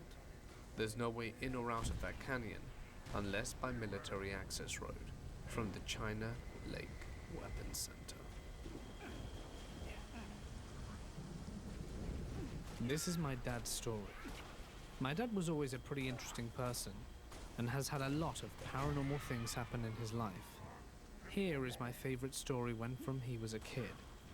My dad grew up in the era of the late 60s. He was raised in a pretty rural part of Texas, about a 2 to 3 hour drive north of Houston.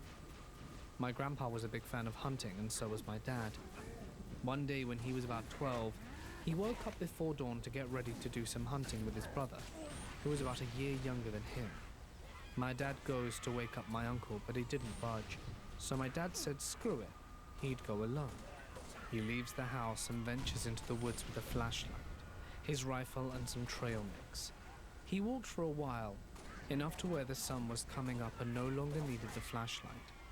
After about half an hour of walking, he felt a sudden chill, like something was watching him. He gripped his gun and looked over. When he found nothing, he kept walking. Suddenly he heard a twig snap. Now here is where it starts to get creepy. My dad was standing still, waiting and listening. Then it started. He could hear someone laughing. It sounded far away, but the laugh chilled him to the bone. Thinking it was his brother, he called out to him, told him to stop messing around before he shoots. Yet there was no response, only laughter. So my dad got scared and began walking back towards the house.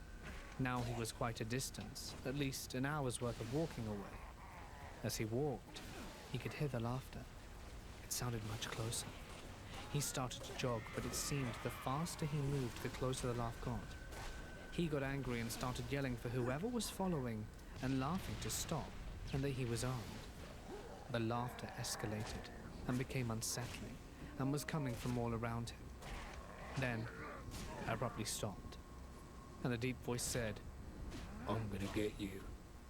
This scared the hell out of my dad, and he took off running, dropping his snack and flashlight. The hysterical laughter got aggressive and started back again so loud my dad dropped to his knees and covered his ears. He felt all this pressure around him and felt like the world was getting darker, like it was taking control. He summoned all his courage, pulled the trigger up to his rifle, and a single gunshot silenced the laughter. Whatever was chasing him was gone. He quickly gathered his stuff together and bolted, and did not stop running until he reached the porch of my grandparents' house. He told his dad what happened, and my grandpa told him to never go into the woods alone, that the woods hold more secrets than we know. My dad continued to go into the woods to hunt, but never alone, even when he was an old man. He would go hunting in those same woods, but not without company. My roommate and I lived in the woods during quarantine. We spent the days there, storm or shine, drinking beers, picking up trash, swimming and just goofing around. We also started doing something that sounds odd to say out loud, but at the time kept us sane. We'd get in the woods, strip off to our socks and shoes, hike in silence to this little lagoon where we'd lay out. It was insanely meditative, and I absolutely loved just barefoot wandering. It felt so satisfying in this primal sort of way. Anyway, the more we roamed like that, the more in tune we got with the woods around us, without the chatter between us and the careless stomping of booted feet. We'd become part of the woods in this weird way. Probably helped that I was stoned out of my mind half the time.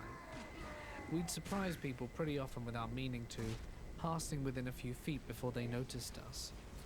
It was like our guts started calling the shots. We could feel storms brewing. All the creatures seemed to stop minding us when we walked like that. So whenever the woods went silent, we knew something was coming. It was one of those days, with thick skies and electricity in the air. It'd been stormy for a few days and the woods were pretty empty. We'd only seen maybe 2 other souls all day. Darkness had really started to creep in, although not taking control quite yet, but quicker than usual. We were heading out of the woods barefoot and knocking back the dregs of some warm crab beer, chatting about nothing. I remember we were coming up this hill when all of a sudden it was like I'd swallowed a snowball. I look up at her and she was frozen mid-laugh. Something was wrong. The woods were off. We were surrounded by murky shadows and dead silence. Heavy silence. Tense silence. Then we heard it. It was this metallic Hold on, I don't think scoring is on. the Motherfucker. kind of clanging we couldn't really make out. Metal striking stone. Nope. Over and over. A bit further down the trail, squarely in between us and the way out. We stood like statues, tucked behind some trees, just listening. A shovel. Someone was digging. We crept closer. I remember how the sound made my palms itch. My friend's face was flushed, rose red. I told myself I was being stupid. Yeah, In fact, I had a backpack. I got to And 30,000. we used to plant flowers and dig up rocks and such within it. Who was I to judge this person? Hold on. But then again, Thing froze again. But yeah, I got to 30,000. So I got 1 achievement. And then I died.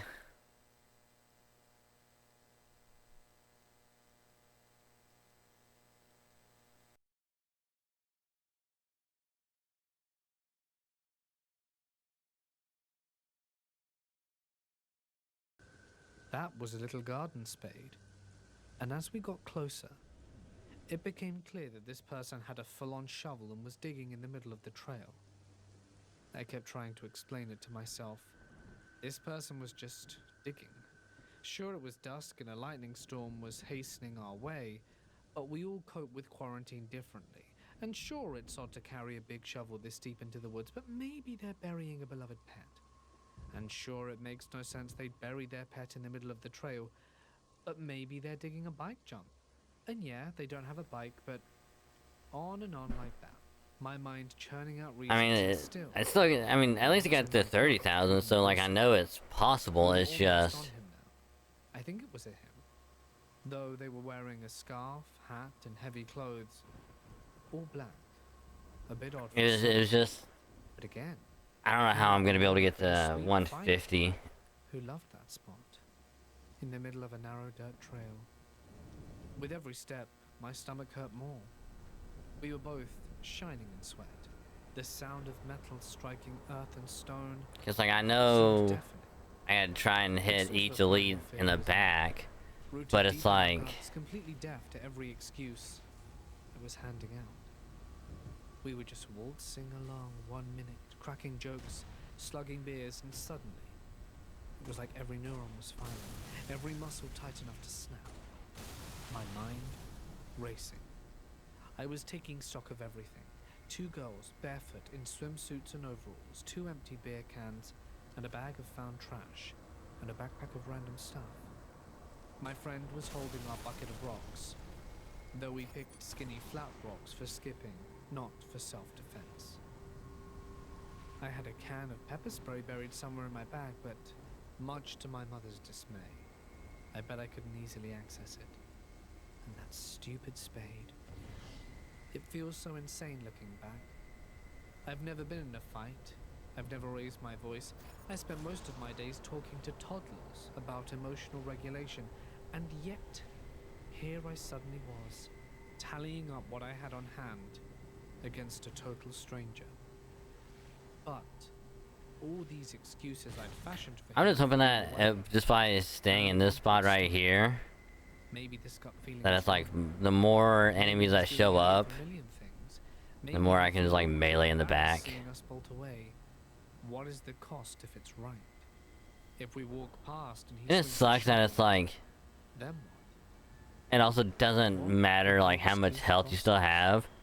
It's just like, oh, if you get more than like what? I don't know what. 2 big cracks It on your felt helmet, like it's some like high you're voltage done. situation. A single spark in a gas-choked room. My friend went white, said the first words we'd exchanged the whole time, and said, "Don't look, just run." We ran, chased down into the woods and off the trail, close to the water. We could jump if he chased us. We sprinted, leaping over boulders, ducking under trees, thorns and stones sticking into our bare soles. I didn't feel them though. I didn't notice the blood on my feet till we broke out of the tree line. Later, we tried to piece it together. Where's trying the to black eye? understand what had happened. We were Yeah, I'm pretty sure I had that. ordinary, and definitely felt the Yeah. sense of invincibility sneaking around the woods. It wasn't until we were home safe, bandaging our feet, that we figured it out, as far as we ever would. The spark had been silence. He had stopped shoveling. And, safe at home, I admitted that I'd looked back, just a glance for a split second. He had stopped shoveling and started walking towards us. I'm the female and the youngest of a large Hispanic family. My father had a lifetime of adventures and interesting stories, one of which used to give me nightmares when I was a child. This happened back in the early 70s. My father had a rough life and a devastating upbringing. He was short in stature as he was of Japanese descent. He was also aggressive and fearless. He had a don't mess with me kind of attitude. My father was an outdoorsman, and he was always armed. He would also Which, how long, do you remember how long it took you? More often than you care to admit, you get the picture. This particular night took place in Sierra Madre, which is located in the Out of wooded mountains curiosity. of Mexico where we lived. It was a typical night. My father was horseback riding home, which would take about 2 hours.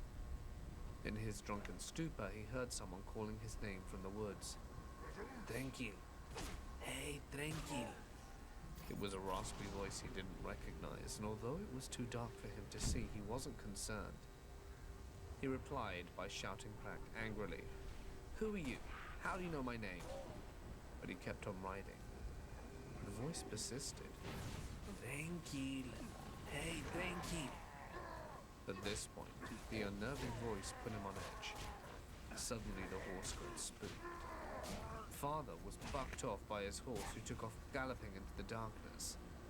Unfortunately, his foot got stuck on the saddle, but the horse continued to ride, dragging him face down. After what felt like forever, his foot became dislodged from the saddle. Half an but his hour. horse did not So I just need to stop. get a sword Catching his breath, he stumbled to his feet, hoping for a swig of tequila. and just Following melee the himself shit out of with everyone. a drink. He continued to hear someone calling his name in the sadistic, taunting squeak. Father began to shake involuntarily and felt his heart pounding against his rib cage. "Fight like a man. Show your face," he muttered, trembling, not truly meaning what he said. He'd been hoping it was just a bad dream since no one had answered. Abruptly, he felt its hot breath. Before he could do or see anything, he was picked up and tossed a few yards into the air. Whoever, or whatever that was, had massive strength and knew his name. And that made him question himself. Obviously, it was too much for him to handle. Father felt defeated. He knew of his impending doom. Whatever it was, it couldn't be human. Barely conscious, his terror intensified when he heard a horrific high-pitched howl. My father was beyond terrified and admitted to almost wetting himself. "If you help me through this, I promise I'll stop drinking," he prayed, in an attempt to bargain with God, but he was barely conscious at this point. His vision went dark, and he collapsed. Waking up, he found himself in a canyon. He was relieved to know he was still alive, but he slowly realized it had not been a dream. He saw his flesh was exposed to the cold wind, and the intensity of the pain throughout his body was excruciating. It was almost dawn, but it was winter, and snowflakes were starting to fall. Moments passed when he started hearing noises nearby. He began to panic. The injured man stumbled to his feet, gathering his bearings, and, without looking back, climbed out of the canyon. Once again, started making his way home as fast as he could. He knew instantly, recognizing this feeling, that he had been followed.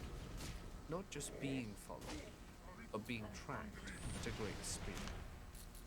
Father was able to feel and hear the creature's noisy breath, only inches behind him. He was petrified but kept moving. Even if he wanted to run, he was too wounded. He almost fainted when he would have done that. And he kept good to his word. He quit the liquid courage for good after that. This happened when I was 10. There were 5 or 6 of us spending the night at my friend Charlie's house. Her parents owned a ranch in the hill country region of Texas, and their home was built on top of a hill.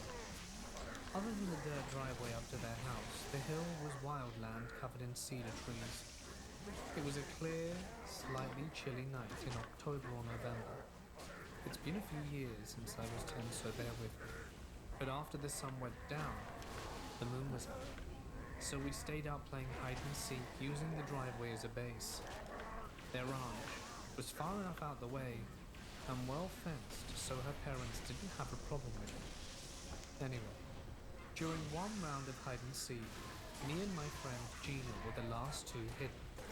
We were so good at avoiding being found that the seeker found everyone else, or so we thought, and enlisted their help to find us. We had made it back down the road when 3 of us girls unknowingly cut us off, and we ducked down behind a large ridge of dirt and remained concealed. Gina chucked a rock across the road behind them to divert their attention. We were waiting for them to get far enough off the road to make a dramatic rush for the safety of base, when I heard what sounded like a rock getting dislodged and sliding down the hill behind us. I thought Gina might have done it, so I didn't say anything, but she kind of looked at me and asked if I was okay. I was about to reply when we heard what sounded like one of my friends, Charlie, the one whose house we were staying at, calling from way down the hill behind us. "Help me." We bolted straight up and yelled for the others. They came running to the road and we told them what we heard. No one had seen Charlie since we had started that round of hide and seek. We took them to this spot, where we then hid from them and called out Charlie's name. For a moment all was quiet. Then faintly, even further down the hill, we heard her say, "Help, I'm stuck." We panicked and ran up the driveway as fast as we could to get Charlie's parents. When we burst through the kitchen door ready to yell for her mum and dad, Charlie was sitting in the bar eating a popsicle. "I wondered how long it was going to take for you to find me," she gloated. We all flipped out in the way that only 10-year-old girls can. Her parents heard us freaking out and decided to come down and see what was going on. We told them what happened, and her dad grabbed his shotgun and got in the truck, and he went to drive around the ranch, making sure there wasn't anyone on the property who wasn't supposed to be there. But he didn't find anything. I've always wondered what we heard that night. We didn't talk about it much, but I know it remained in all our minds every time we stayed over there past sundown. Does anyone know what it may have been? Especially since other people seem to have heard little girls' voices outdoors. Explanations welcome.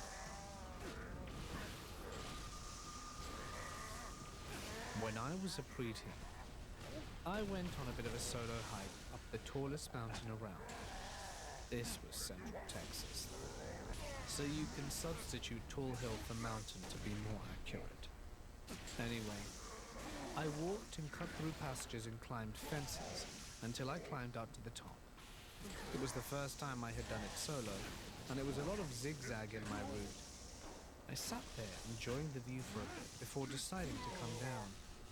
Unfortunately, I got turned around and basically came down the wrong side. When I figured out where I was probably 3 or 5 miles from my house if I went straight through the woods, and probably 7 by road. And it was starting to get dark. So I began walking down this dirt road. It was a long way, but I was not too worried as I knew where I was. And all it would take me now was time and effort. I could do that. As I walked, I passed by a cemetery. It was getting quite dark by this point, and I was startled by a truck coming up behind me. It had 2 guys in the truck who just looked like regular country boys, nothing sinister or special. They pulled up beside me and rolled down their window. "Hey, little girlie, you alright? Need a ride?" I measured all this in my mind real quick and decided I would rather stick with what I knew than get into a truck with strangers, even well-meaning ones. I shook my head at them and kept on walking, approaching a corner of the cemetery and a curve in the road. The truck stayed there, shining its lights on me as I trudged to the corner. The corner was pretty open, with a small scattering of trees clustered, but with no real cover or concealment if I did decide I needed to run or hide. On top of that, the cemetery had a high chain-link fence that I doubted my ability to clamber over easily could muster. I started around the corner, and as I did, I heard the truck get back into gear and start coming towards me again. Suddenly, fear took over, and I bolted to the side of the road as soon as I saw the headlights were coming on me, intending to get behind the trees and let them pass. Instead, I tripped and fell flat into a long rut in the ditch. I immediately stayed still and heard the truck arrive parallel to me on the road and stop again. A spotlight clicked on, and immediately among the trees in the ditch, the rut was deep enough and the grass was high enough that I was perfectly hidden from their view. I watched the spotlight slowly pan up across the cemetery, and then I heard one of them say, "Screw this," and with a spray of dirt they disappeared into the dirt. I climbed out and hiked the rest of the way home no problem. And somewhere, to someone, I am a ghost story. I recently went on a hike with my friend and his mini schnauzer at our local state park. We had gone on the trail several times before. It's very popular with hikers and families. It was late evening and getting dark, so we picked up the pace. Once it was dark enough to not be able to see where we were stepping, I turned on a little flashlight that my mum had given me just that day. She said she was worried about me walking to my car after my late night classes, and told me to shine it in someone's face if there was anyone creeping, which I thought was silly. Bringing this flashlight was a total fluke, but I was happy to have it for the increasingly dark hike. God, this is taking forever. Away from the edge of the forest, where we parked, when we encountered a lone male walking in the same direction as us about 100 yards ahead. He was a Caucasian in his mid-50s wearing non-hiking clothes.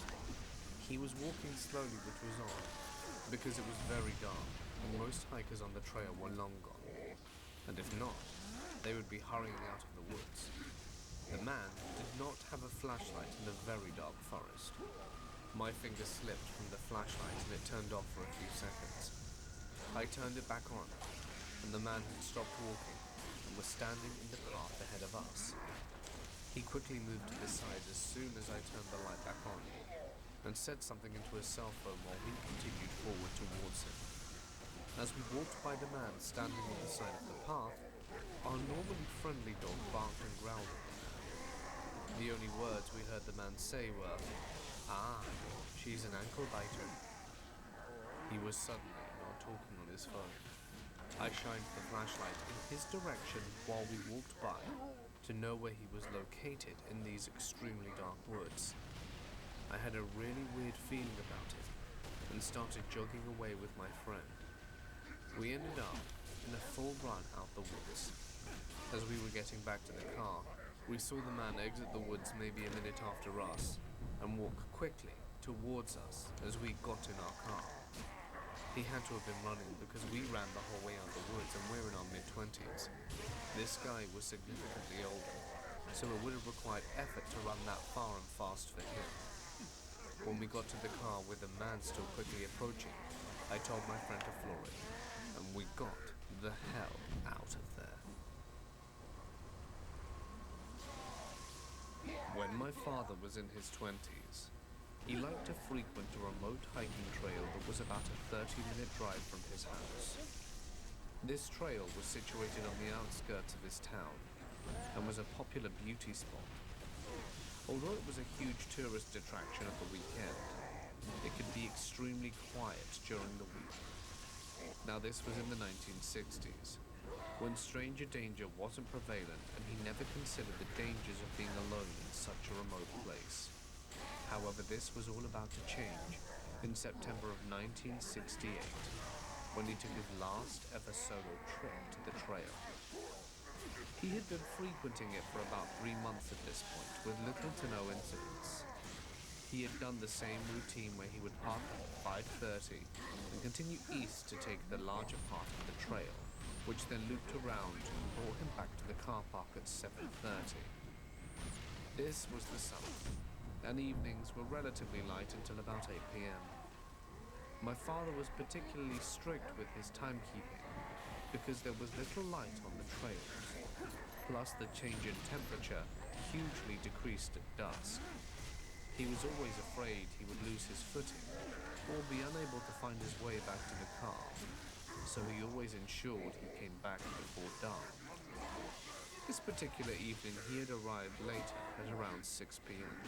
and was surprised to see a tired-looking camper van already in the parking lot. Normally you get a couple of cars that he'd become familiar with, but he had never seen this vehicle before, and something about it just gave him the jitters, but he initially put it down as just never seeing it before. He ignored any red flags that popped up, but decided to take a quicker route to ensure he would be back before dark. He consequently decided to take the trail north, which would save him about 30 minutes. Halfway into his hike, he starts to get the sensation he's being followed. He turns back and expects to see another hiker, but the footpath behind him is empty.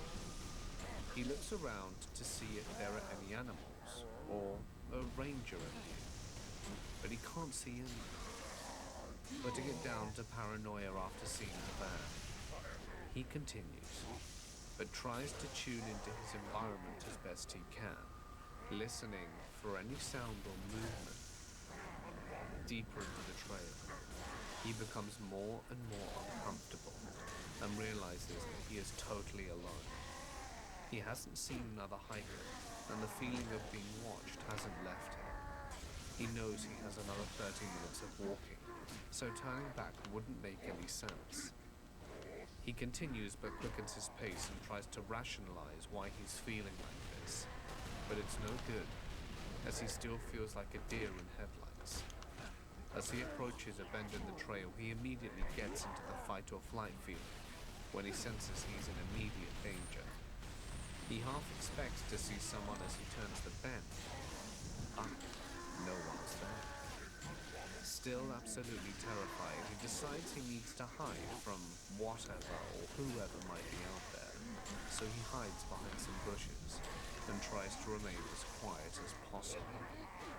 A few minutes go by, and nothing.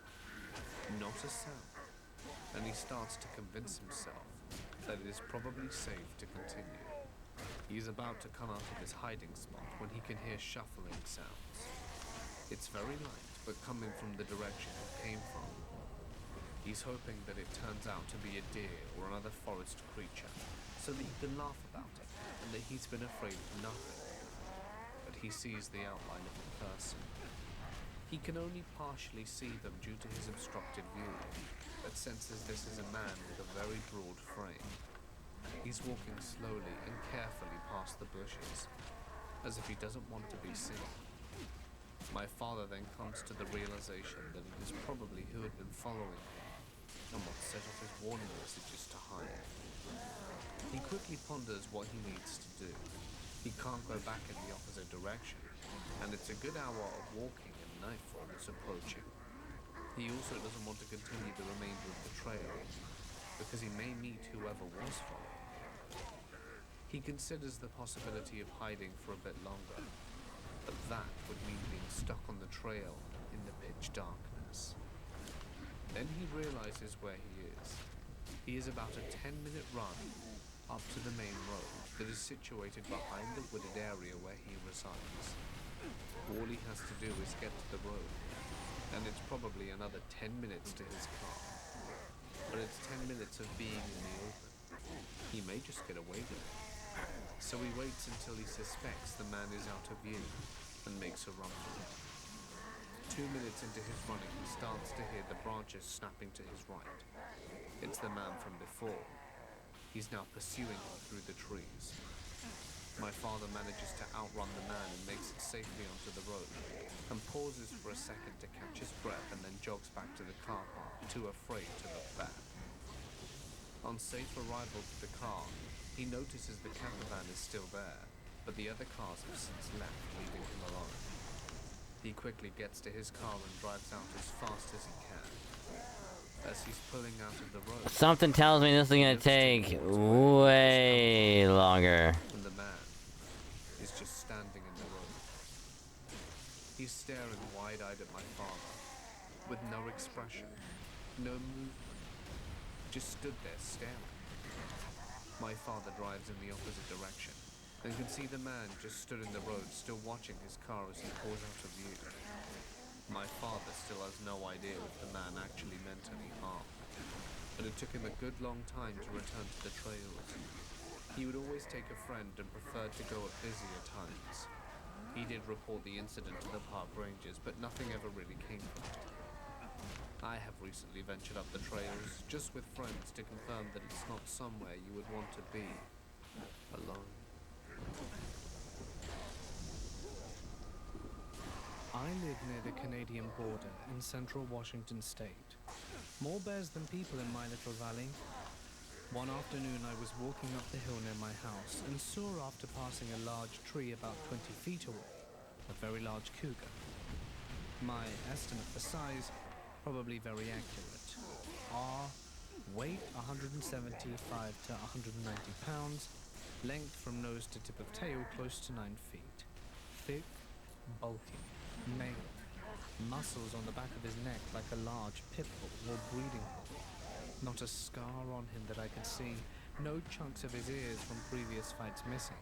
Hair, long, perfect. You could see the muscles rippling through the hair that were 1 to 1.5 to 2 inches. He was coming down the hill and had just stepped from behind a tree of his own. We both froze in our tracks. He was staring at me like I had never been stared at in my life. Intense X-ray vision, never blinking kind of stare. It knocked the wind out of me. We stood there frozen, staring at each other intently for what seemed like 15 to 20 minutes. Neither of us moved. He was slightly higher on the hill, looking down at me, maybe 1 or 2 feet taller than I was. He seemed to like that. Neither of us moved. I had a 9mm pistol in my shoulder holster, but I didn't pull it out.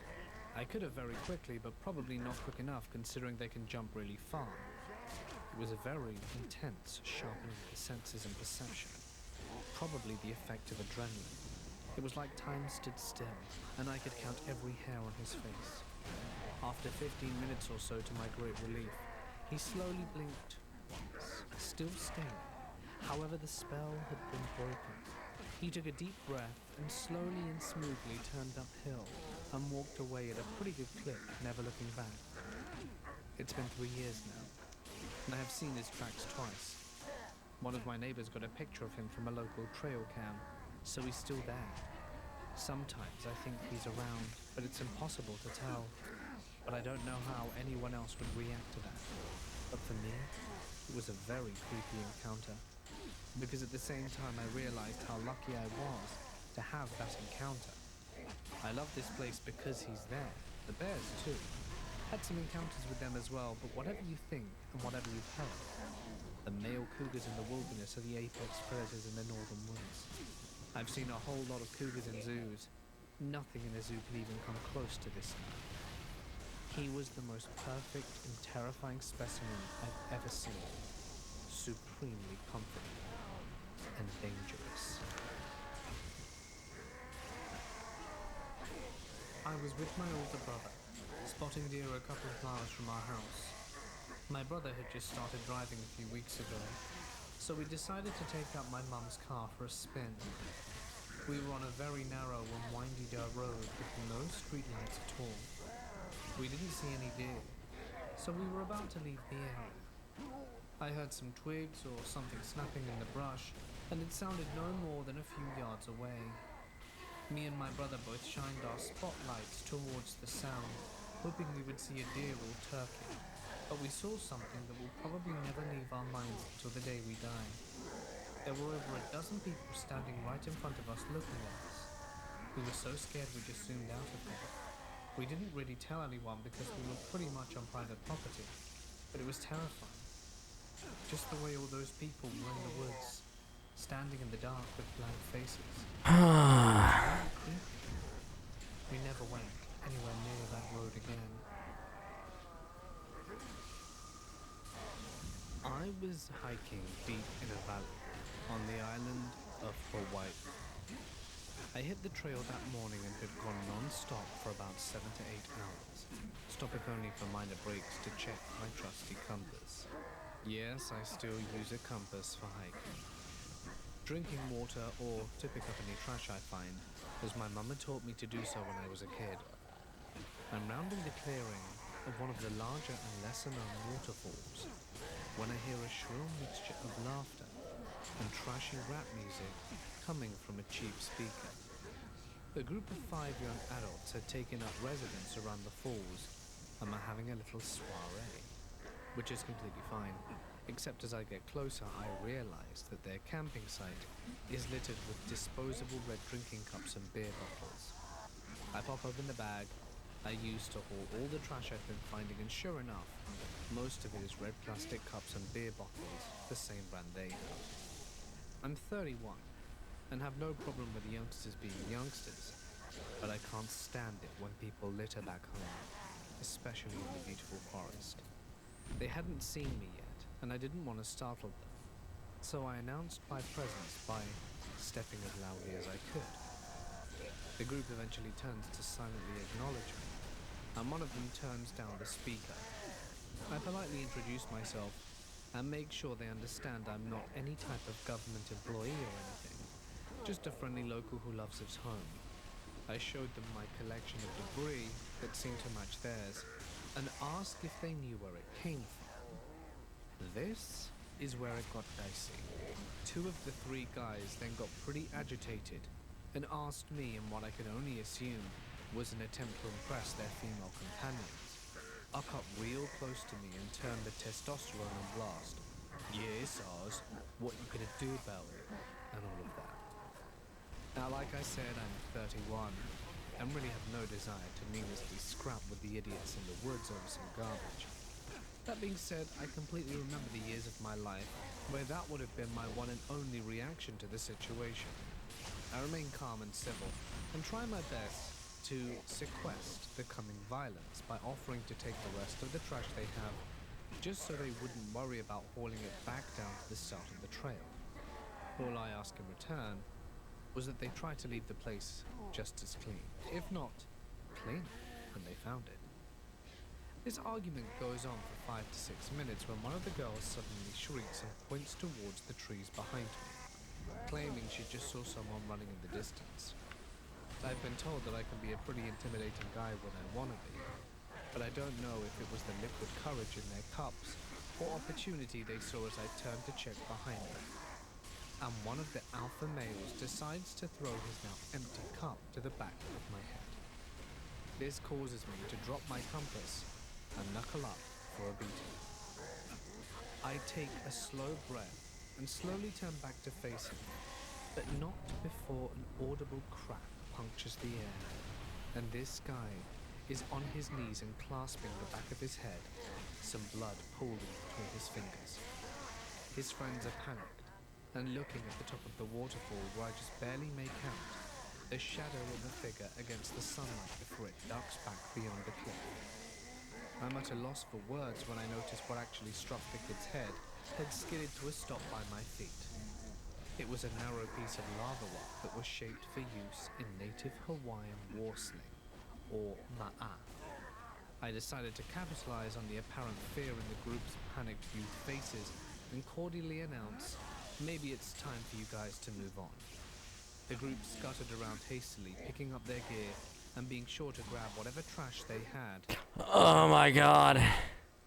The group hops back on the trail. We just hit 50,000. We have to get 100,000 more. Heard from deeper within the valley, which sends them rocketing back through the trees. This logically should have terrified me as well, but something in my gut told me I'll be fine, as long as I'm doing I just don't understand how people can get this done in like half an hour. Or like 45 minutes. All the while cringing under the feeling that I was being watched. I don't know, maybe like I'm doing something wrong. I'm sure I am. My peripherals, but refused to take my eyes off the way back. I eventually just get back to my truck just before dusk. When maybe I just like my damn compass on the ground at the falls. I should only pull out the sword when my shields start to get low. And I'm patting down my cargo pockets in hopes that I was wrong. My compass hits the ground between my legs from behind me and rolls a foot or two down the truck before stopping. I damn near crap myself, snatch the compass up, and yell back. We probably started, what, 30 minutes ago? And piece the hell out of it. Roughly. Who or whatever it was that followed me to the end of the trail definitely felt it was time for me to move on as well. A few years back, when I was around the age of 14 and my brother 9, my dad, my little brother and I went out deer hunting in the afternoon right before sundown. Probably took long, you can't remember. Honestly, like I'm probably about to get like another drink My little brother tugged if on we're my gonna arm. be here for a while. I saw that. I said it was probably his imagination, and he let go of my arm. A few minutes later, I couldn't hear him walking behind us anymore, and turned around to find he had gone. I quickly told my dad and we looked for him for at least half an hour. When he walked over out of nowhere towards the both of us, he was covered in mud like he'd fallen somewhere. I Oh god. he'd gone. Hey, at least we have spooky stories to listen to. Thought that he had never Hold us over. He acted normally afterwards, just as though nothing had happened. I don't know if it's scary to anyone else, but it shook the entire family, including myself, for quite a bit. I've had some crazy animal encounters with bears and lions. Here's a good cat story. There is a recreational area just outside of Laramie, Wyoming, called Vedu, which is a beautiful forested area with large rocky outcrops and well known to climbers. It's one of the few places in the country where local climbers regularly bring shotguns to the crag. In 2016, at a particularly rocky outcropping known as Reynolds Hill, which is a bit deeper into the Vedu, and a longer hike from the nearest forested road, my then girlfriend and I spent the day climbing and finishing our last route as the sun set. As we gathered our things and hit the trail in the dark, I whistled for my dog but couldn't find him. I flashed my headlamp into the trees and saw a pair of eyes reflecting back at me, about 10 meters away in the trees. At first I thought it was my dog, until I realized those eyes are way too far apart to be my 60-pound dog. and the eyes were much too far above the ground. The distance between them implied a head that was massive. Just then my dog comes out from the same trees and joins us, oblivious to the fact he was being stalked. I flipped my headlamp on to keep light shining on the cat, as cats tend to pounce when you have your back turned to them. For over a mile this thing stalked us, never getting closer than 10 meters, but it was big enough to be a damn scary hideout. 4 years later, in September 2020, my new girlfriend and I, with our 2 dogs, are climbing Vedau. We meet and befriend a cool couple who have been camped out there climbing for a few months. I told them the story of being stalked coming out of Reynolds Hill, and a couple of days later all 4 of us find ourselves camping and climbing Reynolds Hill.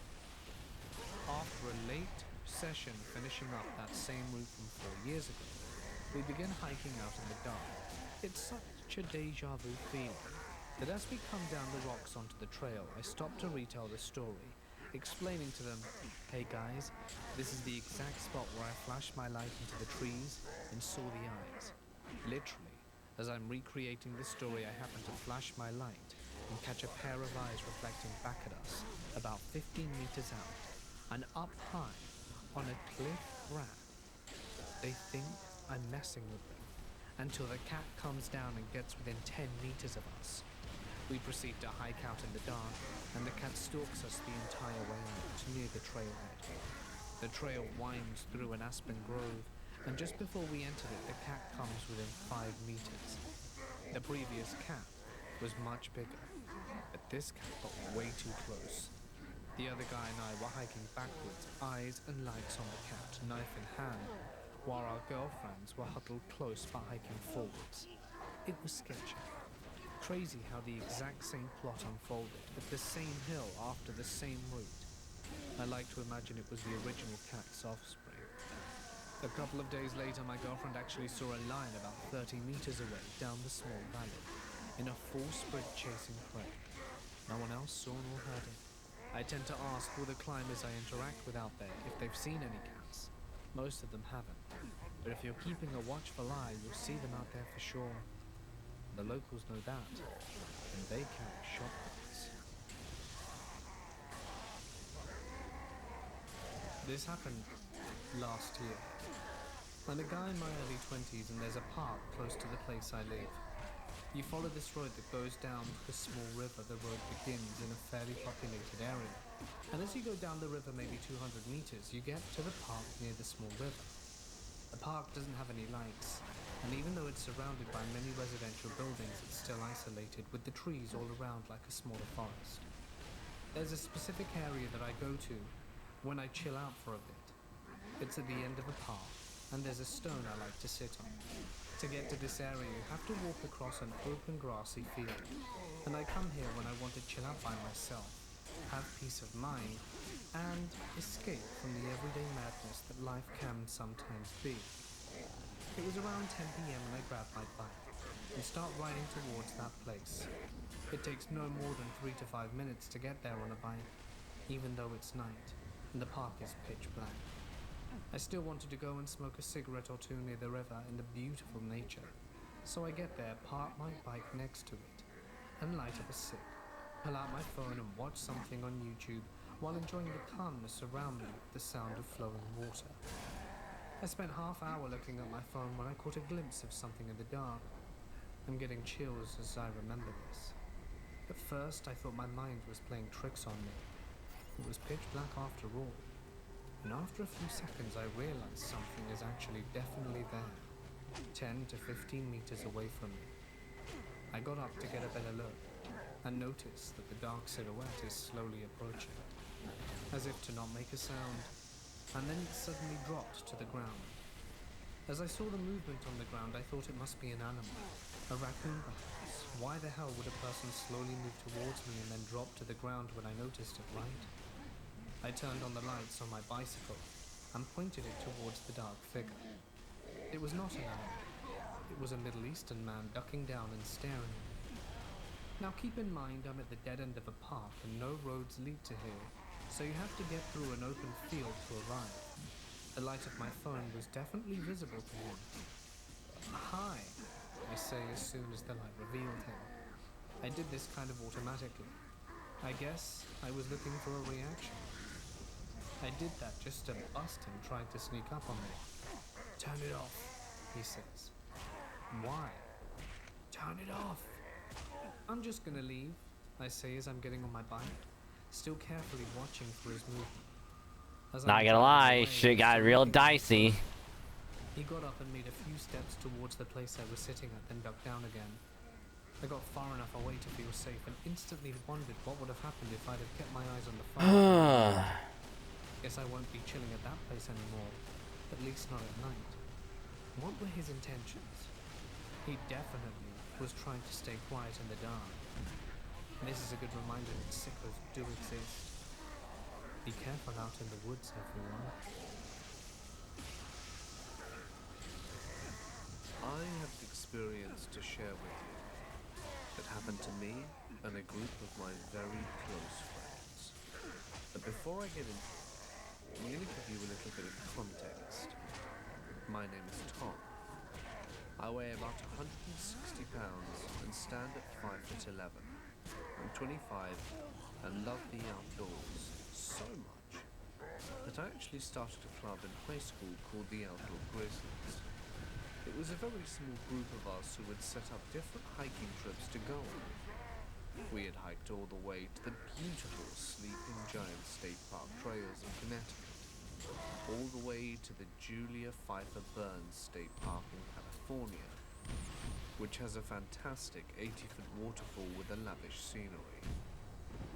In this group of my fellow friends are my best friend from middle school, Jake, my good friend I met in freshman year of high school, Jennifer, and Jake's girlfriend since high school, Christine.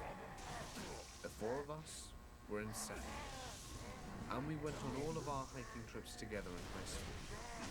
We held fundraisers, and the school saw how much we loved nature and that we could make a career out of it. So they gladly allow us to take a step further. We were all in shape for the most part, which is why we loved doing what we did. Not only did it free our minds and give us clarity, but it took away some of the anxiety that you often experience as a teenager, as well as depression. Anyway, we at least didn't have to go through it very much.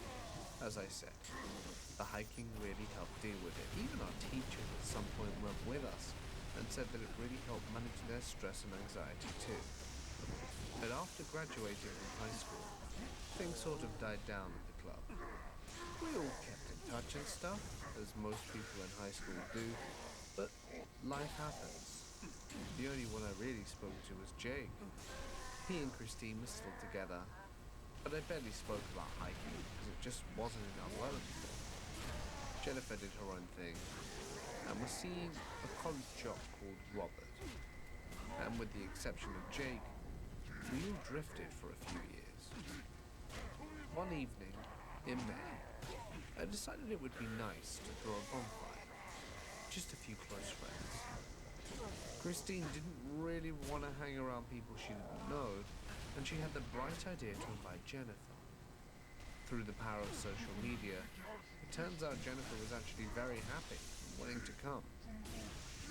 She spoke about how life got in the way of her and Robert, and how they broke up. The bonfire would be just what she needed so that we could all catch up and talk about life, and it would be like old times. She said her number was still the same, and said to call her to confirm. It was easier than I thought. Suddenly I was filled with happiness and excitement. It was going to be just like old times. When the bonfire happened, it went off without a hitch. We had a fantastic time. It was around 1:30 a.m. and everyone else had gone. The ones who were left were myself, Jake, Jennifer, and Christine. The cool spring breeze embraced my neck, and the fire kissed my nose, leaving me with goosebumps. Jake had mentioned how peaceful and nostalgic this was, as he downed the tail end of his beer. The energy in the group was so nice. And Jennifer mentioned how I once slipped on a wet rock trying to run away from an unusual bug, which we all nicknamed the bug incident. We all laughed, and Jake said that if only we could relive those days. Christine looked over at Jennifer and said, maybe we can't go back, but can relive them. Then, a sudden idea crossed everyone's mind. See, we'd always spoken about going somewhere exotic, and having a huge hike. That was our dream years ago. But then, the spark of genius filled us all, and we formed a plan to go to Hawaii. Jake's aunt, fortunate for us, was a flight attendant, and I had a rainy day with a generous amount of money. And Jennifer saved money for a trip that she was going to take on her own, and Christine had a decent-sized YouTube following from her makeup channel, and she was sure whatever else she needed she would crowd. After 3 weeks, we pooled our finances, and we were able to afford the trip. We were going to stay around the Honolulu area because there was a very well-known hiking place with a beautiful waterfall. We arrived to our destination and decided to be tourists for the first 3 days, leaving the last 3 to hike the area, and the 7th day to get ready to leave. We, however, wanted to take it a step further and wanted to camp out there too. We had done it many times. We were well versed in camping, so we felt like we could take this on no problem. We made our way deeper and deeper into the forest. We saw people along the way, tourists we spoke to, a few friendly locals, and then we began to notice how much more isolated it became. Christine had said that we seemed far away and didn't have any signal on our phones.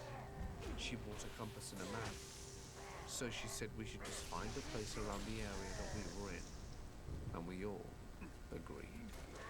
We found a beautiful place, almost as if like it were waiting for us. It was on a cliffside looking over almost the entire island. It was at this point we realized just how far we'd hiked, and it was relatively safe. There was a fence made of bamboo, so you couldn't really fall unless you purposefully threw yourself over the fence. But even then there was a big enough rock protruding out so that you wouldn't fall. It was the most magnificent view I'd I mean, ever I didn't mean to do that. We set up the tent we had and some lanterns around a fire to keep away the insects. Jennifer and Christine wanted to explore nearby to see if there was anything here, while Jake and I were setting everything up. When we hear the girls call out, "Hey, we found a clearing and some bushes. Oh, and there are stairs." I thought they were joking. When we went over to look, we saw they were pretty worn, and they led to a piece of rock on the bottom. To put it into better perspective, if you imagine Pride Rock from the Lion King, we were standing on the flat piece. Then imagine another flat piece on the bottom. But then there are stairs wrapping around to connect the two. Jennifer was against going down the worn steps because she was afraid that someone may get hurt. But we had to know what was down there, and Jake and I said that we would go while the girls stayed, from their own choice. They were made of stone and were worn, but when we got down, it wasn't actually that bad. We finally got down and saw that it was a piece of rock which we were standing on the upper level. It was like a cave underneath. We made our way in, and we could hear the footsteps of crushing broken coconut shells and sandpaper as we walked. Jake took his flashlight and lit up the inside. We were amazed. There seemed to be drawings on the walls on what looked like a burial site. It looked disturbed, but the drawings had us intrigued. I lit my flashlight and pointed it to the wall. We were able to make out bodies and very tiny heads. The walls looked untouched. We carefully swept the debris from the wall.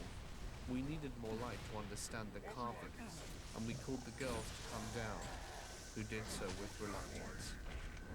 We asked them to light their flashlights and point at the wall. We all did the same, and they were amazed. We took pictures and agreed to inform the information desk of this place when we were leaving. Maybe we had discovered something that had been forgotten to time. Then Christine said that the carvings told the sequence of events from right to left. As we looked, it just looked like a figure being pushed off a ledge. It was at this point that we got chills and decided to head back up. Jake broke the silence and said that, remember, the carvings are probably from thousands of years ago. It was just history. But we agreed that it was still creepy. And that if it were to rain, we would seek refuge in the cave. But that would be our last resort. We opted to go look around not too far from the campsite to just explore it. We were all inspired since we stumbled across the carvings on the wall. Perhaps we would be fortunate enough to find something else. We were about 15 minutes into the walk when we realized the sun was beginning to set. And Christine said that we should probably head back. But we didn't want to get caught out in the dark, as it would obviously make things harder for us while trying to get back to the camp. As we were heading back, we heard rustling and sticks breaking.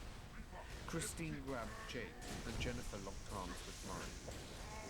We thought it was an animal, and braced ourselves in the defensive just in case, when suddenly the large leaves parted, and what appeared to be a native Hawaiian man with a straw hat and a touristy-looking shirt emerged from the bushes.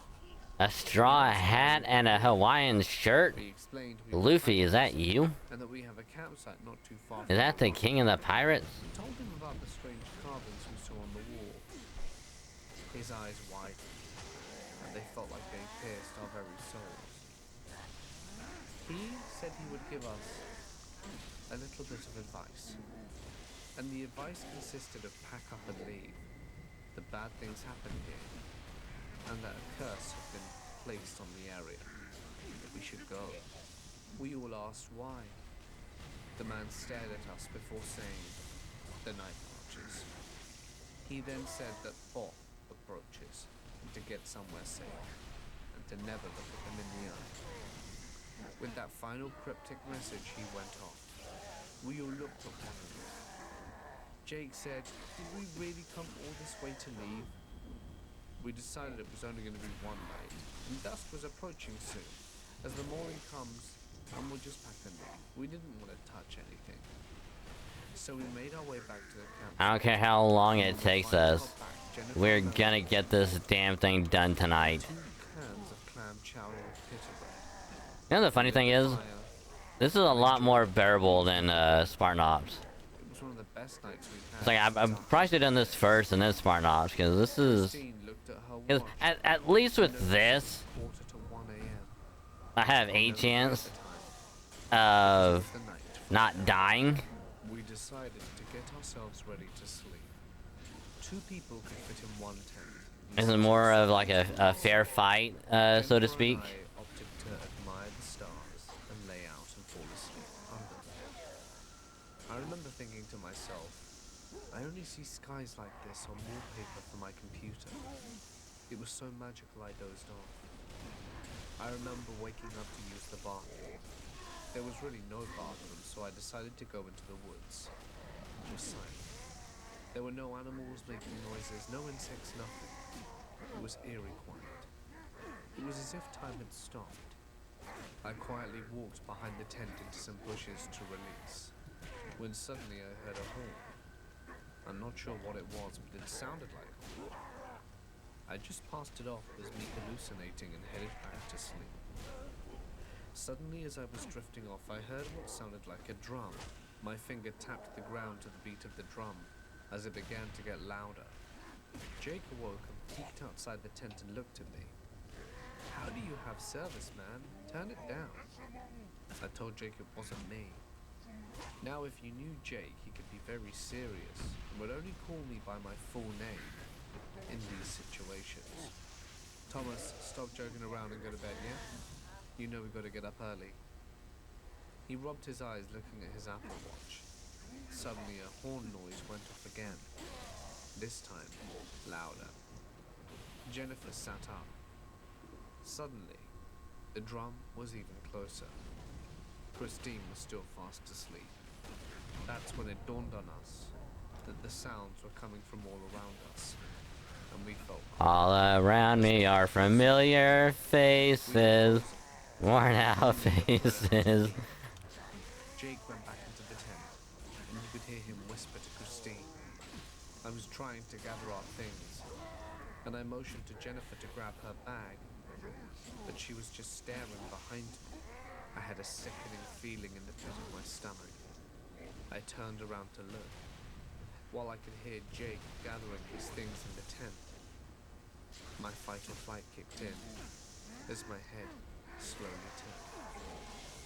That is when I saw a man standing at least 6 foot tall with a machete. But A that machete. wasn't frightening. It's Danny Trejo. He just making sure you kids are, It was you know, very small not getting up to anything crazy. to be a coconut for a head. Or at least it was covering what was his head. It was no bigger than a coconut. We were all frozen in fear. I immediately pushed Jennifer away from looking at the monster, and she snapped out of it, grabbed me, and we ran, with Jake and Christine following. We had no idea in which direction we were going, we simply ran. We left all our possessions and heard footsteps and branches breaking, like there were at least 10 or more of them chasing after us. I don't know how we got through the forest.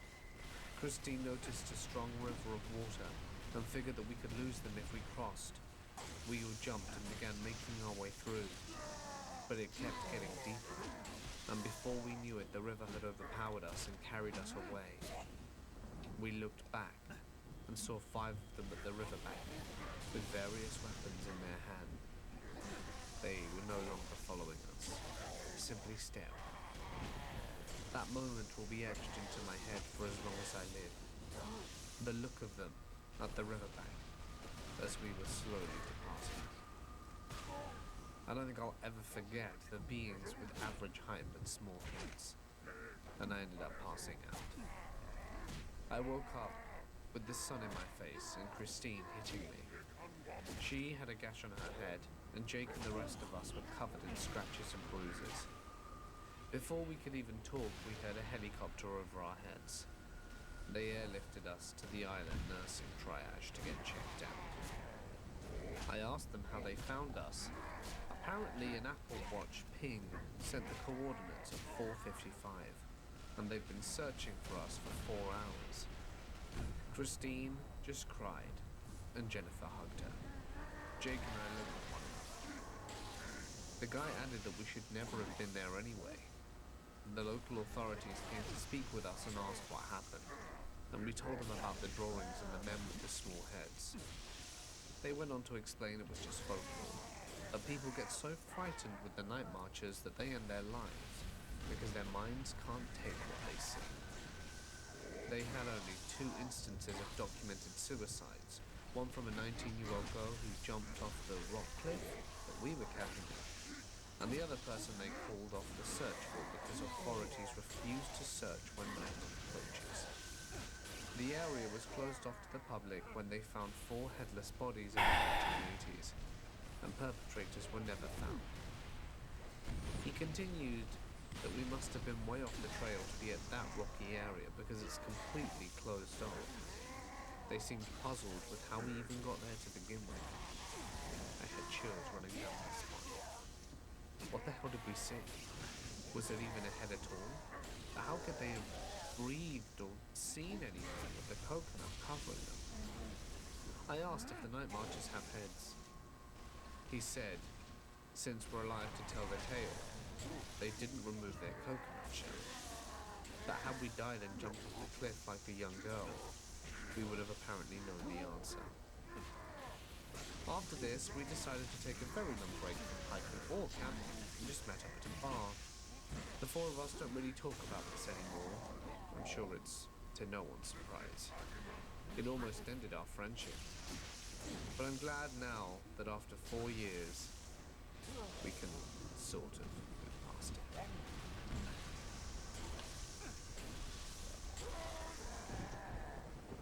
When I was a teenager, I used to sneak out of my house at night quite often. Sometimes just to ride my bike around, occasionally to meet up with I friends want that to lived ride nearby. my bicycle. Holy fucking shit, what was that? Decent stretches of forest. I don't know who that is, but thank you. I'll look here in a minute.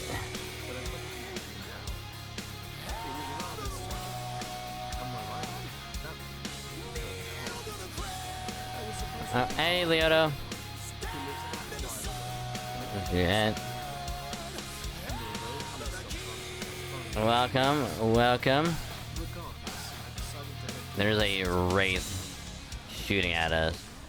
This has made things way harder. I was walking on a dark stretch of road at the beginning of this neighborhood, which has no houses.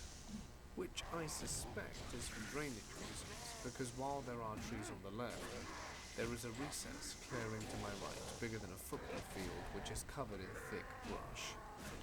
So I'm walking with my face halfway in my jacket due to the cold, and I'm looking at my feet as I walk.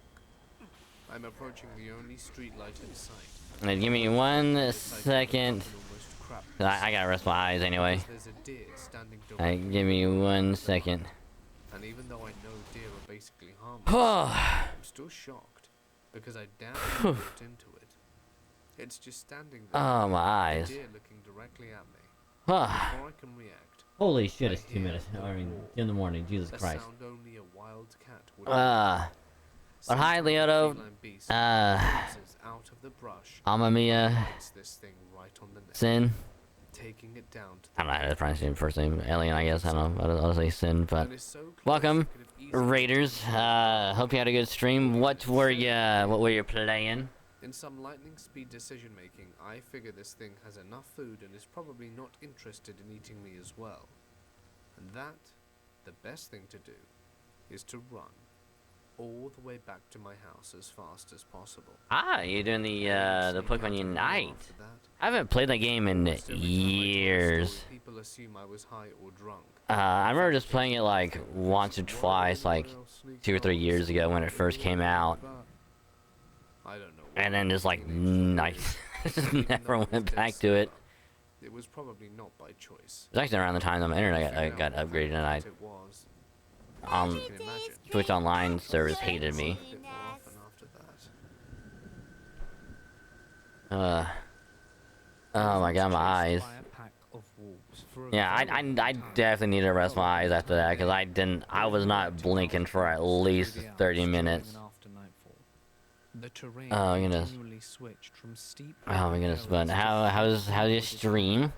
inside the Hope it went forest, well. was So almost welcome, entirely dark. Raiders, one and all. I'm Dragon, streaming local Dragon TV Heard streamer. sounds of communication I am a variety streamer, play wide. I'm sure Variety of games, mainly the gotchas and Halo, because I am a gotcha addict and I love the gotchas. behind and beside me, And also Halo, because Halo's one of my favorite games of all time. more so than But when also I play had other been games from time to seen. time, just to mix it up a little bit, because why had no not? weapon, aside I like it. from branches, which And I it's had fun, to so. abandon occasionally Yeah.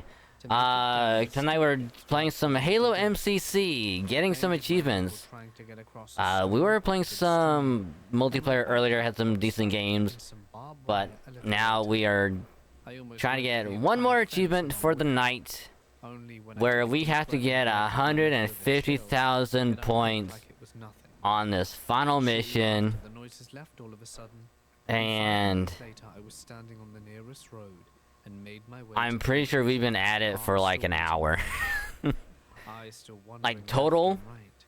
It is maybe the like an hour and a dawn. half. Tell you what, during this entire experience, I don't think once about all the pretty little problems and But dramas I had been facing. On this run specifically, maybe like an hour. I even An thought hour it and a over. half. I acted Uh. purely on autopilot. Hell, I Because didn't even as soon as we get this achievement, all we have left taught me a whole lot of respect are and just for my lasso, surroundings and experiences which in is life. legendary, which is hardest difficulty with all skulls, which is gonna make it even more difficult for each campaign. Most likely trying to get me out their territory. And then I also have to do each campaign in under And thanks for not taking a each bite of campaign this on legendary full-headed lady who didn't under even 3 weigh hours more than 51 for each one. kilos at that point. Granted, I already did ODST by accident, And a shaman I got to but I know did once gave the me rest an of the evidence campaigns of in a under wolf 3 hours on from one legendary. of the wolves he had raised. And then I will have every single achievement in this game, Smile. I'd been wearing it for years before minus my a couple experience in the Alps, multiplayer ones and it that always are kind of made only me feel matchmaking, that's it. Friends would always comment on my fingers playing with it absent-mindedly. That day in the Alps, I crouched in front But of yeah, the like, forest, the only reason why this one back sucks towards is because trees, eyes the overlooking the sunshine down in the valley best before me. and easiest way Mountains surrounded my view. is to just Their do this tips mission on tinted the easy, softest shade of pink. with And I felt almost peace and every freedom single from my skull deepest on, fear. When I found and myself playing just with the wolf, assassinating elites in the and back. jokingly thought to Getting a myself, sword to build "I up your wonder why I shields haven't and then gotten just the keep wolf smacking them in the back 5 seconds later, until I you had get grown so deep, so close 150,000 behind, I'll points. never forget it. That's when I turned around and the rest of Yeah, the story. that's what we're doing. Coincidence or not, one hell of We an should like experience. thank you. We're almost there. We just crossed over 100,000. So I say we have about 30, 45 minutes left of this run, potentially, before we get it.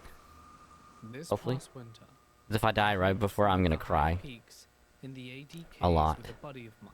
Uh, Out overnight. but yeah.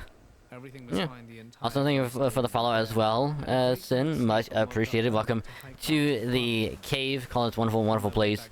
We got some beanbag chairs and refreshments at the entrance. So grab what you need. Be nice, comfy, cozy, and I hope you have a great time. And welcome. I stopped and saw that my A fellow dragon is always welcome. in the snow on the Pleasure side knowing ya. of the footpath. Me is one of the longest lurkers on your channel. Nice. It was snowing Nice. throughout the Which night, again, and it looked nice as if it had segue. been drawn the day before. Post-stream R&R. Snow would have If covered you gotta take care of yourself, I got a bit freaked whether out it's on the getting side something to across the eat, back to drink, our stretch the castle. legs, restroom, laundry, taking them outside to go to the restroom, And I go to sign stretching, myself out of the registry. uh, When I turned the page whatever where I else. signed in, please by all I means see take care someone of yourself. scribbled Don't out be all like of my me, information staying for up till 5 in the morning, and then having to get up at like 9:30 for work. Don't be like me. 3 days. Take proper care of yourself, I will not or I'll bop you with back. love and affection. 'Cause I will. Please, take care of yourself. Sometimes I see weird things when And I that being walk my said, dogs.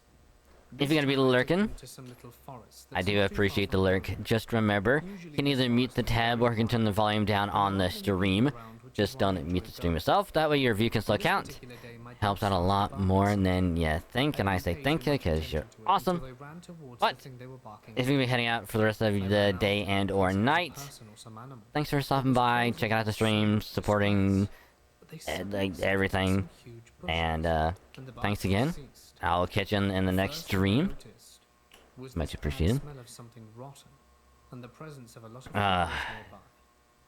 Yeah, I don't have a drink right now.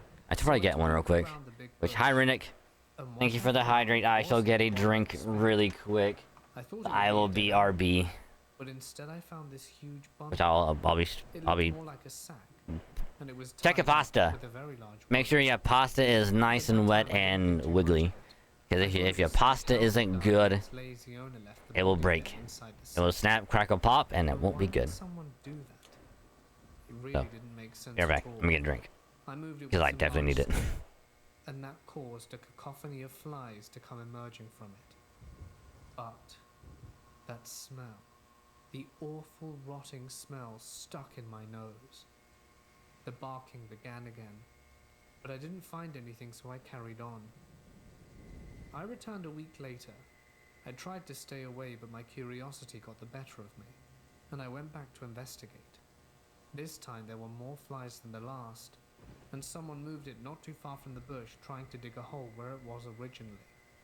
The sack was covering up with some dirt. I didn't notice anything else, but it was strange. Why would someone move it? I leaned down and saw the sack was broken, and I could see what's inside. It looked like a head but had no skin. It was brown with no hair. I panicked because I realized that the thing inside was no farm animal. It looked like a human in the fetal position. I took my dogs and ran home as fast as I could.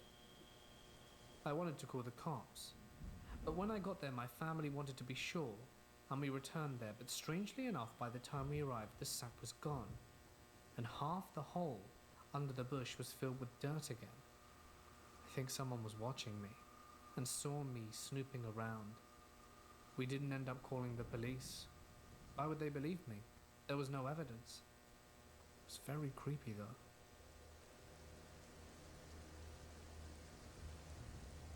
I am a local to this South Jersey area, Pine Barrens and all. I hunt and fish on the regular, and my house is in the woods.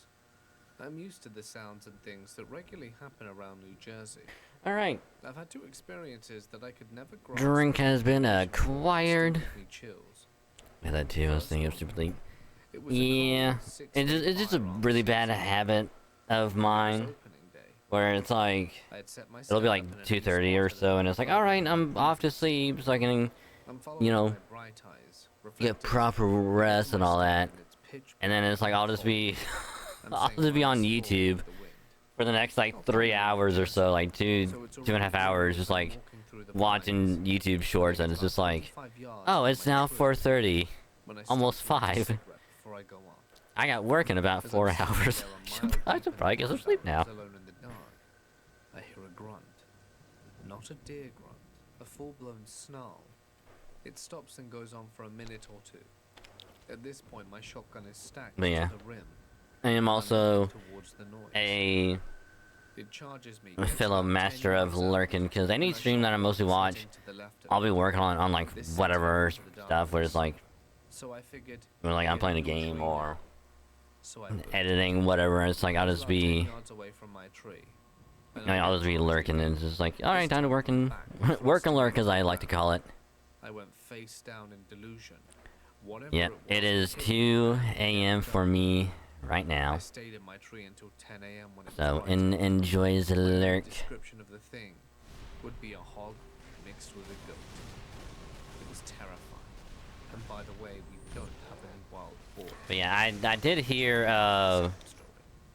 343 changing their name to Halo Studios, getting rid of old management in favor of new management, going a different, hopefully more positive direction.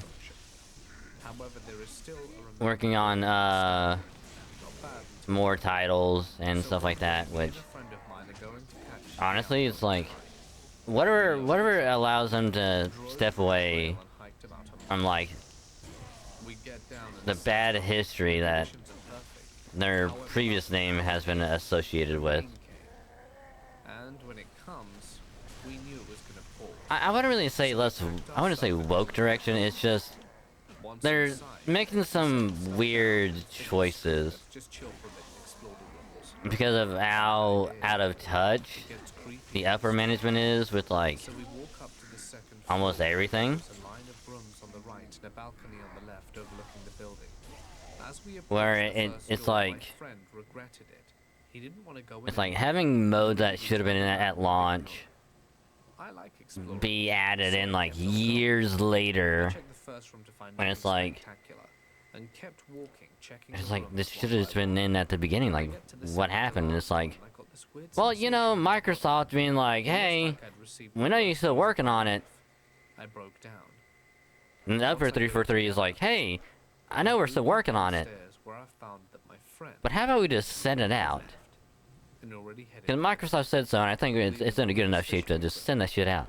So I grabbed everything and ran out, but I had to run. And it's like, oh yeah, we'll just put it in, yeah, we'll just put it on Game Pass. I was like, it'll be fine. As I looked at Don't the worry, second then it's story like, window, I saw a child Huh. standing there.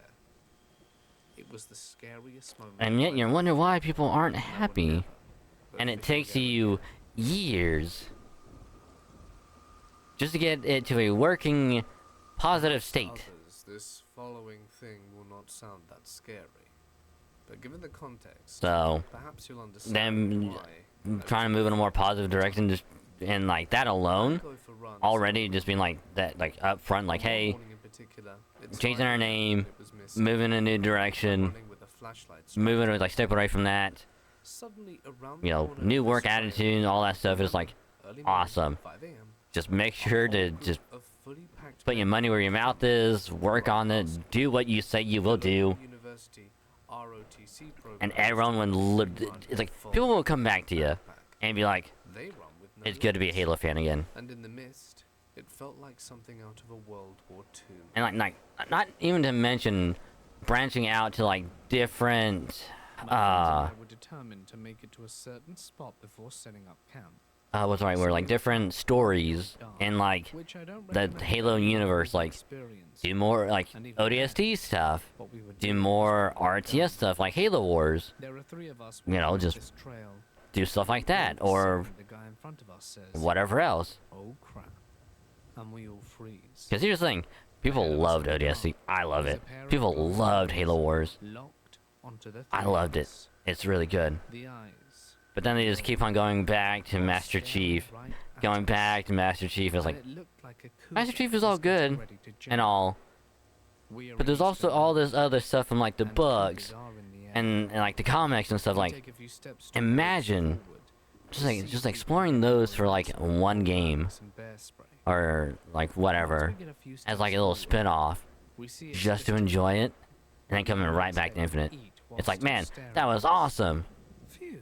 Let's do more Infinite. We set up our spot. Oh, this other game is awesome. Summit Let's get back to Infinite. Back down to the car the next day. Then the same exact spot that we So, saw the deer. We Granted, found their its logo carcass could with use the some work. shell's body. It had been maybe 12 You know, hours since we were last there. I can kind of see where they're going with it. Just that night. We just hadn't seen it. It still messes with me. It's not my sometimes when we're out personal in the taste, country for but a few it days. works. I was bushwalking in New South Wales, Australia. Me and my friend come across this weird platform-looking thing made out of rocks. Later that year, the cops arrested. Because in my me opinion, for like I suspicion of don't murders think and serious Infinite drug was going in who'd like gone missing over the course a of 2 years, certain and at the sites of several like of the woke, murders not woke slightly direction. I think affected they're just making really bad current affairs showed decisions when it came to like the game. and run up to it were all over the news. And yeah, it's the one we found. The altars were typically no more than 300 yards from the victim's shallow graves. The guy who was arrested and subsequently convicted for the murders is Ivan Milat, Australia's worst serial I know I just repeated myself, but you know what I mean. One other person was involved in the murders, then the one now in jail Yeah. for the crime, but they just Yeah. can't prove it. About 3 So it's like I'm gonna be cautiously optimistic He was kind of sensitive to the She was the first to get on her feet what they'll past the do. woods we wandered in. And it took me a bit longer before the gut feeling kicked in. We decided to ignore it and push forwards, thinking there was probably an animal nearby. And we just Not because I found don't ourselves. believe them, We get but another it's 100 just yards or so down the I just trail, don't want to get my and I hopes feel up, this you know. burning on my back, and we decide to go back home. We get home, and I take my shorts off to find 3 long claw marks going down my back. She sages me and sprinkles this oil stuff on me, and the scratches go away. About this time last year, I was hiking up a trail through some old native land, known to have burial mounds visible from the trail. I get walking a good ways down the trail to catch something out of the corner of my eye, standing on top of one of the grave mounds, but it's gone when I turn to look. For another half mile or so, I feel there's something watching me, and I swear I've been hearing soft whistles coming from the woods all around the trail, so I decide to whistle back. Also, I was kind of hoping But as soon as I to finish my whistle, a rock uh, flying past my head, bouncing do off beside me. some like Star Rail stuff tonight, but I don't think that's gonna happen. And like I said earlier, like I'm gonna try and get this We achievement. used to catch fish in my grandparents' cabin near the Canadian Like I don't care how long it takes. and we would have a dumping ground for the guts of the fish. we Like we will get this done. This was probably 250 yards into the woods, far away from the cabin, so we wouldn't attract bears or other scavengers near our place where we were staying. I was 11 years old, and was tasked Even with though some people got it done in 30 it was minutes, dusk and some people it took like an hour to get it. I took a wrong turn Us, and it'll be realized about I like had 2 hours to to get it. all of a sudden it was getting dark. I didn't have a flashlight or phone on me, so I kept walking down the trail, and I find the dumping ground. So here I am, it's almost pitch black except for the moon, and I smell rotting fish guts when I hear a large animal probably 20 feet away from me in the woods. I slowly walk down the trail, and when I get on the main road, I book it back to my cabin. The next day, we find cougar tracks at the fish dumping ground. This day, I'm terrified of the woods at night. I mean, we also did have a few close calls.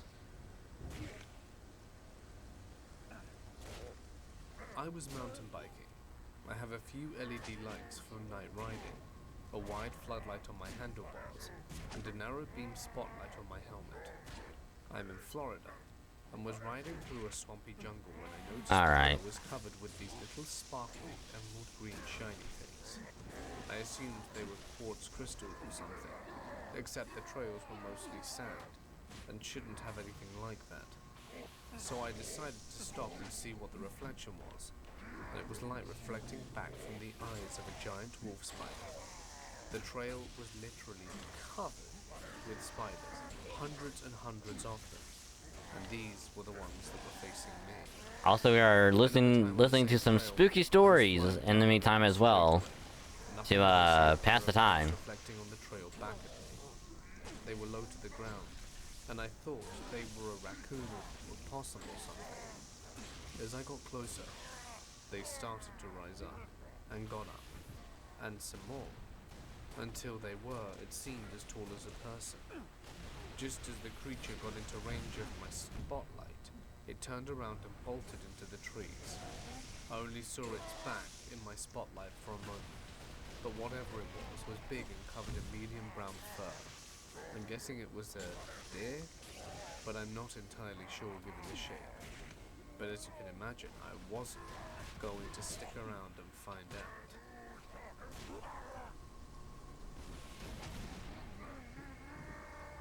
A few of us were hiking around the Blue Nile Falls in Ethiopia. After a long day walking, we made it along the valley, hot, sweaty, and looking forward to feeling the cool air of the falls. We're hopping over rocks and making our way across the floodplain, when a shepherd starts screaming at us to stop. I jump the gap over some large rocks and look down to see a snake bit as I jump. The diameter of the moving snake is that of a car wheel. Trying to backtrack with the biggest case of Elvis legs was the hardest part.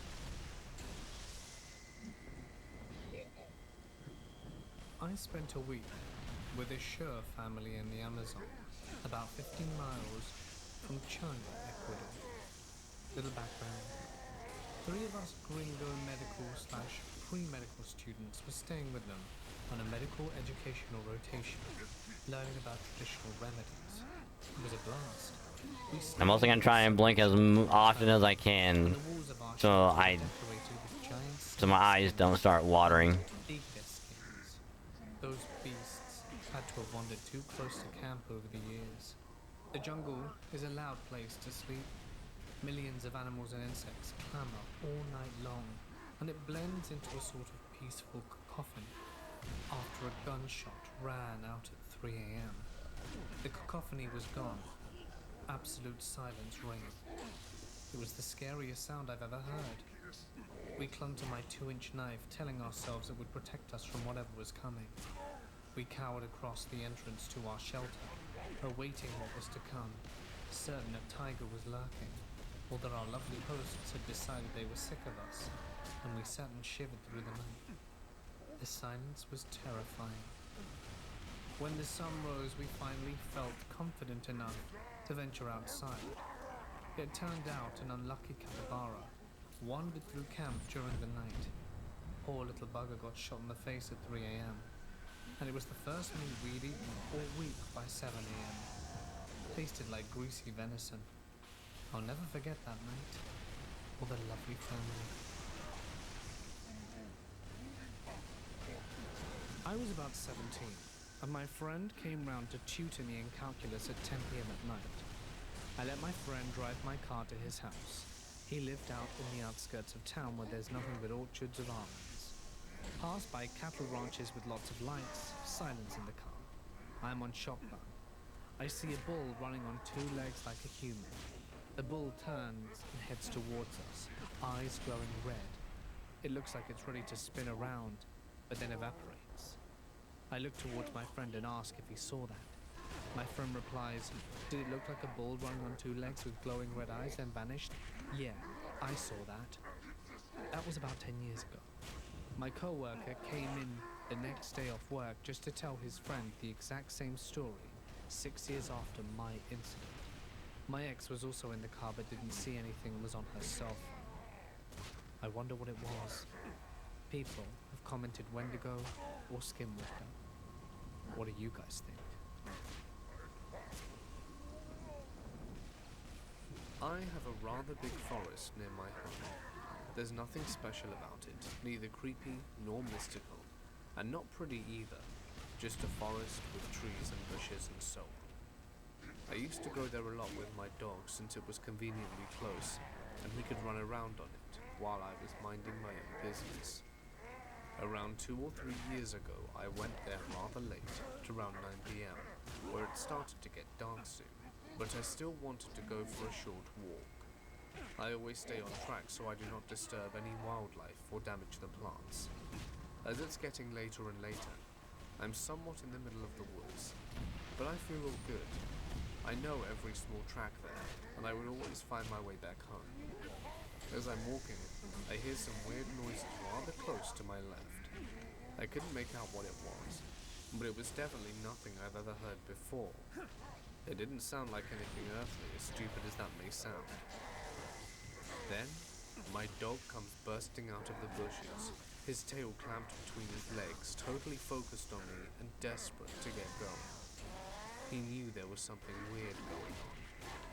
As I try to calm him, I take a look into the woods, and there, maybe 20 meters from me, I see a pair of deep red eyes staring at me. No movement, no blinking, no anything. They just stare right at me.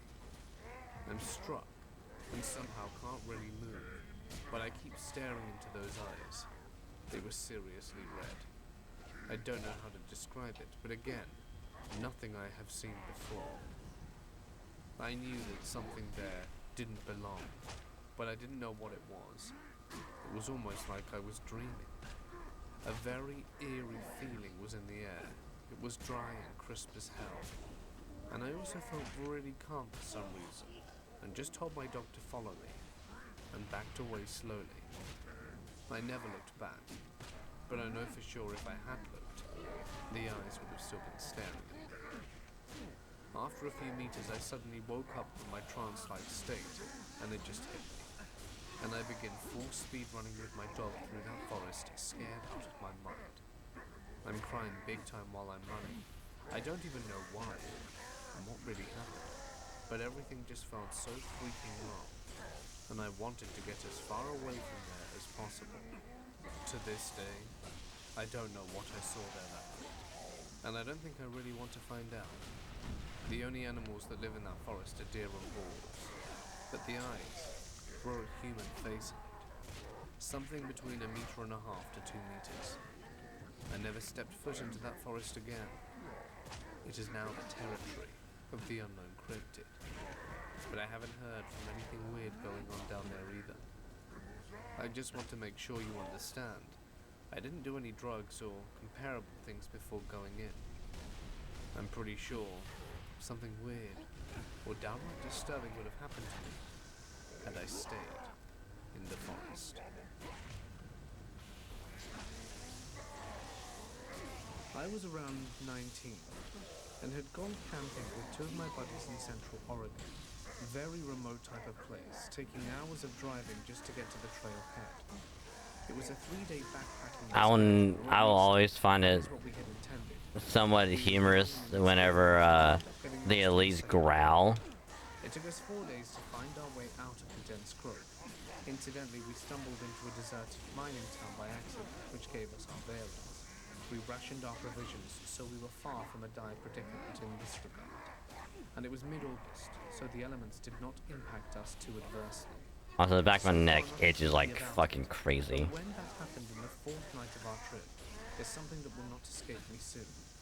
By this point, we were growing pretty concerned at our situation, as the entire day had been spent trying to find our way out of the woods.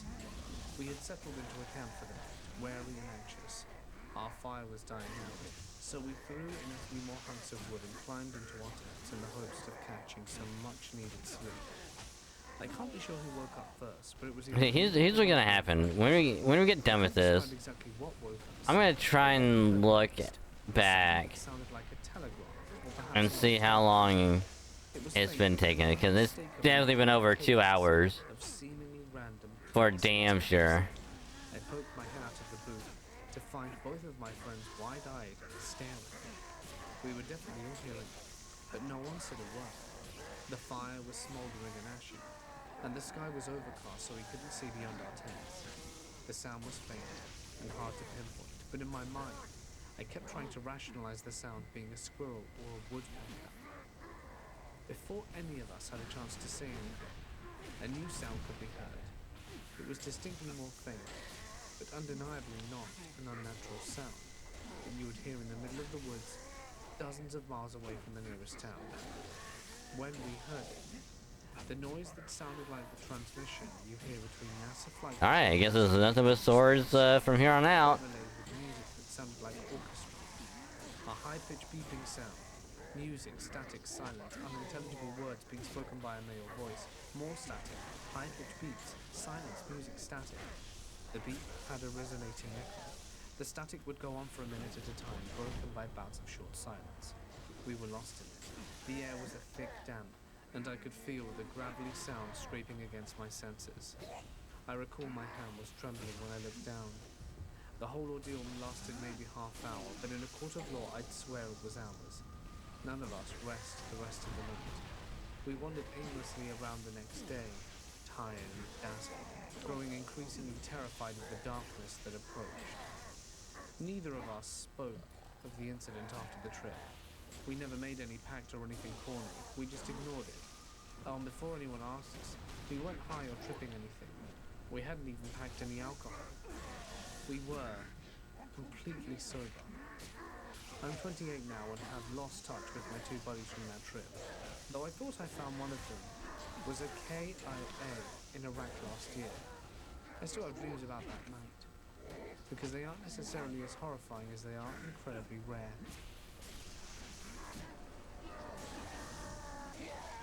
I remember this like it was yesterday, because for me, it was. July 22nd, 2011. I had just gotten married to my beautiful wife at the beginning of the month. I was 34 years old. Have you ever written your thoughts down knowing you're legally dead? Neither have I until now. Like I said, it was July 2011. I'd only been married a few weeks, and one day while my wife took a nap, I decided to take a walk. Right across from my house, across the street, is nothing but woods. According to Google Earth, the woods can go on for a while. I may have been walking between 30 to 45 minutes when I heard One more. One more. the kind of guy One who more and we're believes in done. ghosts nor Bigfoot, and I'm not worried about other people because I always carry something to protect me, and I'm not easily scared. The noise I heard wasn't like a 150,000. rock falling. It was more of a I'm gonna keep It going. was more of a splash. So I followed the sound and it led me to a small clearing. I saw a creek, but the water wasn't clear like the Just to make sure. Instead, it was a light greenish color. It had a I glow am well covered. from it. It was like nothing I had ever seen before in person, only in horror or sci-fi movies. As I looked at the creek and all of its weird wonders, I heard the splash again. I followed the sound with my eyes and saw a downed tree, and saw part of a person's left hand. I immediately ran over and dropped to my knees to help this guy. What I saw next still sticks with me to this day. As the guy raised his head in what I thought was to take a breath, he cut his eyes at me. Halfway still in the water, a smile formed on his face. Just as fast as I saw him, he was gone. He vanished into thin air. Gone. No trace of him at all. Then in what I'm guessing was an hour, I woke up. And I know what you're thinking, it was all just a dream. But wait, I was still in the same spot. I fell asleep in the same spot this guy was in. No more, Feeling a bit dazed. shield regen. A million things were running through my mind. No Whatever idea happens, happens. happened to me. I just knew I was going to be in trouble. I finally make it home and try to open the door, but my key wouldn't work. Okay, that's weird, I thought. Suddenly, a guy opens the door and asks, "Can I help you?" Keep in mind, I've never seen this guy before. I ask him who he was, why he was in my house, and where my wife was. Looking confused, he answers, "Son, we've lived in this house for 8 years." Even more confused, I asked, "What do you mean? My wife and I bought this house earlier this month." After this time, a woman walks up to him, and I can only assume it's his wife, and whispers something in his ear. About the same time, a cop was pulling into the driveway, and I'm guessing that's what she was telling him, that she had called the police. They took my wallet, knife, gun, and placed it all on the hood of the squad car. The police questioned me and the other guy separately, comparing our stories in just as much confusion as we had. The police all the proper paperwork to prove his side, and was released to go back into his home. All of the attention was then turned back to me. I told them I wasn't crazy. I just looked in my wallet and told them to look in my ID, and took the serial number on my gun, and that I wouldn't lie. They opened my wallet and laid everything out. There was nothing but... I mean, I did pause, and we had other runs as well, so this took like 2.5 hours It roughly. was not stolen, but there was also no name of the owner found either. Oh, pain. To my father-in-law's house so he can clear this up. I'm so done with that shit. Then back at me and said sure. 15 minutes later, we pull into my father-in-law's driveway. A smile came across my face. Now all that's left Like a brick was taken off my chest. is... Everything was as Like, don't worry about, like, back in the day, because I'll do that on console. Deja Vu, Annual, and we'll worry about that whenever. And then, the bottom two right here. Halo 2 Anniversary Matchmaking. My father-in-law looked at me with a tear in his eye and 100 medals "Sir, of both this Splatter officer and told me what's Environmentalist. going on. I can't imagine what you're going through. Which will happen eventually. But I don't know you. It will happen eventually. But, yeah, so... all that's left really is Lasso and each campaign minus ODST in under 3 hours. And they replied, "To the station to figure this out."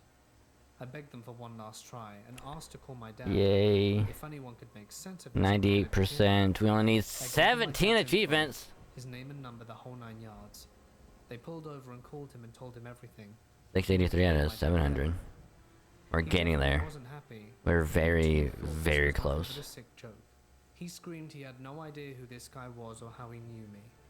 And the only son he ever had, his ex-wife, So, bejesus. and that he suffers with that loss daily. How do you feel about doing, Halo CE? Screamed as well as he hung up. So In I under said, 3 hours "Hospital, next week. whatever you call it. Nothing more than a John Doe. I'm not writing this thinking anyone will believe me, because no one else has. I'm sharing this in the hopes that someone will hear this and can help me and will know who I am. Because definitely want to at least When my friends 3, 4 and Reach co-op as well. With more people. After walking out into the Probably a lot wilderness for easier. probably half an But hour, they came across a for now, red-headed man.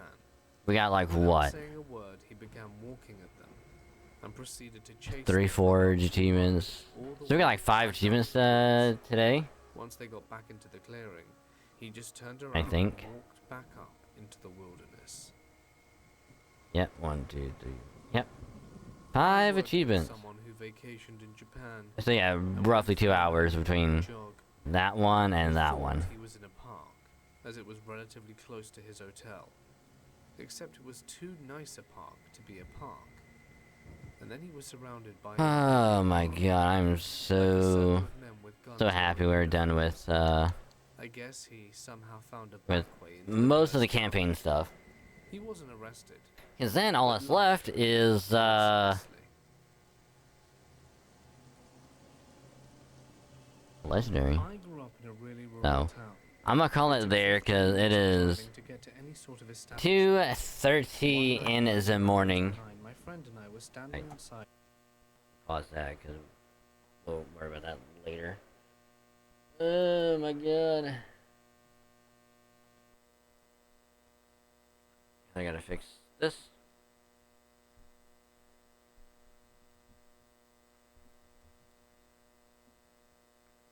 Which I'll also extend the legendary achievement. I'll extend that olive branch to whoever wants to attempt lasso or do campaigns under 3 hours with me.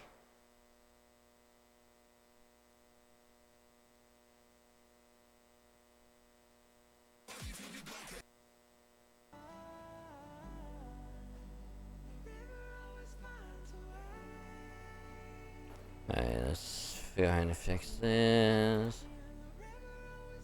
And then we shall wrap it up and move on to sleep. Get some sleepy sleep. Last thing I do my daily stuff in FGO.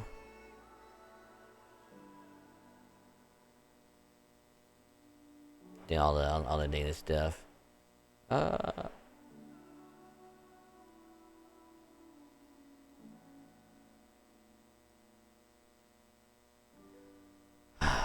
But yeah. First I did that one. So, like I said, I'm gonna call it there for tonight. So thank y'all very, very much for joining, hanging out, chilling, vibing, lurking, supporting the stream, and all that good stuff. Many thanks for an awesome stream. We had some good games in, so I'll just have to work on getting the weekly highlight. To get some games chosen for that for during the weekend, and we also got some achievements finally. So, yay! Big yay! I'll try and start watching speedrun videos between now and next week to try and put like a little plan together to hopefully get through it as fast as possible. But we'll see how that goes. So in the meantime, if you are new, you joined at the beginning, partway through, you still been on in, and you just had a great time and chilling, vibing, hanging out, lurking in the stream, and just supporting, just being awesome individual all around, and you want to support the stream and you like the stream, consider dropping a follow. It is a purple button below the stream. You click that, get a nice little notification that pops up here on Twitch anytime I go live in the top right corner. You click that and you pop over here, chill, vibe, hang out with everyone else, have a great old time, make fun of me while I play whatever game. So, welcome. And as always, every follow does help out and support the stream, because we're getting very, very close to the good old 1K mark.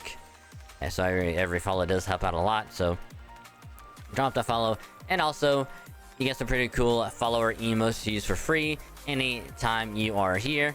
Don't gotta pay nothing for those emotes. They are absolutely free, and you can use them to your heart's content whenever you're here. So enjoy the emotes, and thanks again if you dropped a follow. Much appreciated. Which, if you want to follow me elsewhere, I gotta make sure I'm on the right spot. Do you have a Twitter, or X, as the young people call it nowadays? Because I do tweet out whenever I go live. Stream schedule will also be posted there. Always gonna be the pinned tweet. So if you want to see when I'm streaming for the week, check it out. Pinned tweet on Twitter. Also, any other random stuff I tweet out from time to time, or stream updates and other random stuff will be on Twitter as well, so you can follow for all that good stuff. And in addition to all that good stuff, also do tweet out whenever a new video goes up on the second YouTube channel. That way y'all will stay informed on Twitter as well as other places. So If you did follow me on Twitter, thanks again. Hope you enjoy. Much appreciated. Which, speaking of YouTube, you have a YouTube channel for VOD, which I like to call the VOD channel. That way, if you miss a stream, or if you want to see what happened during a particular part of a stream, go there, check it out, watch the VODs, have them as background noise. Either one is fine with me, but if you do drop us up on the VOD channel, helps with going out a lot. So much appreciated. More VODs will still be rolling out, so you got plenty of VODs to watch and enjoy in the meantime. Well, I try and get more out this weekend, so enjoy. So link right there. Also, you want to drop another sub elsewhere. Do have a second YouTube channel for more original stuff, whether it be gacha stuff, Halo stuff, Pokemon stuff, whatever else. Will be up on the second channel for y'all to enjoy. The gacha stuff being FGO, Star Rail, maybe some ZZZ. You know, from time to time if I decide to do anything on that. But when we go to the gacha stuff, anytime there's a new banner up on whatever gacha, we will do some pulls on it. See if we can't get lucky, get ourselves a new character for our roster. So we do when we go to do the pulls. If I do it on stream, I'll highlight it and I'll edit it. If I do it off stream, I'll record a little video of me doing the pulls and I will edit that baby. But either way, do the gacha, do the pulls, edit it down, small little video for y'all to enjoy up on the second channel. Which latest gacha vid was the ZZZ Caesar pulls, which I think put up last Friday. And then in about 10 or maybe like 9-ish hours or so, maybe like 9-10-ish hours, is when another gacha video is gonna go up. This time it is the Star Rail pulls that we did for Linksha last week, which was another crazy session. So that's gonna go up in about 10 hours or so. So if you missed the polls from last week, that'll be going up there. So enjoy.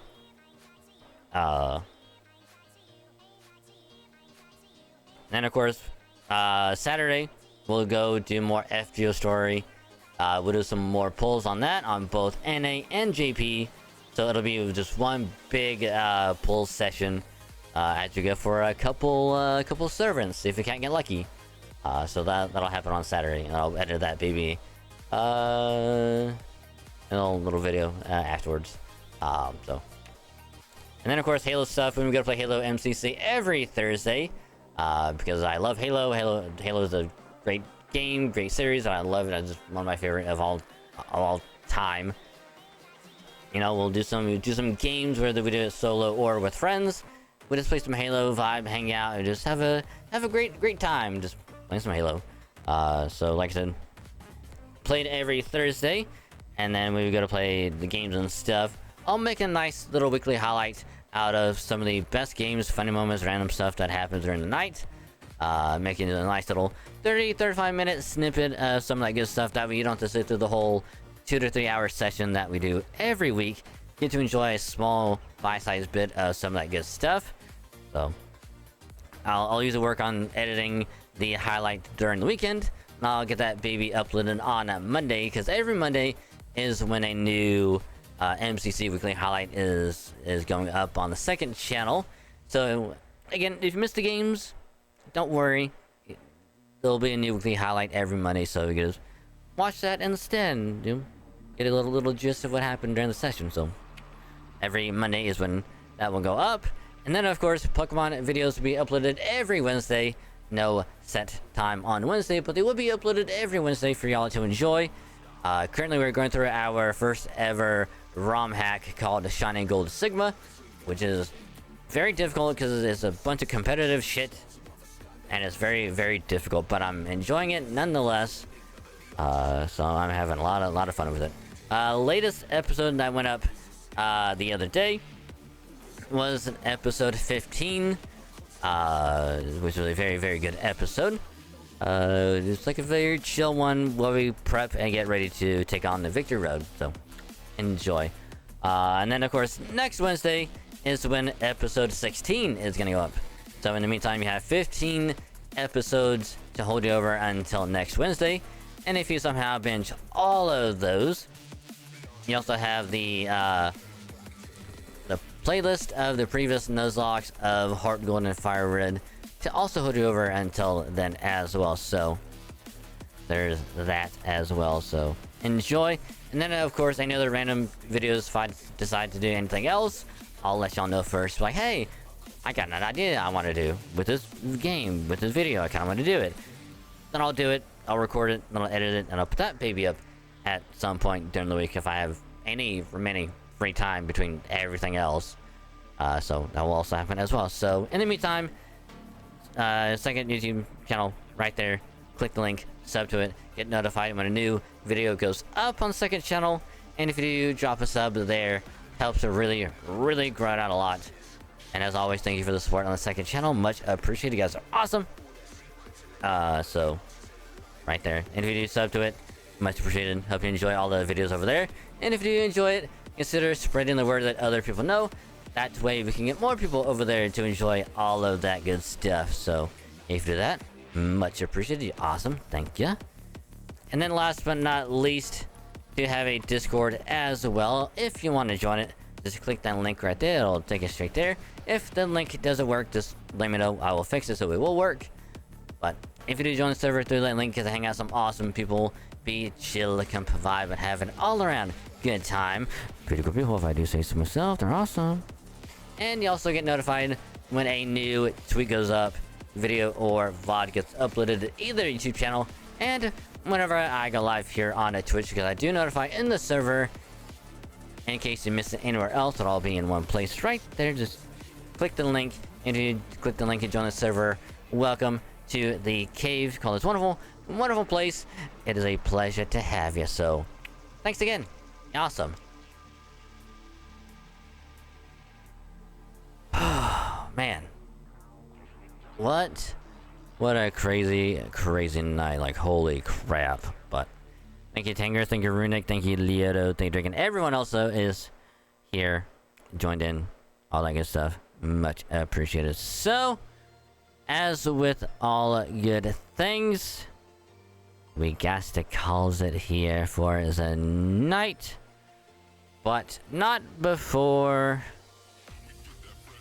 we go to do a good old-fashioned radio raid, because yes, the question is, who shall we raid? Ooh, wait a minute, hold on. I don't think we raided this person before.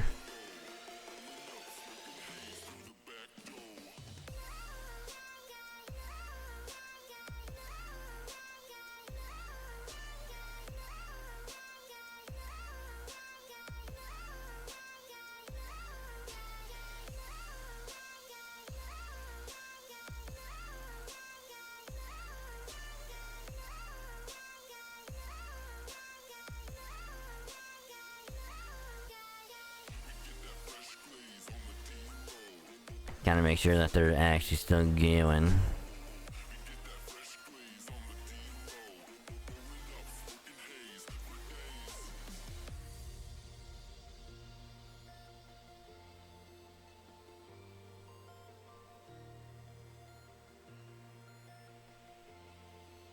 Alright, I think it's still going, which is good.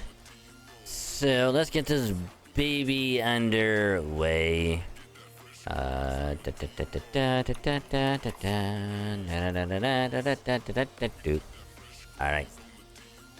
at this baby going. So, again, thank y'all very, very much for an awesome stream tonight. Hope y'all had a great time, because I for sure did.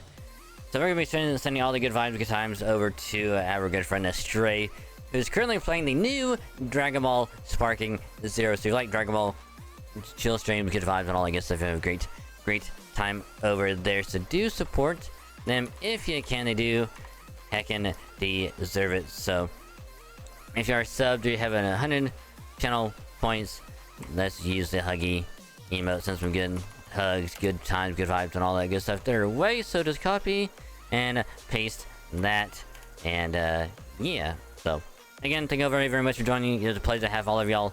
No Friday stream because I'll be busy with work, get home kind of late, Then I'll be doing some editing, recording stuff, and whatever else as well. So, yeah. But we will be back on a Saturday for FGO story stuff. Maybe some ZZZ afterwards. So, lots of gotcha stuff to do Saturday. So, y'all have a great rest of your day and or night, and I will catch y'all later. Bye. I've seen you. I've patrolled these empty thoughts before, but I'm fixed now on the cure. I'm holding on to the last rock on the mountaintop, and I'm begging for your love. Do you remember the type of folk we used to be, and the